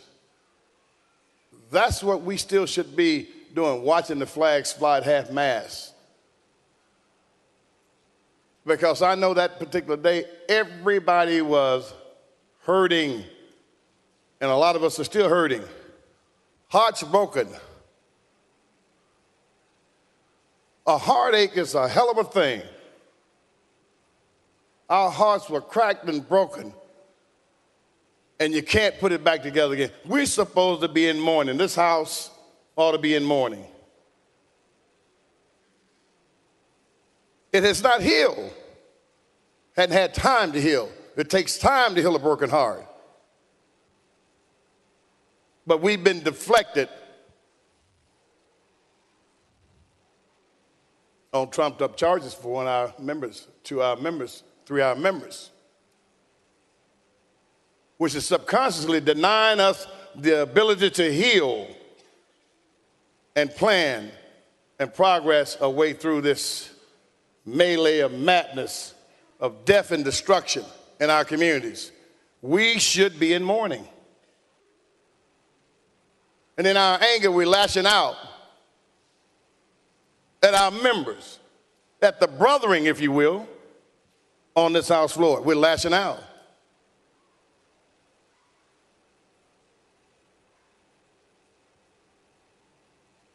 That is not Christian. That is not kindness. That is not brotherly. And that's not something that we should act that way towards our colleagues. As I've shared with you, none of our members should be expelled because there were other measures if there need to be anything done in terms of discipline. We had other measures.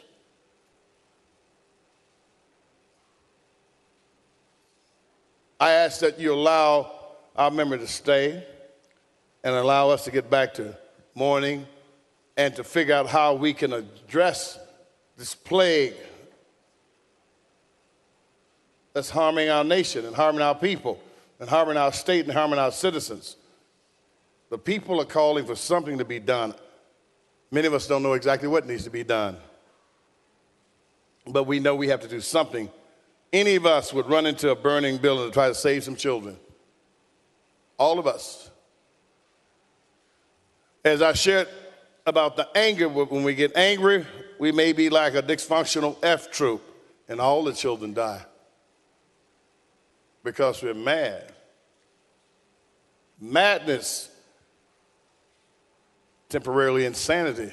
It's insaneness when you go mad. Can't rule and judge over people with madness, sober minds and hearts of flesh, compassion. When you're trying to legislate and have sway over human beings' lives. My grandmother told me something a long time ago. So she said, baby, you never spank your children when you're angry at them. I said, why, my dear? She said, you may hurt them. We're hurting our members because we're mad. The body has gone mad. It's like an autoimmune disease. The body turns against itself. We're mad because of something that transpired on this floor. We need to figure out how to save our member, and I'm encouraging that we don't expel our member. I really appreciate your consideration and hope that we act accordingly, come out of this stupid madness, and do what's going to be just. Justice for Justin. Thank you, members. Representative Pearson. Thank you, Representative Towns. And I just want to reiterate why we should be in mourning and why we are here.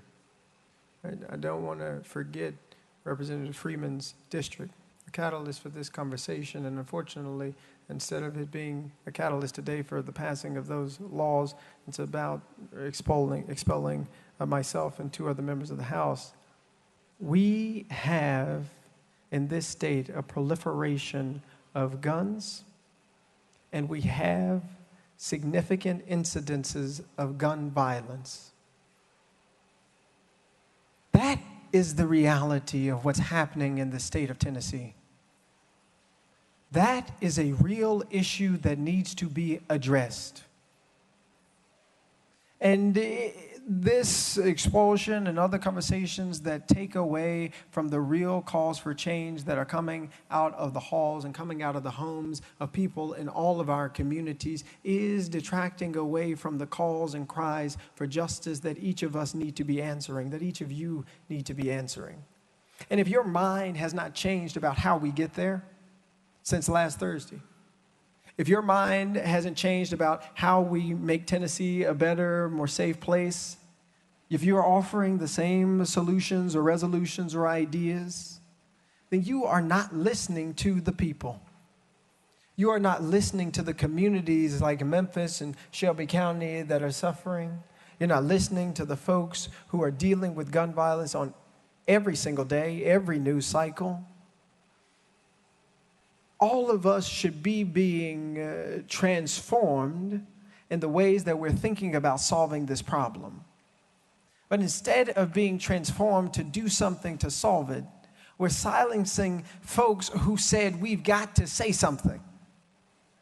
The resolution isn't expulsion. The resolution is doing something to pass meaningful gun violence prevention. That's what we should be doing. That's what you should be doing. Saying, how do we prevent incidences like what's happening to folks like Larry, all the way to folks like at Covenant? How do we actually prevent this from happening by ensuring that this proliferation of gun violence ceases on our watch? That's what folks are calling for, asking for, and demanding. And that's what I will continue to call for and ask for and demand, because we can do it. It is possible for this legislative body to pass more just laws. Now, whether the will is there is up to each and every one of you. It's up to you to decide whether or not we need red flag laws. It's up to you to decide whether or not we're going to pass gun lock storage laws. It's up to you to decide whether or not we're going to stop folks who shouldn't have guns from having AR-15s that can send hundreds of rounds through people's schools and homes and bodies. These are decisions that can be made by we who have been elected, by you who have been elected. You know, I always got pretty frustrated when I saw the whole thoughts and prayers thing. You know, it always bothered me, because I always said, the people in power must do something. The people in power will do something, I thought, I believed, naively. And then I had the opportunity, because some folks at age 93 and 88 and 81 and 70 went to the polls to cast a ballot, not just for Justin, but for justice. I had the opportunity to come to that place, to see the faces of the people who I would always say they have the power to do something. These folks, they're the ones who folks are always mad that they send thoughts and prayers at, because they've got power that they will to actually be able to change the situation. But instead of looking into these faces and seeing a dogged determination to change what is going on, I'm seeing a dogged determination to expel me and expel the voice of District 86 in this state house, because we know we need to have an end to gun violence. Because we're tired of having kids and adults and loved ones being killed by guns. So it's disappointing. But that dogged determination does live in certain people, and that gives me hope.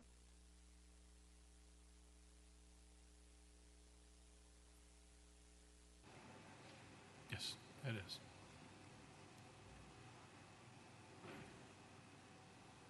Representative Warner. Thank you, Mr. Speaker. I call for the question. Question's been called. There's objection. We're voting on previous question. All those in favor of previous question vote aye when the bell rings. All those opposed vote no. Has every member voted? Does any member wish to change their vote?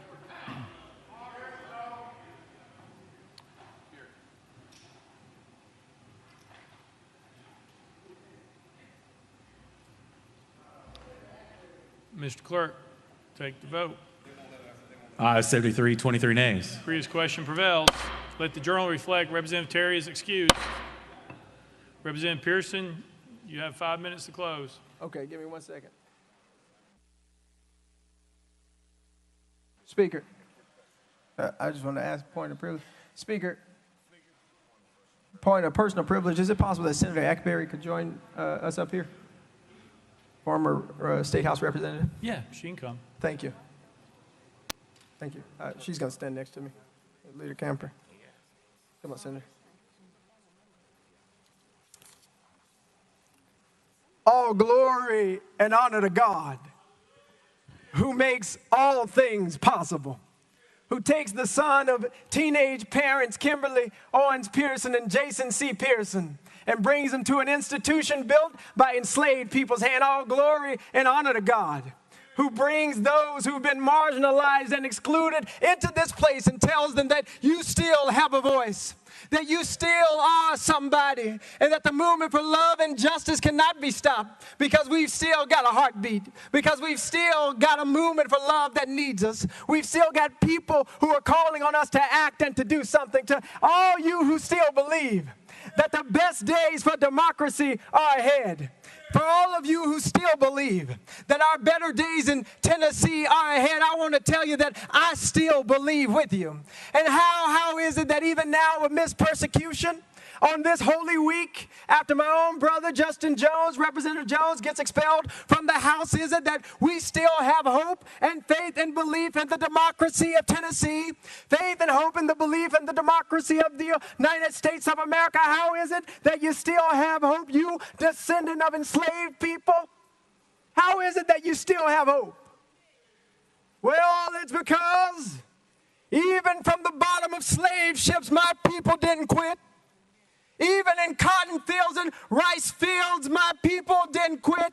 Even when they were whipped and chained and told they had no name, my people didn't quit. Even when they incarcerated us, locked us up for a crack cocaine epidemic created by President Ronald Reagan to fund a war in South America, my people didn't quit.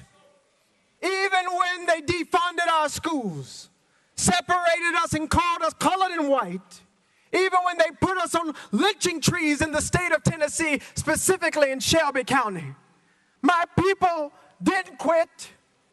Even now, as our own brothers and sisters lay to rest because of the failure of people in positions of power to do something, because people are refusing to pass just laws to end the epidemic of gun violence in the state of Tennessee, my people have yet to quit. And so even now, amidst this vote, amidst this persecution, I remember the good news. Hallelujah, Jesus. I remember that on Friday, the government decided that my Savior Jesus, a man that was innocent of all crimes except fighting for the poor, fighting for the marginalized, fighting for the LGBTQ community, fighting for those who are single mothers, fighting for those who are ostracized, fighting for those pushed to the periphery. My Savior, my black Jesus, he was lynched by the government on Friday. And they thought that all hope had been lost. All the outside, it rained and it thundered and everybody said everything was over, and it was some black women who stood at the cross. It was some black women who watched what the government did to that boy named Jesus. They were witnesses, as you have been witnesses to what is happening in the anti-democratic state of Tennessee. They were witnesses to what was going on, and I got to tell you, it got quiet on Saturday. Yes, I tell you, it was a sad day on Saturday. All hope seemed to be lost. Representatives were thrown out of the State House. Democracy seemed to be at its end. Seemed like the NRA and gun lobbyists might win. But oh, that was good news for us. I don't know how long this Saturday in the state of Tennessee might last, but oh, we have good news, folks. We've got good news that Sunday always comes. Resurrection is a promise, and it is a prophecy. It's a prophecy that came out of the cotton fields. It's a prophecy that came out of the lynching tree. It's a prophecy that still lives in each and every one of us in order to make the state of Tennessee the place that it ought to be. And so I've still got hope because I know we are still here and we will never quit.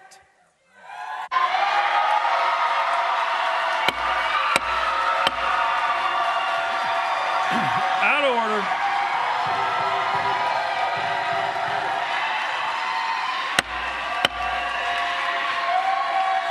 Out of order.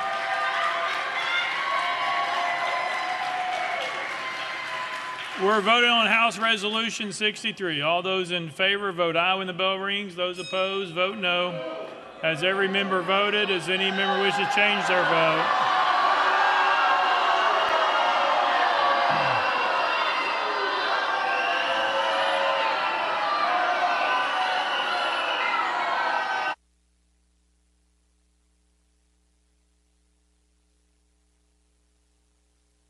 Mr. Clerk, take the vote.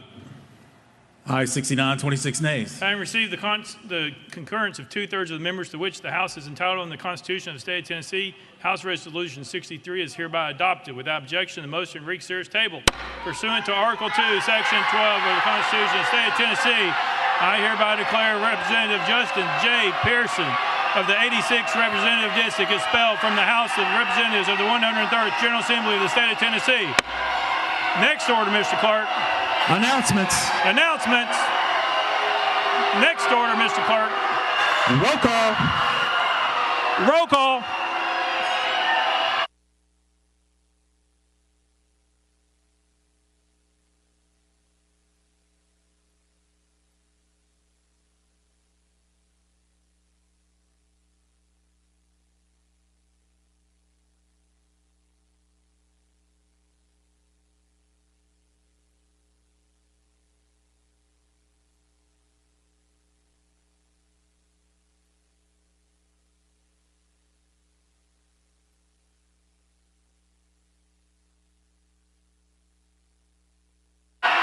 Take the roll, Mr. Clerk.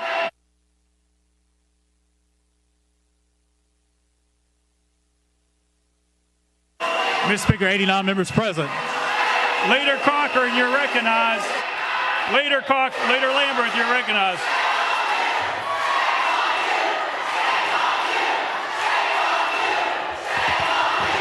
Thank you, Mr. Speaker. I move the House stand in recess until 5 p.m. on Monday, April 10th, 2023. Without objection, the House stands in recess till 5 p.m. on Monday, April 10th, 2023.